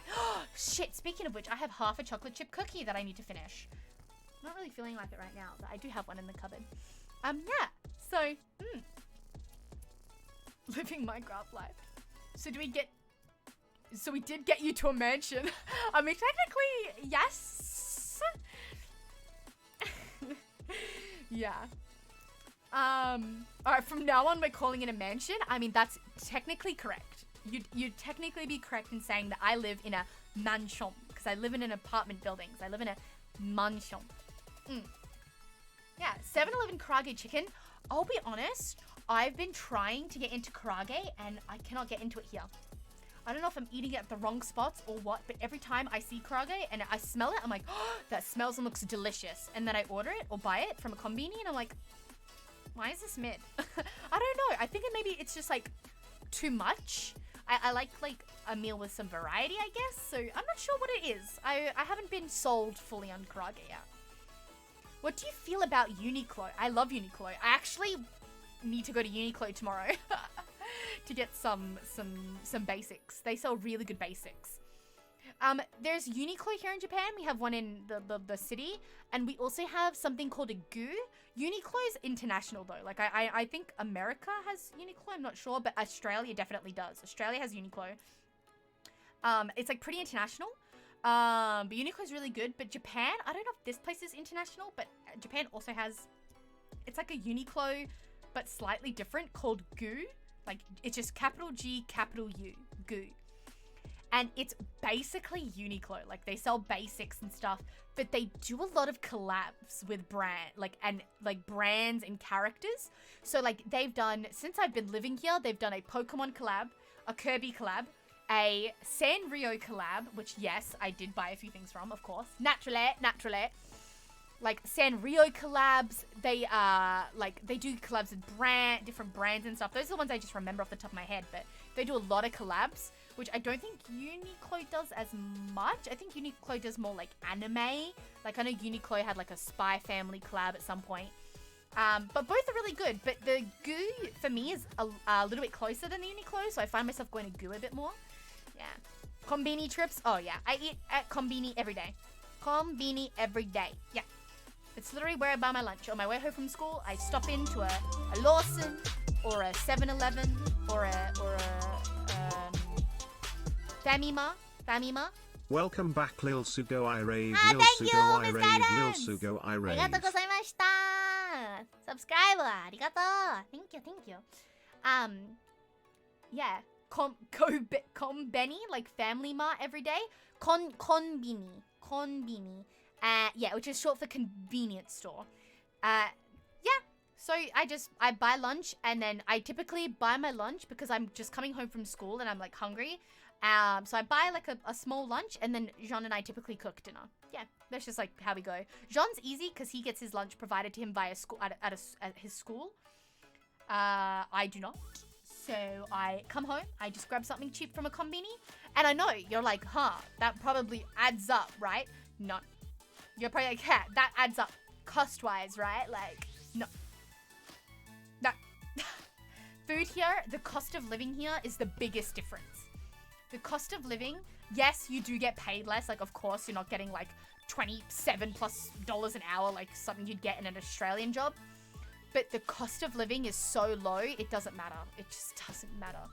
Like you buns remember the bi-weekly rent goal I used to have, right? Like Welcome back a year after ago. so long. Thank you. I hope Thank that you for your the trip in 200 Japan biddies. is going well so far, It and that you is. have made some lovely memories and enjoying your time I there. Greater than have. W less than. Hope you have enjoyed some delicious cuisines I of have. Japan, the konbini, The the konbini. vending machine culture.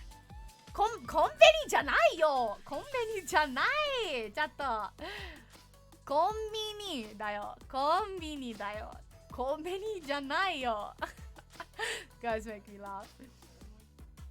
Isn't it easy to eat out in Japan than it is to cook? It is, yes, very much so.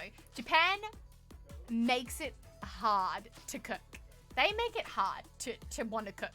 I still cook pastas and curries, crumb chicken, you know, things like that.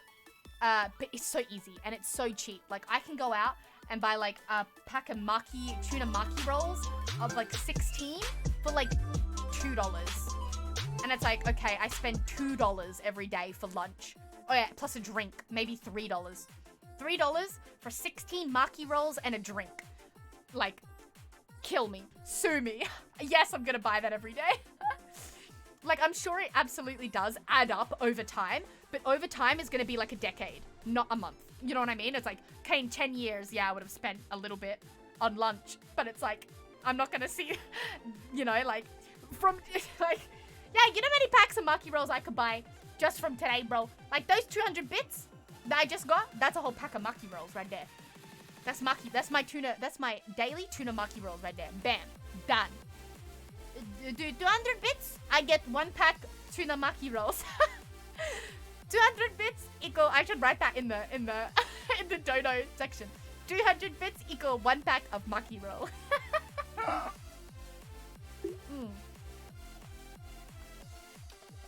Yeah. Okay.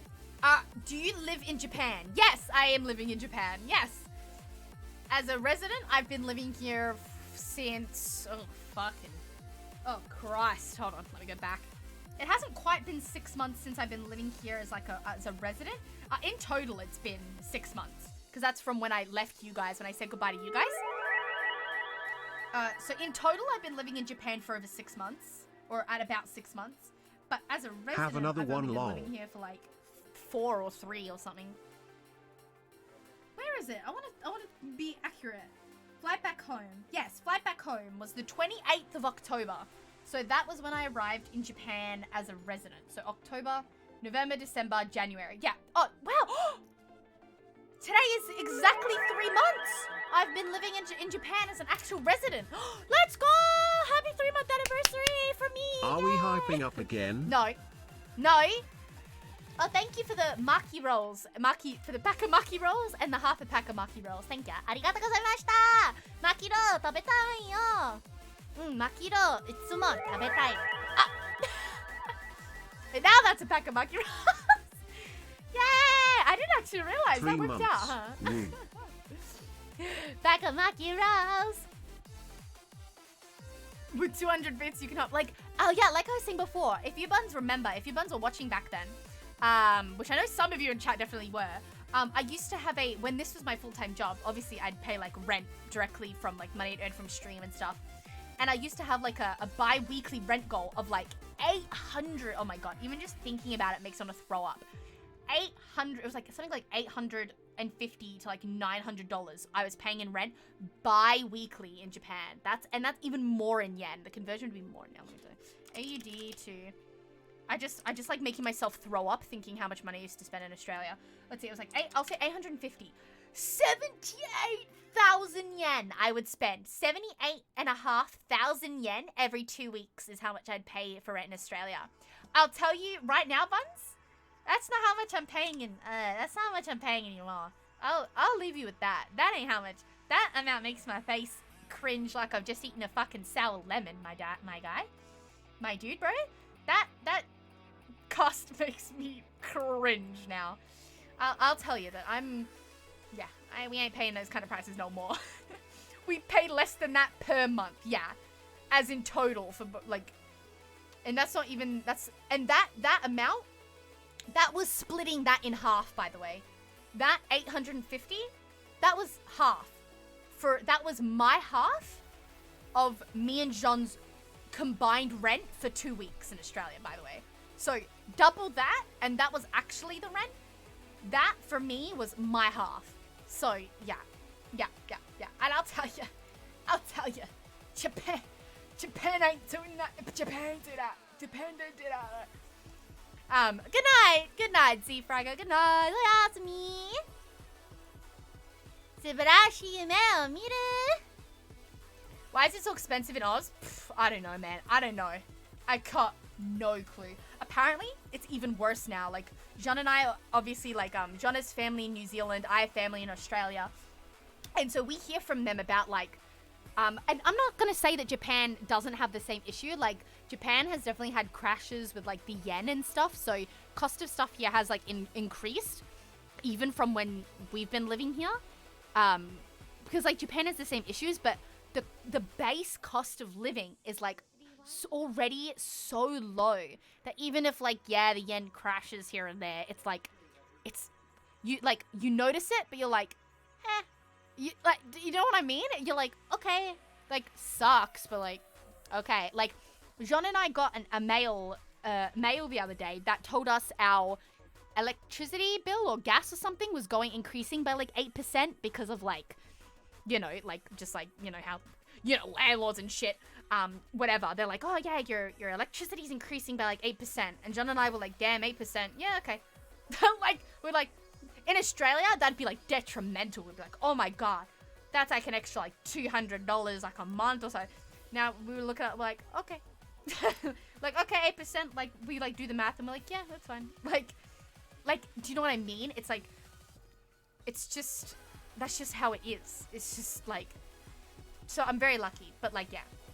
It's also like scary because like, I don't have an arubaito, so I'm like, anything that goes out doesn't come back in. But you know how many packs of maki rolls I can buy now?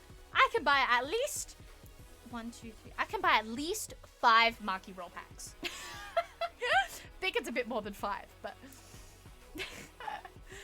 yeah, it's crazy. Aussie land be expensive to live? I pay less than that in USA per month. Yeah.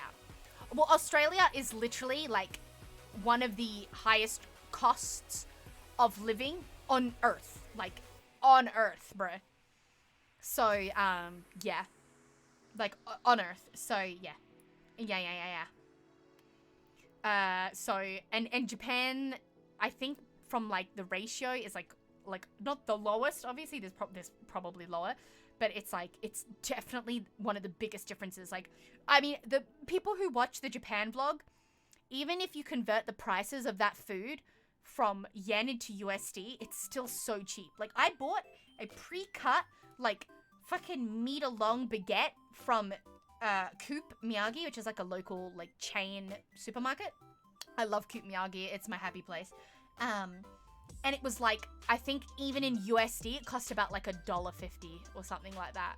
And it was like $2.50 or something in USD. And it's like, hey, I can't say no to $2.50 giant baguette. And it was good too. It's like a good baguette. Like, you know, you're like, dang. As Californian, I don't know how that compares to Aussie land. I did the quick math and yes, I'm right. But I live in the middle of nowhere in the Midwest. Oh, wow. I have to be heading to bed. Welcome back again. Can't wait to see more comfy bar. No worries, Xavier. Thank you so much for stopping by.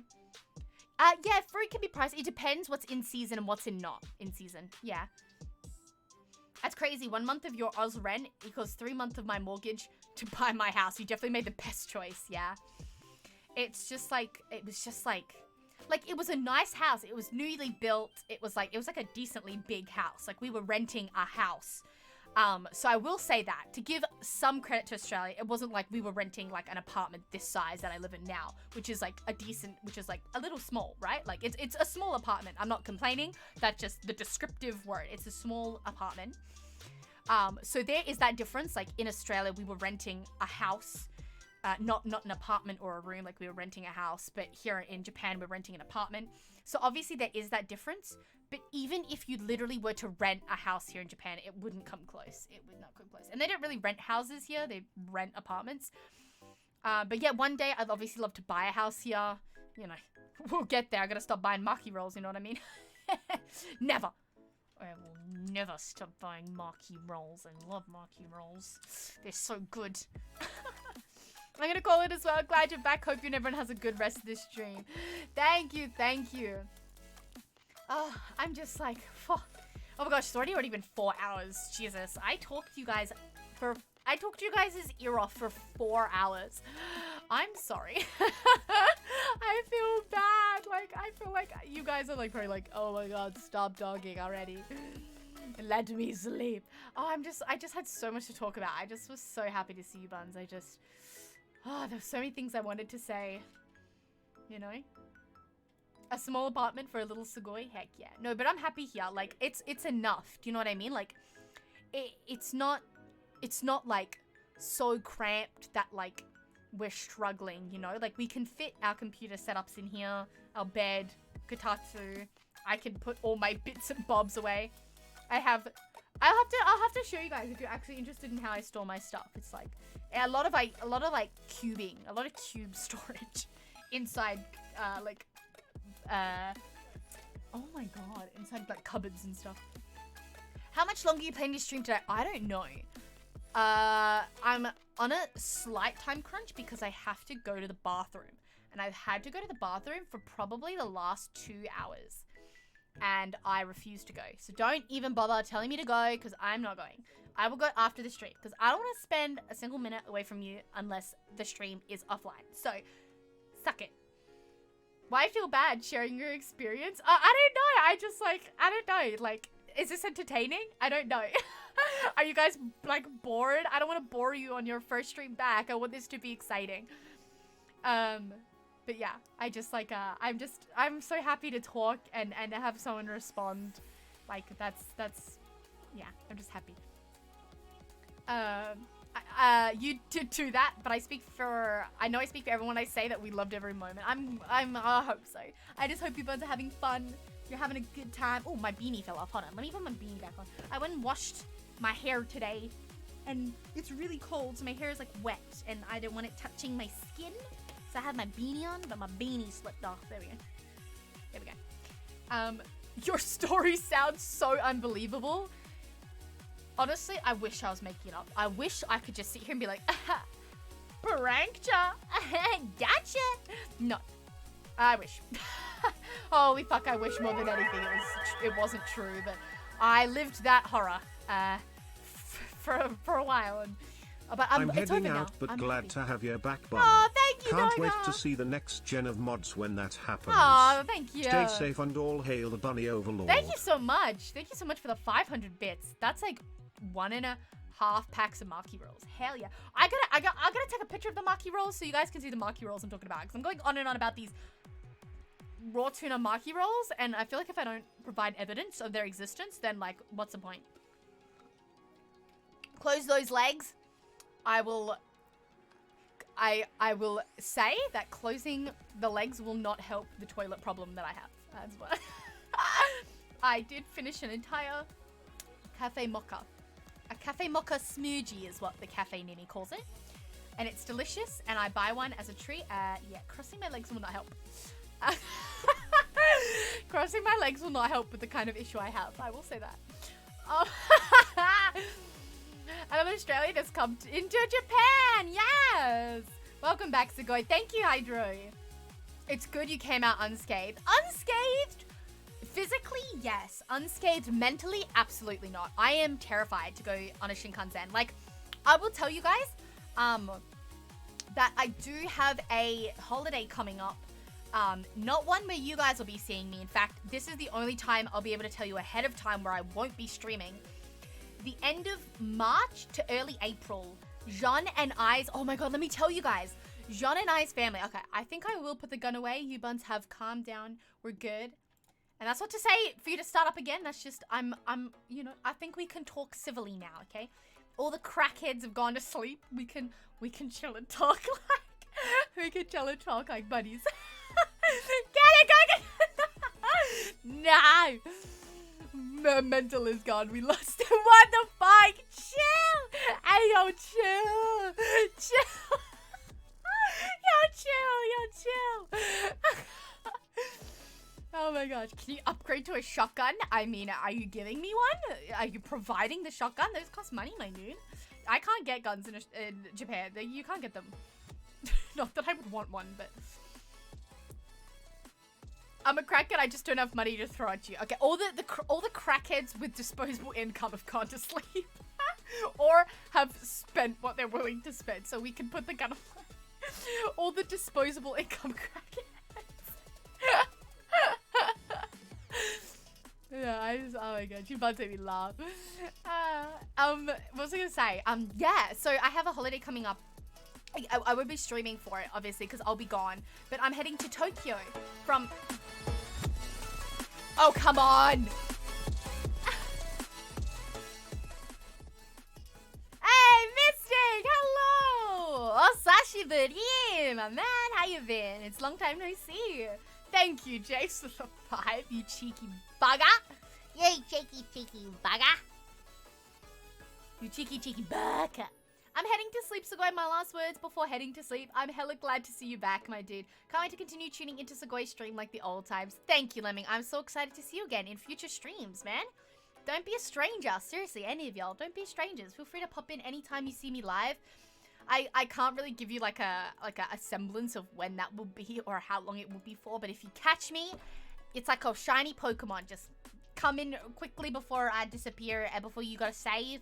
You gotta save, and then you gotta try and catch it. But then if you don't save, and then you miss, but you can't reset. This is a terrible analogy. I give up. Lovable crackheads. True. New name for tier 3's disposable income crackheads. Bro. Sugoi's back. I could finally change my Twitter profile. Yeah, yours has been one of you hugging the bunny version of me, right? I love that picture. It's so cute. It's so pretty. Hi, Rennie. Thank you for the welcome back. Hisashiburi. Yeah, I was gonna say, yes, I have a holiday. I'm heading to Tokyo. Me and Jean are heading to Tokyo. Late March to early April, like through that time period. So I think it's the last week of March and the first week of April. Because, guess what? We're seeing our families again. So my family, so my Mamagoi and Brogoi are coming to Tokyo. And Jean's family, his mother, dad, and his brother are also all coming to Tokyo all at the same time to see us. Jean hasn't seen the poor boy, has not seen his family for like 4 years, which was never the intention, but COVID hit, and that was like 2 full years of like no travel bubbles. And then as soon as the bubble opened, Jean and I were well on our way to moving to Japan, and by the time they could come, we were already gone. So it didn't ever work out for so long. So he's finally seeing his family again after a really long time. I'm seeing my family again after another 6 months of not seeing them. At that point, it would have been 6 months, or over 6 months, since I'd seen them. And like I told you, I didn't really get to say goodbye to my mum properly last time because I got so sick.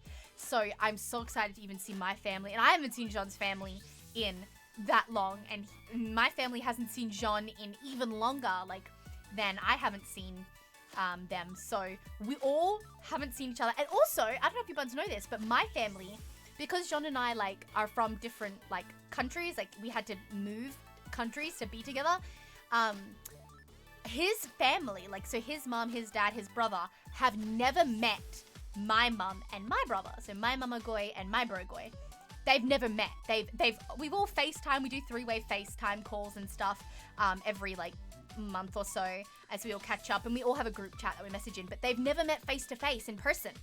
And so in March, they are all going to meet for the very first time. So my family and his family are meeting for the first time. Jean is going to be seeing his family for the first time in literal years. I'm going to be seeing my family for the first time in over half a year.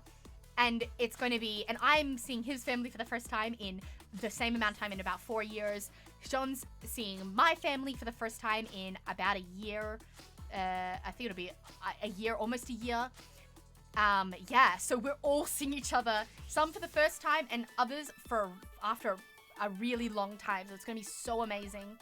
It's a really long time. Yeah, it was never our intention for him to ever go that long without seeing his family. That's like sad, especially when you have a good family, like when you want to see your family. I mean, if you don't want to see your family, bitch, cut them off. Go NC. No contact that bitch. Like, power to you. But when you want to see your family, when you like actually, you know, like you have a good relationship with your family, you want to see them, you know, you don't intend to not see them for that long. But yeah, COVID hit, and then Japan, and then it built up so quickly. So I'm so excited. It's going to be 2 weeks. We're all going to be in Tokyo for 2 weeks. I'm so excited. I'm so excited to spend time. They've never got to spend time together. So, and Jean and I will be able to like take them around Japan, show them our experiences in Japan, like get to show our knowledge of what we've learned from living here as well. I would have just come off my full 3 months of Japanese schooling as well. So I would have come off 3 months of school of Japanese learning. So I should be pretty like spick and span to help them navigate Japan and the language when I can. So I think it's going to be really good from. Where's he from? France? No, I know his name's Jean, but he's not. He moved from New Zealand. So his family's in New Zealand, my family's in Australia. Yeah. Worlds collide family meeting. Yeah. So I'm very excited for that. That's a big thing coming up. But other than that, yeah, it's going to be on a pretty need to know base. It's going to be like a pop up here, a pop up there. And yeah, if my school obviously picks up and there's a big like test that week or I need to study a lot, then yeah, I just won't stream for the week or however long it is that I need. But yeah, so streaming's got to kind of take a back seat. Yeah, so yeah, that's oh my gosh, is that everything? Oh my gosh, okay, next stream, I won't tell it on this stream because I think it's gonna be too long. It's literally gonna be too long, but next stream, remind me to tell you, Buns, about the licorice story. If anyone's, yeah, technically, but like not really. Yes, but no. Yeah, if you buns remember, and next time I stream, if anyone's here right now, remind me, say, Sugoi, tell us the licorice story. Tell us the story about your cat. Tell us about your cat. And I will tell you the horrific, it's another terrible story, by the way, which again, when I tell it, don't be scared or afraid. Feel free to laugh at the crazy insanity of it, because she does end up here completely okay and completely fine, and she's enjoying her life here in Japan. But oh my god, getting her to that point was a nightmare. So definitely, yeah, kitty story, just spare me and be like, tell us the cat story. Tell us. So I gotta keep you buns coming back, okay? You gotta have something to look forward to next time. So I don't know when the next stream will be, but if you see me live, jump in and be like, cat story! It's cat story right now! And I'll be like, okay. Yeah, we need to, yeah, you gotta know the side story. You gotta know the side story. Sorry to ask something you probably already covered, but have you guys got jobs in Japan? No, that's a good question. So Jean does. Jean's currently an ALT, so an English teacher. And so he does that full time. I am a student. So I go to class every day and I study Japanese in a class. Oh yeah, I'll tell you guys a bit about that too, about like my classes and what that's like and how that's going. But yeah, I go to class every day. It's not like an all-day thing. It's about a little over 3 hours, the class is. But I go every morning for a little over 3 hours, and we do like Japanese study with a teacher and everything like that. So I don't have a job. I'm doing student stuff. I don't really have time for an arubaito. Maybe in the future. I feel like my Japanese is not good enough to have an arubaito, which is a part-time job. I feel like anywhere I try to apply for will be like, do you speak Japanese? And I'm like, no. And they'll be like, okay, no thanks. You know? So I want to at least finish at least a good 6 months, if I can, of schooling before I try. There are people in my class, like at my level, that do have an arubaito, which I was actually really surprised to hear. And they're kind of like at my level of Japanese, maybe a bit better, but not by like a huge margin, you know? So it could be possible for me to get one soonish, especially if I'm not doing like customer facing stuff where I need to like speak fluent Japanese. Like if I'm just like a shelf stocker or something, I don't really need to speak fluent Japanese. I'll just be like, put this there. And I'll be like, hai, wakarimashita, and then do it, you know? So it depends. It might be in the cards for me, but at the moment, no. Jean, yes, me, no. Tia, that's a long-winded answer. Short answer is Jean, yes, me, no. Yeah, we don't have any other reason to come back at all. Exactly. Okay, I gotta give you a reason to come back. Jeez, come on. But yeah, with my schooling, it's going really well. Like I said, I haven't been to a school in general in like over a decade, because like dropout.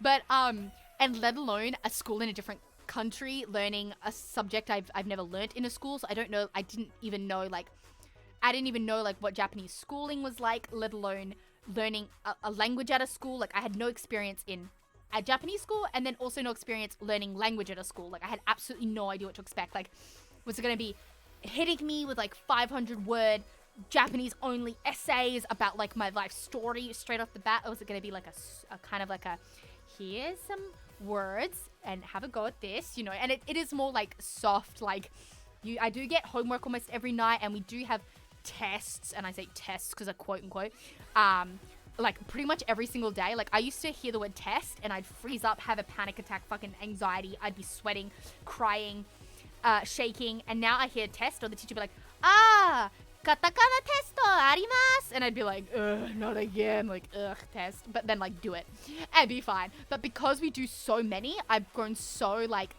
okay with just like tests and being tested that I just like, I don't care. I'm like, yeah, I studied for it, I'm feeling confident, let's go, you know, which is really good, because I'm so proud of myself, really, because I had such a big, I think I've talked about this in past streams, but obviously it's been a long time, so I don't expect you guys to remember, but I do just generally have a lot of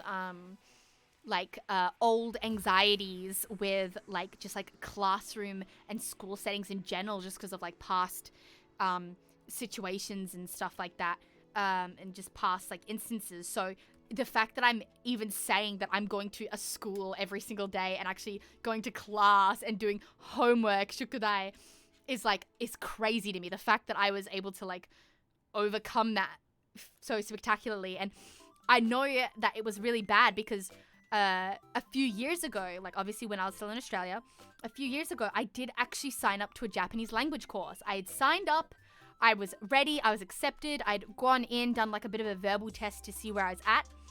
And they were like, yep, we're ready to take you. The first day of school comes, my mum, bless her sweet heart, she drives me to this Japanese class on my first day, and I have a absolute fucking meltdown. This is like kind of embarrassing, I guess, now, but I had a meltdown. Like, I didn't have like a screaming tantrum, but I just like, I panicked. And my mom's kind of one to be like not notice that sort of stuff, but she like could instantly tell something was like deathly wrong. She like pulled over. She's like, what's wrong? And I was like, I feel like I'm dying. Like, I remember pushing off the like, you know where the glove box compartment is at the front part of the car? Like that hard part. I was like pushing off that, like that was going to push me further from the school. I was like, I cannot go to the school. Like, I cannot go to school. I'm not ready. I still have like trauma. I can't. And so she's like, okay, then you're not going. And she turned the car around and we went home and I never went back. And the school was trying to email me like, you weren't there. Like, where are you? Like, your class. And I just remember emailing them being like, I will not be attending your class. Thank you. And just like being like, shoot that email off, and then blocked them so they couldn't contact me. Because I just like, so I knew what I was like worried, like, what if I do that again? What if I'm not over it? You know? And then I walked in and I was nervous, obviously, the first day. But my classmates are so kind. So there's me, I'm the only Westerner in my class. Like, I'm the only one from like a Western country. Like, I am the only Australian. There's another girl in my class who's from Taiwan. And every single other person in my class is actually Nepalese. And Jean and I actually noticed like early on that there's actually a big Nepalese population here, specifically in Sendai. I'm not sure why specifically Nepalese, because they're from different parts of Nepal, from what I've like heard them say in class and stuff. But yeah, there is, and majority of my classmates are Nepalese. And I was like, that is so interesting. I don't think before this, I don't think I'd even met a Nepalese person or someone from Nepal. And they are so friendly. Like, they always try and talk to me. Like, obviously we have to talk in Japanese because they only speak Nepalese, or they don't speak much English, and I don't speak any Nepalese, obviously. Because I'm stupid. And so we like talk in Japanese, but we like crack jokes, and they always try and make an effort to like talk to me. And I even have like a running joke with the guy that sits behind me.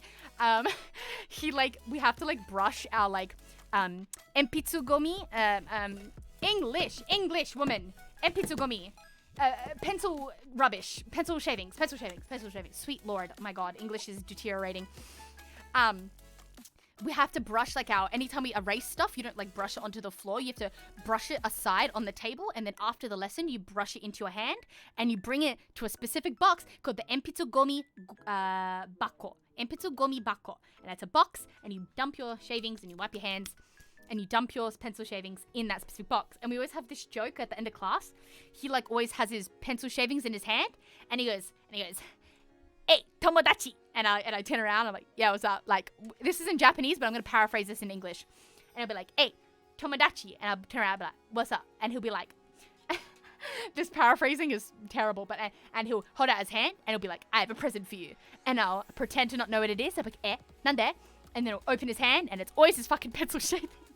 And I'm always like, and I always go, thank you. And I always go, thanks, but no thanks. I don't want your disgusting pencil shavings. Like, paraphrasing, obviously, and translating to English. And then I like dust mine, and then I turn around, I go, hey, and I'll be like, presento, pa, and then like, or omiyage, and then like show it, and it'll be like, daijoubu desu, like, I don't want your pencil shavings. And we make that joke every single time we have to like have pencil shavings. And it's like, it's really fun. Like, they're really, really friendly. They always make an effort to talk to me and like make jokes with me. And like the most wholesome thing happened yesterday after class. The guy that sits behind me, he's kind of like if I had to describe him, I'd say he's the loud kind of class clown. Like, he always speaks, like, when the class has to renshoku, which is like a repeat, like what the teacher, like, teacher would be like, konbini, and then we say konbini as the class. He is always the loudest. Like, he is like the only voice you hear, like that kind of thing. And he was like cracks jokes with like the senseis and stuff. And he's always trying to like say something, like ask a sensei question, but he like, it's like hard, he doesn't fully formulate the sentence in Japanese, and so the teacher like doesn't always understand what he's saying, and so we all have to kind of like jump in to try and like help get the question across. It's like a whole thing, because obviously none of us are fluent, so when we have a question and stuff, we're not allowed to speak anything other than Japanese in the classroom. So my lessons are all in Japanese. Like, the teachers only speak Japanese. During class hours or during class time, we're only allowed to speak Japanese, like the teacher to each other, though obviously the Nepalese people speak a little bit of Nepalese to each other just to make it a bit easier.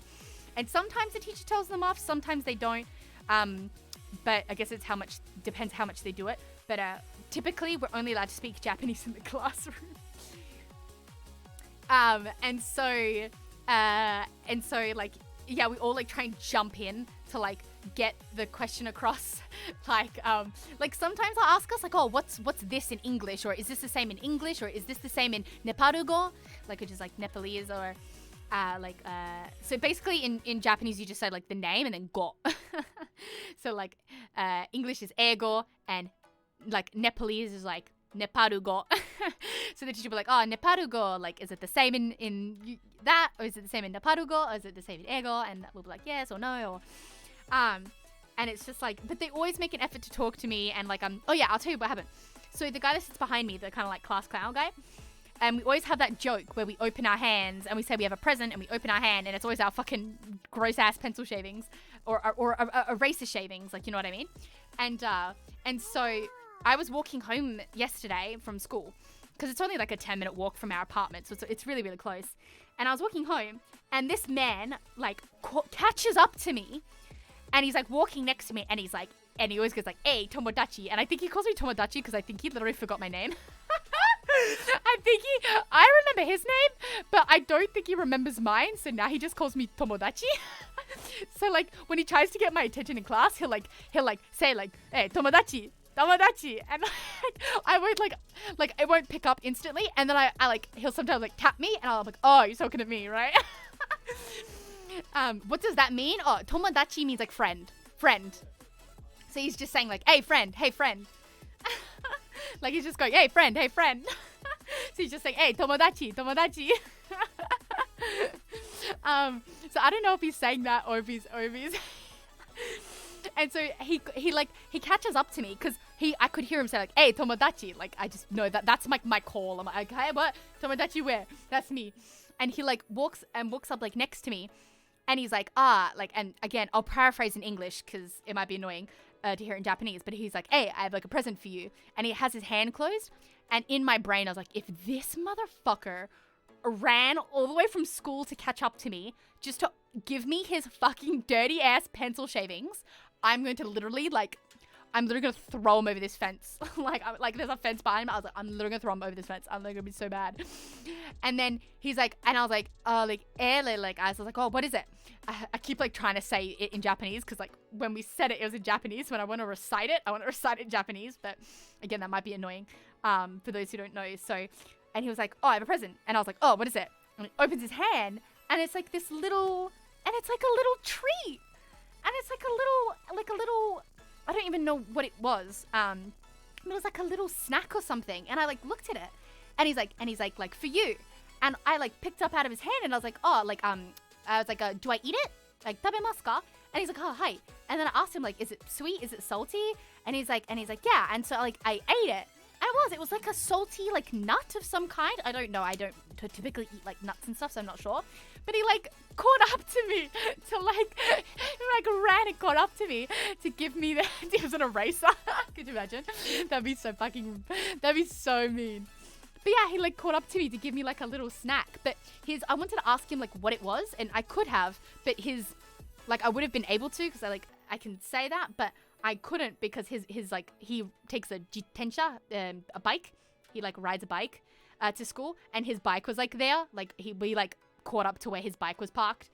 So he was like, oh, okay, bye, sayonara. I was like, oh, sayonara, arigato. Like, thanks for the snack. And then I just walked the rest of the way home, and I messaged Sean. I was like, Sean, the cutest thing just happened. Like, one of my classmates caught up to me so he could give me a little snack. And then Sean like got kind of mad at me. He's like, why did you eat it? Like, how do you know it was edible? Like, and I was like, I don't know. I asked him if I could eat it, and he said yes. And he's like, just because he's like, don't just eat things people hand you. He's like, don't just put random stuff people give you. Like, don't just put things in your mouth that people give you. Like, if you don't know what it is. I was like, true. But I did ask him if I could eat it first. And he said yes. And I kind of trust him.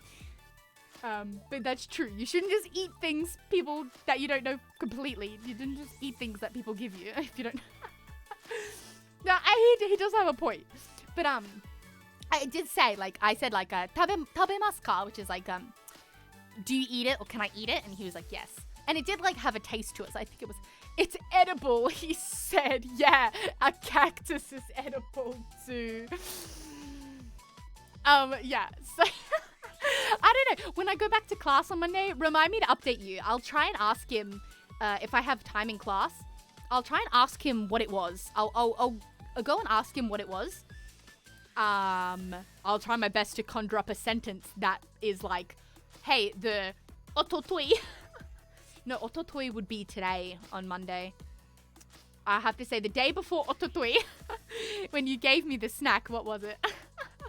I'll try and ask him what it was and I'll update you. I think it might have been a Nepalese snack, or I'm not sure, but yeah, because I think the people from Nepal are here only temporarily. I'm not sure, because when the teacher asks them like when they're going back, they all had like an answer. And then the teacher was like, we'll say Sugoi-san, when are you going back to Australia? And I was like, I'm not. And one of the other classmates was saying like, oh no, she's not like here to like study, like she like lives here, like she's not on a study visa, like she's living here. And then he was just like, so. And I was like, yeah. And then he was like asked me like, where do you live? And I was like, okay, dude, like, why do you want to know? Like, hey, who's trying to find out? Trying to fuck around and find out. Why you gotta know where I want to live, sensei? Jeez. And my senseis are really nice too, by the way. And yes, we do actually call them senseis. It's like weird to call them teacher. It's like because we call them name sensei. So like Mae sensei or Sato sensei. So it's like, yeah, my senseis. I have some days, 2 days a week, I have 2 senseis a day. And every other day I have like oh my god, I don't know how to explain this. Every day I have a different sensei. So Monday I have a Getsuyobi sensei, Getsuyobi no sensei, Kayobi no sensei, Suiyobi no sensei, Mokuyobi no sensei, Kinyobi no sensei, Doyobi no sensei, Dokuyobi no sensei. Do you guys know what I'm saying? Do you guys know? Wakarimashita? Minna wakarimashita? You know, y'all need to brush up on your Japanese. This is gonna work. If this relationship is gonna work, you're gonna have to brush up. That's the days of the week. So that's Monday sensei, Tuesday sensei, Wednesday, Thursday, Friday, Saturday, Sunday senseis. So I have a different sensei every day, but some days, like on Getsuyobi, Monday, and on Kinyobi, on Friday. Oh, okay, not Doyobi or Nishiyobi, not on Shumatsu, or not on the weekend, Shumatsu, weekend. On the weekend, I don't have school, but Monday to Friday, Getsuyobi kara Kinyobi made, sensei arimasu. わかりましたみんなわかりましたわかりましたか難しいねYeah, so kin uses the kanji for money. Yeah, but kin yeah is gold, but it's the kanji is okane. So each day has like a kanji that's like associated with something else. So like for example, Kayobi, Tuesday, has the kanji for fire. Fire day. Kayobi, that'd be Tuesday. Kayobi. Yes. Gold money day. Yes, exactly. Yes. This is much more Japanese than when... Really? Do you think so? Do you think my Japanese has improved? I'm at 2 weeks in. I'm 2 weeks in and I've got like 11 more weeks to go or something. I don't know. I'm doing a 3-month course at the moment, and then I think once that's finished, I just wanted to see, I didn't want to sign up for like a whole year, especially because of like visas expiring and stuff, and of course we can just like renew, but I just wanted to see where we'd be at, like if we'd be still staying in Sendai or a different part of Japan. So right now I'm doing a 3-month course, and that will finish right before I go on holidays to see my family. Actually, it works out perfectly. And then when I come back to Sendai from that, I might sign up for another 3 to 5 months if I can get in quickly before our visas expire, so I can see like where in Japan if we have to move or if we're staying in the same spot. Jean and I need to discuss that, of course. But yeah, do you think I've improved? Does it really sound like different? Does it sound more like I feel like I'm learning a lot. Like I'm only 2 weeks in, so I'm self-taught on my writing Japanese, so I don't know how to speak. Well, I self-taught writing too. I self-taught how to read katakana and hiragana and write them. But what I was doing very wrong, something that I've changed drastically, is the stroke order. The stroke order on how you write some katakana and some hiragana. Oh my god, bro. I had it all fucking wrong. But now I'm like, when I write it, now I write it correctly, because they drill that shit into you. They're like, stroke order, this line first. このラインは like 1番、このライン2番 It's like, oh my gosh. You speak much better than me? I'm only 2 weeks in, so I still sound like a broken Japanese baby. Like if I was a literal baby doll that was broken that spoke Japanese, then that's what I'd probably be classified as. But it's getting there. Sounds like you're speaking Japanese instead of yelling things from anime, and the Duolingo you were doing. Hey, that's good. Food? Yeah, I know. I still have to go to the bathroom. We should do a Japanese learning stream, like a study stream. That's not out of the question. I definitely love to share like some of the things I learn in class and such. There was even like Jean and I were thinking about like at one point we were like, oh, I could do like a homework stream. Like I do my Japanese homework on stream. But then I was like, no, I like a strong, like that was an idea for a minute, but that is a strong no. And I'll tell you why.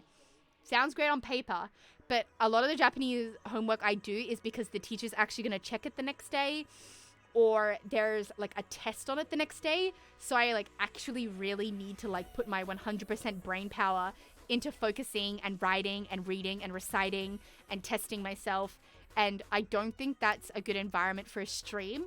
Like, I would not be able to interact with chat. I would be way too distracted. Like, I need to fully 110% brain power, like, fully focus. And I don't think that'd be a good environment for a stream. But, like, a general Japanese, like, chill study stream where I, like, teach you what I've learned and stuff, absolutely on the cards. Like, just a general, like, on a day off or something, we learned something really interesting that week in school. I can only stream for, like, a short time or something. I'd totally be down to do, like a chill, like, hey, I would love to tell you about what I learned this week and particles and kotoba and stuff like that. I thought that could definitely be in the cards. Absolutely. I know hello and thank you. That's good. Hey, that's a start. I can speak broken Japanese thanks to media, anime, and games. Hey, that's good enough. I grew up in Hawaii and we learned Japanese in high school because of the tourists that just decide to live here. Wow. After you learn hiragana and katakana, start reading furigana to learn the basic kanji. So it has improved a lot from what I can remember. Oh, wow. Shit, brain cell efforts, yeah. Yeah, absolutely. Hey, welcome, Zambuskers. Hello. That sounds fun. Hell yeah. Hi, my homework. I missed you so much. Oh, I missed you too. Man, welcome back. Kaeri nasai. But yeah, it's, so yeah, I have like a lot of different senseis. I'm still trying my best to remember everyone in my class's name and also all of my sensei's names. So I have, a different sensei every day of the week. And then 2 days of the week, I have 2 different senseis.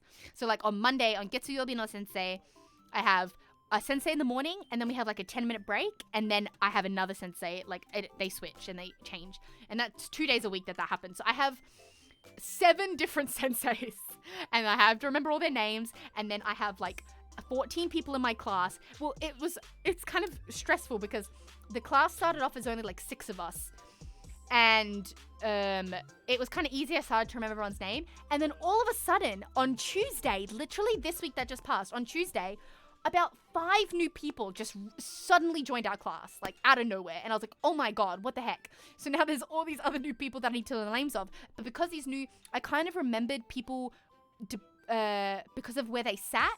And that helped me remember, because I'll be totally honest with you. I've never really met Nepalese people. There's not really, as far as I know, there's not really Nepalese people in Australia, or at least not where I lived, or not that I knew of. Like, I didn't know any. So that was my first time learning like Nepalese style names. And I also had to remember them in Japanese. So like, you don't say their names like in an English way. You'd say them as if they're written in katakana, like in a Japanese way. Like they'd say mine in that kind of way and I'd say theirs. So not only do I have to learn a new kind of name that I've never like learned before, but also I had to learn how to say it and write it and speak it in a language that I don't fully comprehend. Does that make sense? So it was like kind of challenging a bit. So sometimes they'd like, because it was easy for them because it was all of them learning, because I was only me and the girl from Taiwan and the Taiwanese girl. I'm trying not to say like names because I don't want to like dox anyone. So I'm sorry if it sounds a bit gross for me to be like the Taiwanese girl. Like I just don't want to I don't want to like dox anyone's name because I don't think that's appropriate. So I'm just gonna say it like that. But me and the Taiwanese girl, we were the only 2 new students. Everyone else had already been there for a couple months. So them all learning 2 new names was easy, but then I had to learn all of their names because they were all new to me, but I was the only one, like me and her were the only new ones to them, you know? So for them it was easy. So they'd like, sometimes at the beginning they'd be like, they'd like crack a joke at like my expense. They'd be like, hey, what's her name? Or like, what's my name? Do you remember my name? What about her? What's her name? And I'd be like, I don't know. But luckily for me, Nepalese names, actually a lot of them seem to sound very similar to my name. And so some of them were actually quite easy to remember. In fact, they're so similar that the teacher gets us confused all the fucking time. She'd be like, beep beep, maru maru san, maru maru maru san. Wait, you're maru maru san, and you're maru maru san, and you're maru maru maru maru san. Like, maru is just like a circle, by the way. It's just what you use to like, when you don't want to say like a word, you just blank it with marus. It's just like, it's like kind of like in English we'd say blank san, maru maru. So it's like the teacher always confuses everyone's name. So but yeah, some people's names were difficult, some were a bit easier. But yeah, I'm still learning and it's been fun. Like I'm really happy that my classmates are like friendly. Like the girl who sits in front of me, who has a very, very similar name to me, she always like turns around and like asks me, like she always asks to see like my test and to see my test scores and to see what I got on like a test. And she always like tries to ask me questions about like where I'm from and stuff. But she's very soft spoken, so I have a hard time like hearing her, but she's quite shy, so when she tries to talk to me and then I say like in Japanese, I'm like, I can't hear you, I'm sorry, like mo ichido onegai shimasu, like kikimasen, and she'll be like daijoubu, and then like turn around and not speak to me, and I'm like, no, I'm sorry, like I want to talk to you, you're so nice, but I literally can't hear you because you're so soft spoken. And of course we're all wearing masks, so she's soft spoken and wearing a mask, and she has like a tendency to do this really like cute thing where anytime she gets something wrong, she covers her mouth with like both her hands like this. So she's soft-spoken, wearing a mask, and then covers her mouth with her hands. And so like hearing her is really difficult, and so I always feel so bad. She always tries to talk to me and I'm like, I have no idea what you're saying because I literally can't hear you. I'm like, I'm so sorry.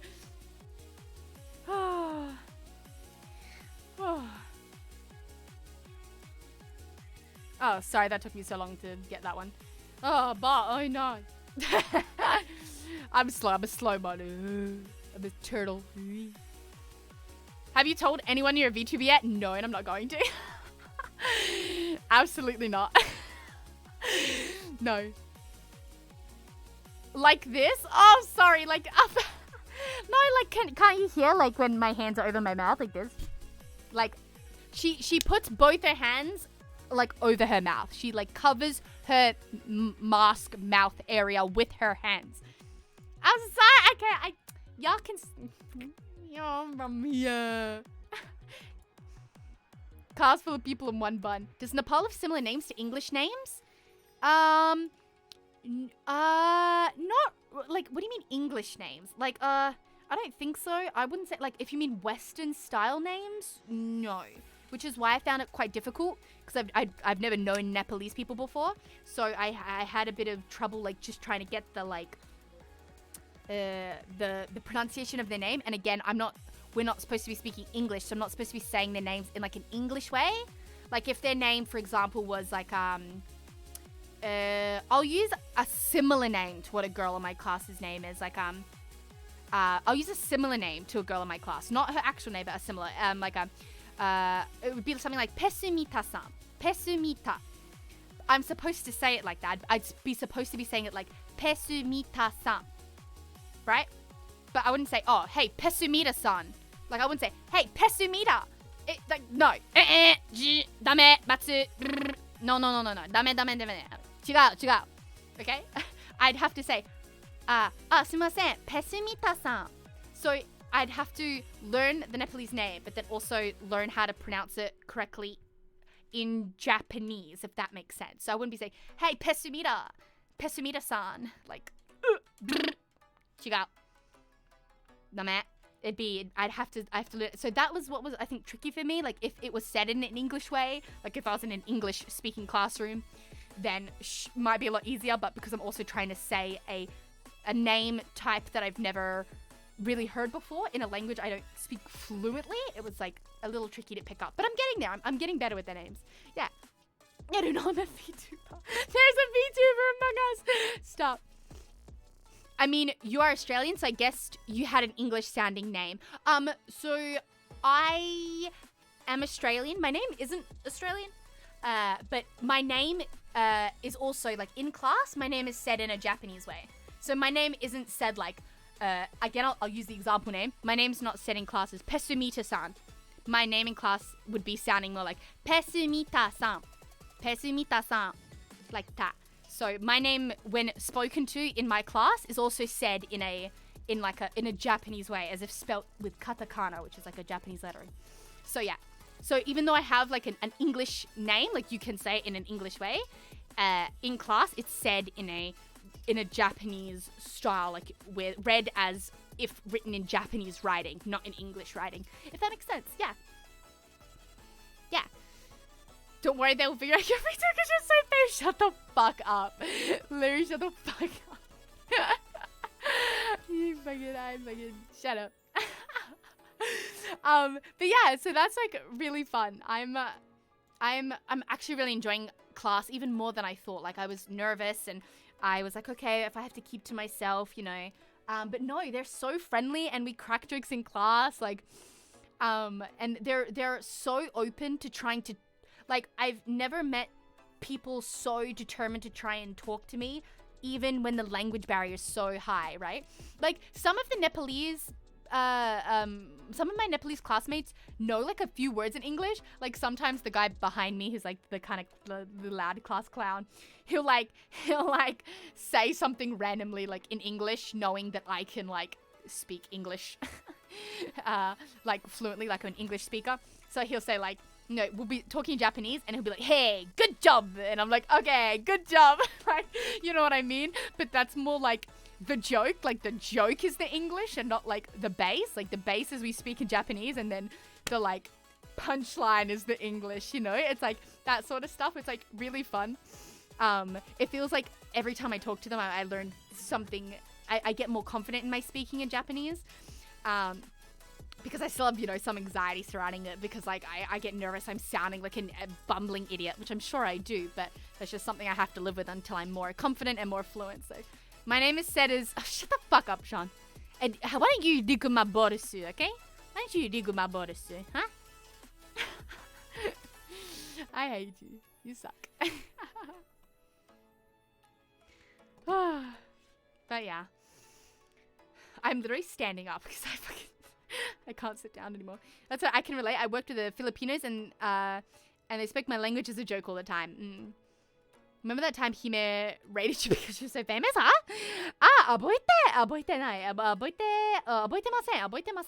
I don't remember that, eh? Nande, aboitemasen.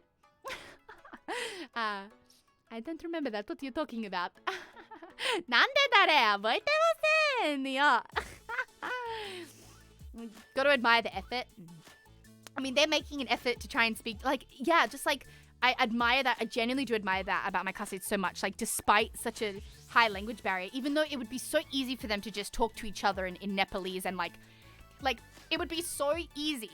In fact, I would say it would be a lot easier for them to just totally ignore my existence and just talk to each other in Nepalese, because they're all from Nepal. They all speak like Nepalese because they do it all the time. Like I hear them talk like before and after class. They all speak Nepalese to each other. Like pretty much as soon as we finish class, it's just all Nepalese in the classroom, and I'm like, I'm lost. I got nothing. And because majority of the class, like only 2 of us are non-Nepalese people, or 2 people not from Nepal, it would be so easy for them to just make friends with each other and completely forget about me and the other girl. But they don't. They like genuinely make an effort to like talk to us and like interact with us, even if it's like in Japanese, which is a language none of us speak fluently. So our conversations are like very broken, very much trying to get a certain point across, but doing it in a very weird roundabout way. But they always try nonetheless. Like they always try. Like I don't think I've gone a single day in class without one of them turning around to try and say something to me, even if I don't understand or, you know, something like that. It's like, yeah, it's like, they always try, and that was really nice. Like, cause I don't think I would have had the confidence to reach out first.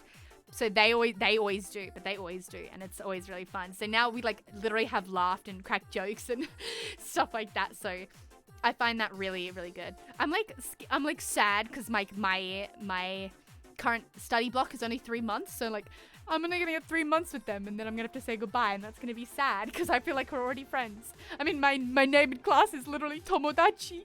Smart. What am I supposed to do? I mean, at the end, if I want to keep in contact, I can always add them online, so that's like not really a problem. But yeah, so that's what my class is like. It's fun. Obviously, it's tiring. Like I get up early and my brain is fried by the end of it. Like I said, I typically stop into a konbini on the way home, and you'd think after a little over 3 hours of studying non-stop of Japanese that I'd be pam popping out Japanese like a pro. No, that's when my Japanese is the worst, is right after class. And I always go to a konbini to buy food. I always try and go to like a self-checkout so people don't have to deal with my shit. But I sometimes go into a company that doesn't have self-checkout, and I just like, and they'll like ask me, and I'm like, and like, you know, like, onegai shimasu, motte nai, iranai desu, like I go full autopilot, like I have no idea what's going on, like, like when they ask for a bag, they'll say like, reiji fukuro, you know, arimasu ka, or something like that, and I'll be like, motte nai, like I don't need it, or iranai, I don't have it. And it's like my brain just like turns off, and I'm like, nai desu, or dame desu. Like I just go full, like I got no idea what's going on. Yeah, my Japanese gets worse. A little tomodachi. Chisai tomodachi da. Well, that's a good way to learn, is to try conversations. Yeah, no, it's really good. It like helps, just like, it helps me learn to how I want to get my like thoughts and feelings across in any given situation. You hungry? I think you could have started it. Alright, Buns, I think this might be it. I think this might be the end for us. Oh, no it's not. I owe you 2 karaokes. Should I do that next time? I really have to go hold on. Let me think if I want to do it now. Do I want to do it now, or do we want to save it for next time? What do I want to do? Do I want to do it now? Because I'm totally fine if you are to like do rain checks, to do a rain check on it. Because obviously today was like going to be pretty full up. But I do owe you 2 karaoke songs. Do I want to do it now or later? They could be asking if I support insert political thing here, and I'd agree. Yeah, the gaijin like hi, just saying hi to everyone. I've heard stories of people coming to Japan, obviously like us, like not fully knowing Japanese right off the bat, and some guy literally brought like 2 kilos of rice off his bus driver because he did the like hi, and so hi means yes in Japanese, just a straight hand hi, yes.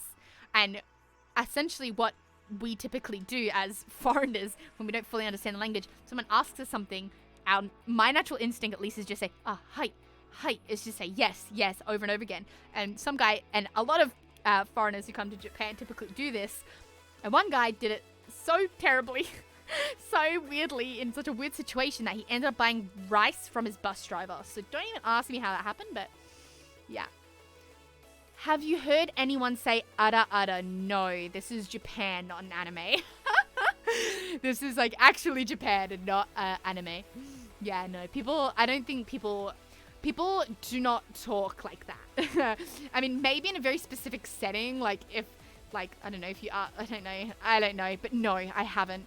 Because, yeah, people in Japan typically don't talk like they do in animes. Yeah.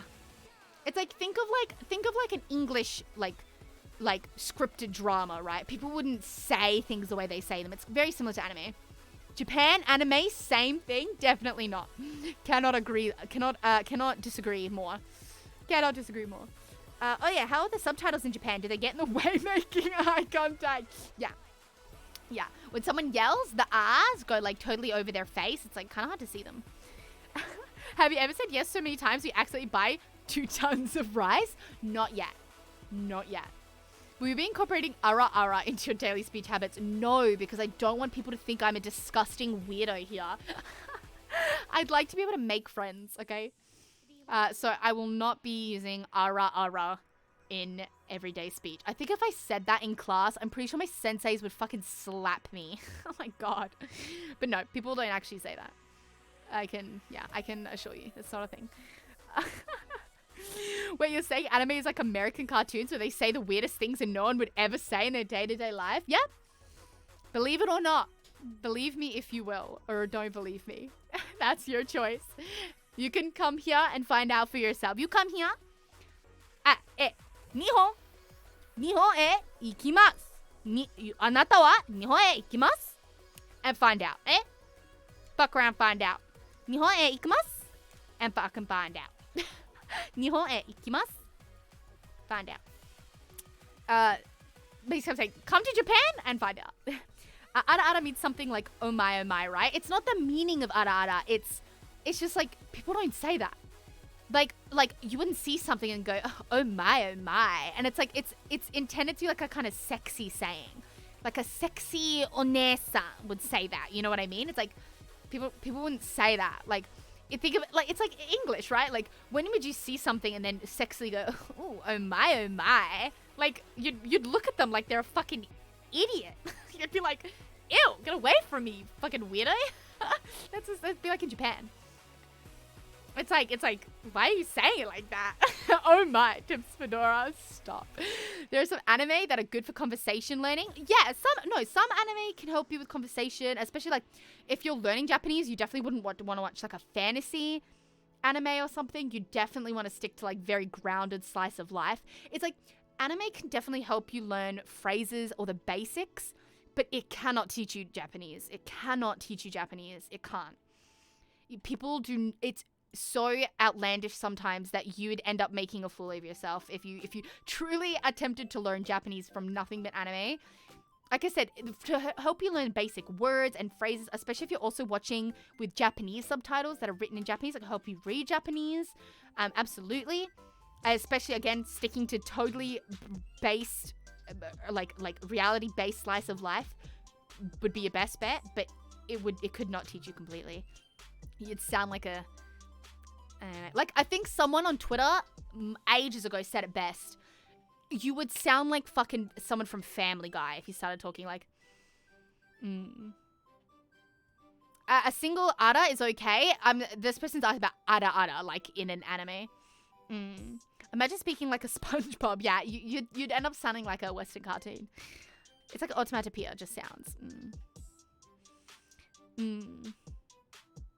Honestly, I thought of it like my oh my, which I could imagine someone saying. Not where I come from. I don't know. I like sticking to very grammatically correct and proper / polite Japanese when I can, because that is typically the standard. And yeah, so basically you want to be using polite Japanese where possible, like keigo and stuff like that, like the more polite versions of things. Typically, just until you get to know someone better or you're friends with someone, then you can move into more slang Japanese, I guess. But yeah, in my position, I'm speaking to classmates and senseis all day, so I'm not really saying things like ara ara in my fucking classroom. I'm still on board of ora. It's better than ara. Hello, Nitro, welcome. Hello. So people don't go around just selling muda. Haven't heard it yet.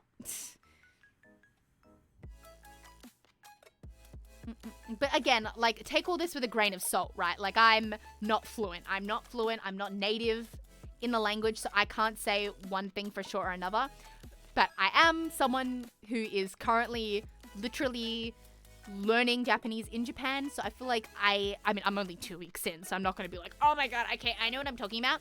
But I feel like, just typically, and I've been living in Japan for 6 months now, so it's like I've seen at least, like, and heard, like, you hear obviously people talk next to you and stuff, daily conversation, and it really, yeah, I'm just telling you that's just not what happens, just from what I hear from where I live in my city. No. No. Yeah. I've been making jokes, but hearing your response is legitimate interesting. No, I assume you're not legitimately going around like that. To be condemned as a weeb. Sounds like nerd talk to me. You're growing in knowledge. There's no transfer student with big patonka donks too massive. No. I think I would actually rather die than say ara in my classroom. I think if I ever want to just stop my sensei in their tracks and just have them immediately kick me from class, then yes, maybe I'd consider saying it.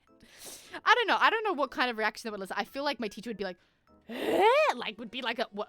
Like, that's probably the closest thing that anime in real life is people really go like, eh? Like, you know, when you confuse them. But that's like a simple like, huh? Like, you know. It's like, some things just like make sense that people would say, and some things are just like, of course people wouldn't say that, you know. Have you heard anyone just use English exclamations like, oh my god, etc.? Not yet, but that is definitely a thing. That's much more likely for someone to be like, oh my god. And just whip out like a totally English phrase. That would be a lot more likely.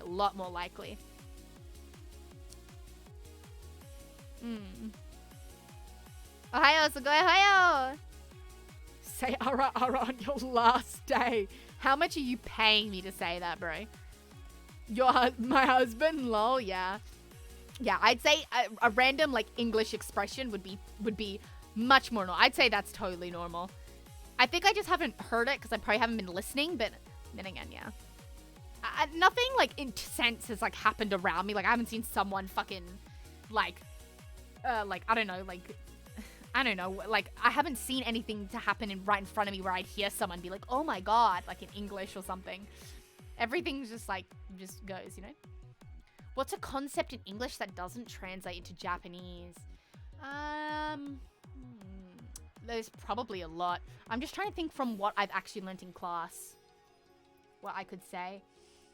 Honestly, this is gonna be a bit of a boring answer, but sentence structure, totally different. So I think majority of my senseis, like, don't speak any English, but one of my senseis, my Kinyobi no sensei, he actually speaks it, sorry, my Friday sensei, which I'm gonna try and, like, not just speak Japanese and move on. I'm happy to speak Japanese more on stream, but I want to, like, try and be more good at translating immediately after what I'm saying, because I feel like that's not fair for you guys who are, like, listening, obviously predominantly speak English. You want to know what I'm saying, but still hear the Japanese. So, my Kinyobi no sensei, the sensei I have on Fridays, he speaks really good Japanese.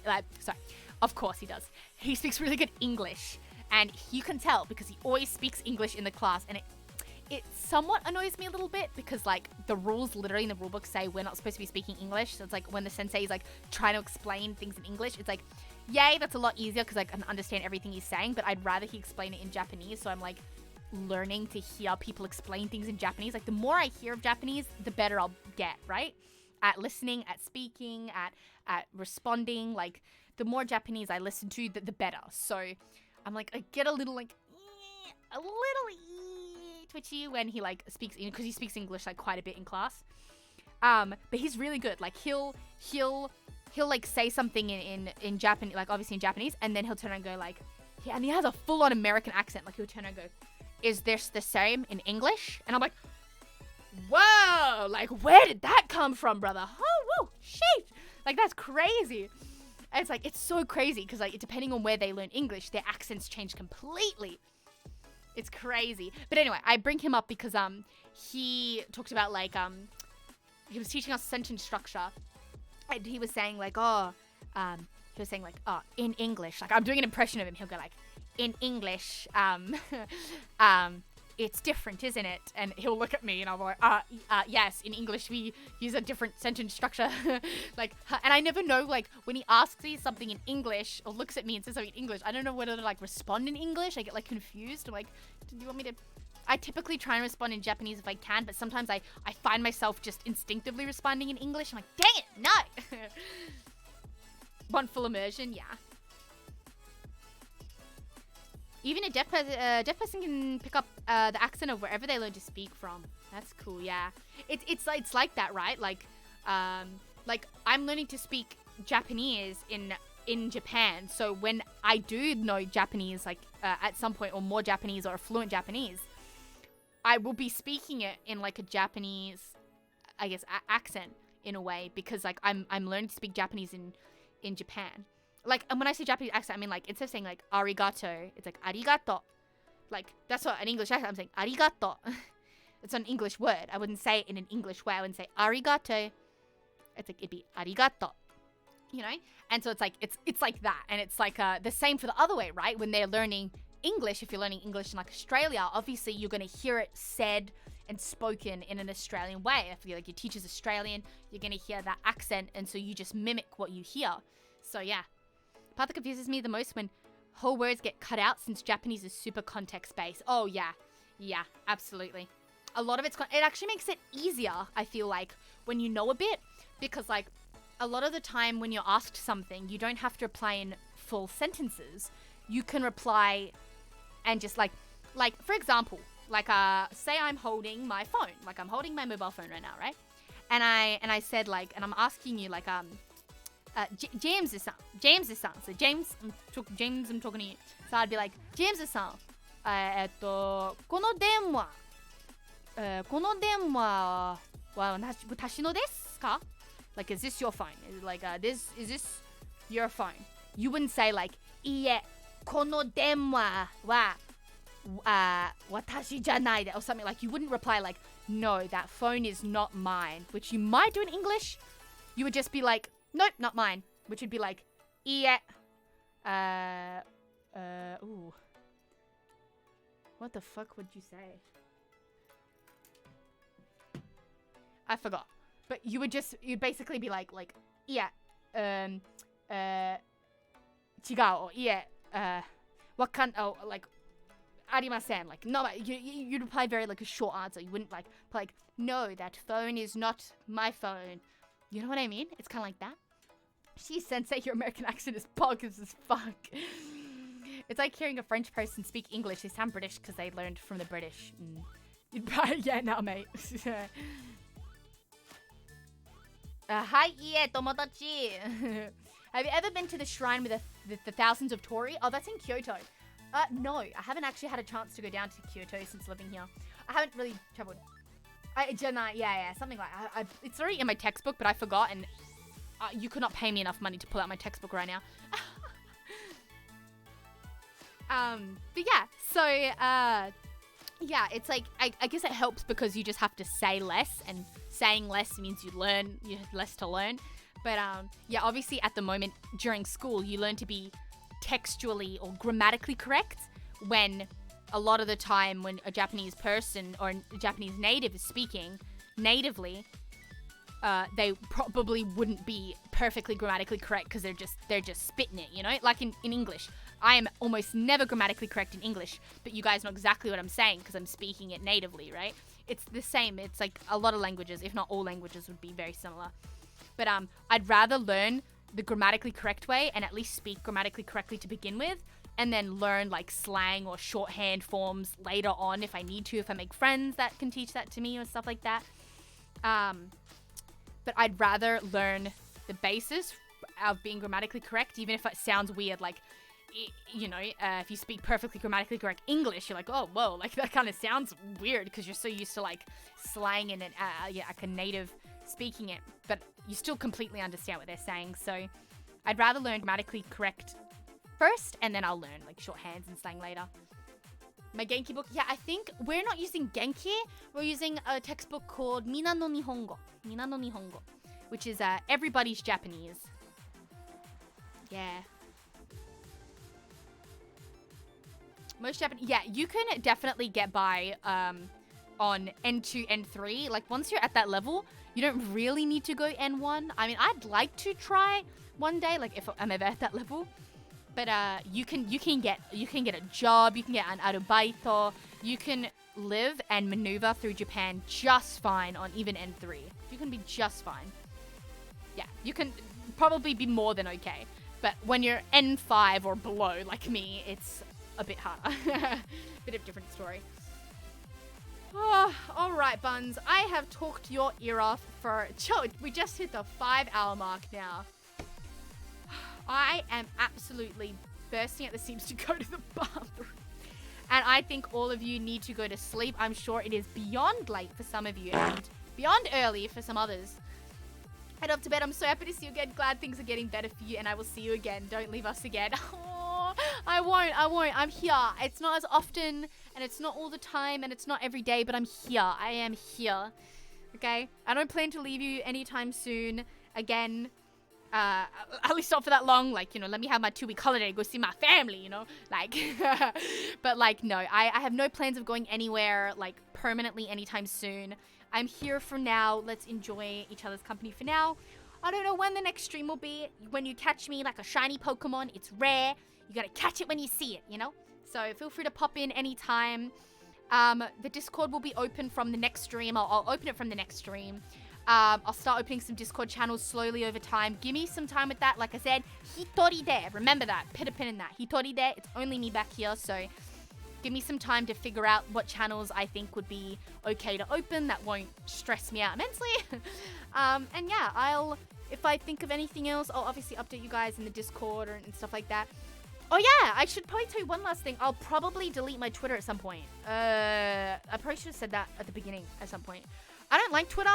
And I think it's a great platform if you want to like grow as a streamer, like make it something more. But I've already been there and like done that. But now I'm just having it as a hobby, so I don't really think I need like a Twitter anymore. And most of you are in the Discord anyway. And I didn't touch my Twitter for like 6 months, and it was like fine. And I didn't receive like any DMs or anything like that. So I don't think anyone's desperately trying to contact me. So I'm probably just gonna yeet that at some point. So if you see my Twitter's gone, don't like panic. Don't be like, oh my god, her Twitter's gone, is she leaving us again? Oh my god, she's graduating, oh my god. Don't worry. I'm probably just gonna, I don't know when it's gonna go. It might just sit stagnant for a while. I don't know. I'm not gonna be like putting the lives on Twitter. I'll be honest, I just don't care about Twitter. And it's nothing to do with like Elon Musk taking over or any of that bullshit. I don't care who's at the head of Twitter. Twitter will always be a weird, hate-filled cesspool that I don't really want to be a part of. So that will likely be gone at some point. I don't know when, but if you do see that it's suddenly gone, don't panic. I'm still here and I'm still streaming. I just don't really want the Twitter part of it. I'm not really trying to like grow a whole community and make it a whole thing anymore. I'm just here to have fun and vibe, So, and I feel like that's what like Twitter is really good for as a VTuber, but that's not really my goal anymore. I'm just here to vibe and have fun with my community. So don't really think I need it. So if that's cool with you, I'm gonna, yeah. Based Twitter is cringe anyway. Could not agree more. She got to disappear once Twitter's gone. No. But yeah, so do keep that. I just thought I should mention that quickly just in case it does disappear and any of you panic. Obviously, the Discord's still good. Don't stress about the Discord. That will slowly come back and open up a little bit. But yeah, Twitter will likely be stagnant, gone after this. Just wanted to post the last, like, hey, I'm live as a return. But now it's like, yeah. No bueno. No thank you. Arigato, demo. Ariganai. No thank you. Daijoubu desu. Yeah. Might be good though at least to hold on to the handle. Yeah, see, it's things like that. It's like, oh, hold on to things for the handle. Do I care though? Do I care if someone has like my specific set of letters for their name? Not fucking really. Not really. I'm really, like, you know what I mean? It's like, I keep it for the handle, but it's like, a handle for what? Like, who cares? I don't know. Maybe my break from technology for those couple of months, like, kind of reshifted my values a bit. It's like, okay, someone else takes ALittleSugoi. It's like, they can do whatever they want with it. Have fun, ALittleSugoi number 2. But I'll always be number 1. I keep Twitter for the art. I am, okay, I'm a Japanese resident now. Okay, I have Skeb, bro. Okay, yeah, easy Skeb is for me now. It's in my currency, dog. It's not going to take 2 weeks to come out of my bank account anymore, okay? Because I have Japanese currency now and a Japanese card. So it's going to come out easy peasy. So yeah, I've got Skeb for that. That's the thing. Anything I could possibly want Twitter for, I already have elsewhere. If I really want art from artists that I love and adore, I have them either on Discord already, I have their emails on speed dial, or I have Skeb. So that's fine. Or if I'm desperate for a Twitter artist that I have to have, I'll fucking make an account and DM them. You know what I mean? It's like okay, and then delete it after. Do you know what I mean? It's like a whatever burger. I mean, I might deactivate it. I might maybe just make it go private, and then we'll see. I don't know. Anyway, it really doesn't matter.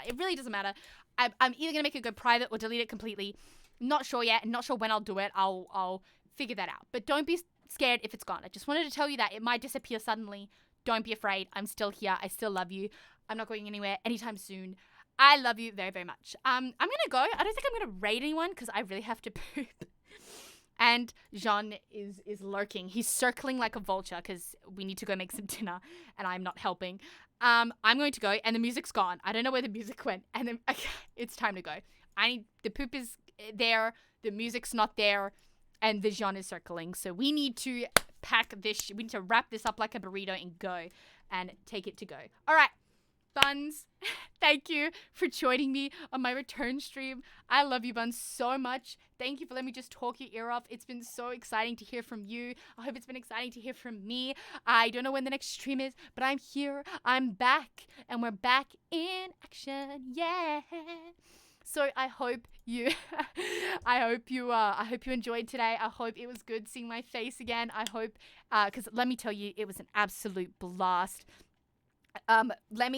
Final words. I have to go to everyone who bits, subbed, gift subbed, donated, and all of that. It's just, you guys are insane. Do I even need to say it? Look at the fucking numbers on the screen. I mean, I can't hide that. That's there. Like, look at that shit. What am I supposed to say? You know? Oh my god. You guys are absolutely insane. I really wasn't sure what to expect today, just in general, even just of the outcome and how many people would be here, or which one of you Buns would be able to make it. But you Buns, as always, exceed my highest expectations every time. So thank you so much. That's all gonna go into individual packets of Maki Rolls. So thanks. All right, Buns, I'm going to officially go. I love you so much. I will see you on the next time that I pop up. We're going to play some games. We're going to chill, and it's going to be just like old times. I'm so excited. I love you. I love you. I love you. I love you so much. Please know that. Never forget that. Ever. I love you so much. Goodbye. I will see you again, hopefully very soon. Okay, Buns. I love you so much.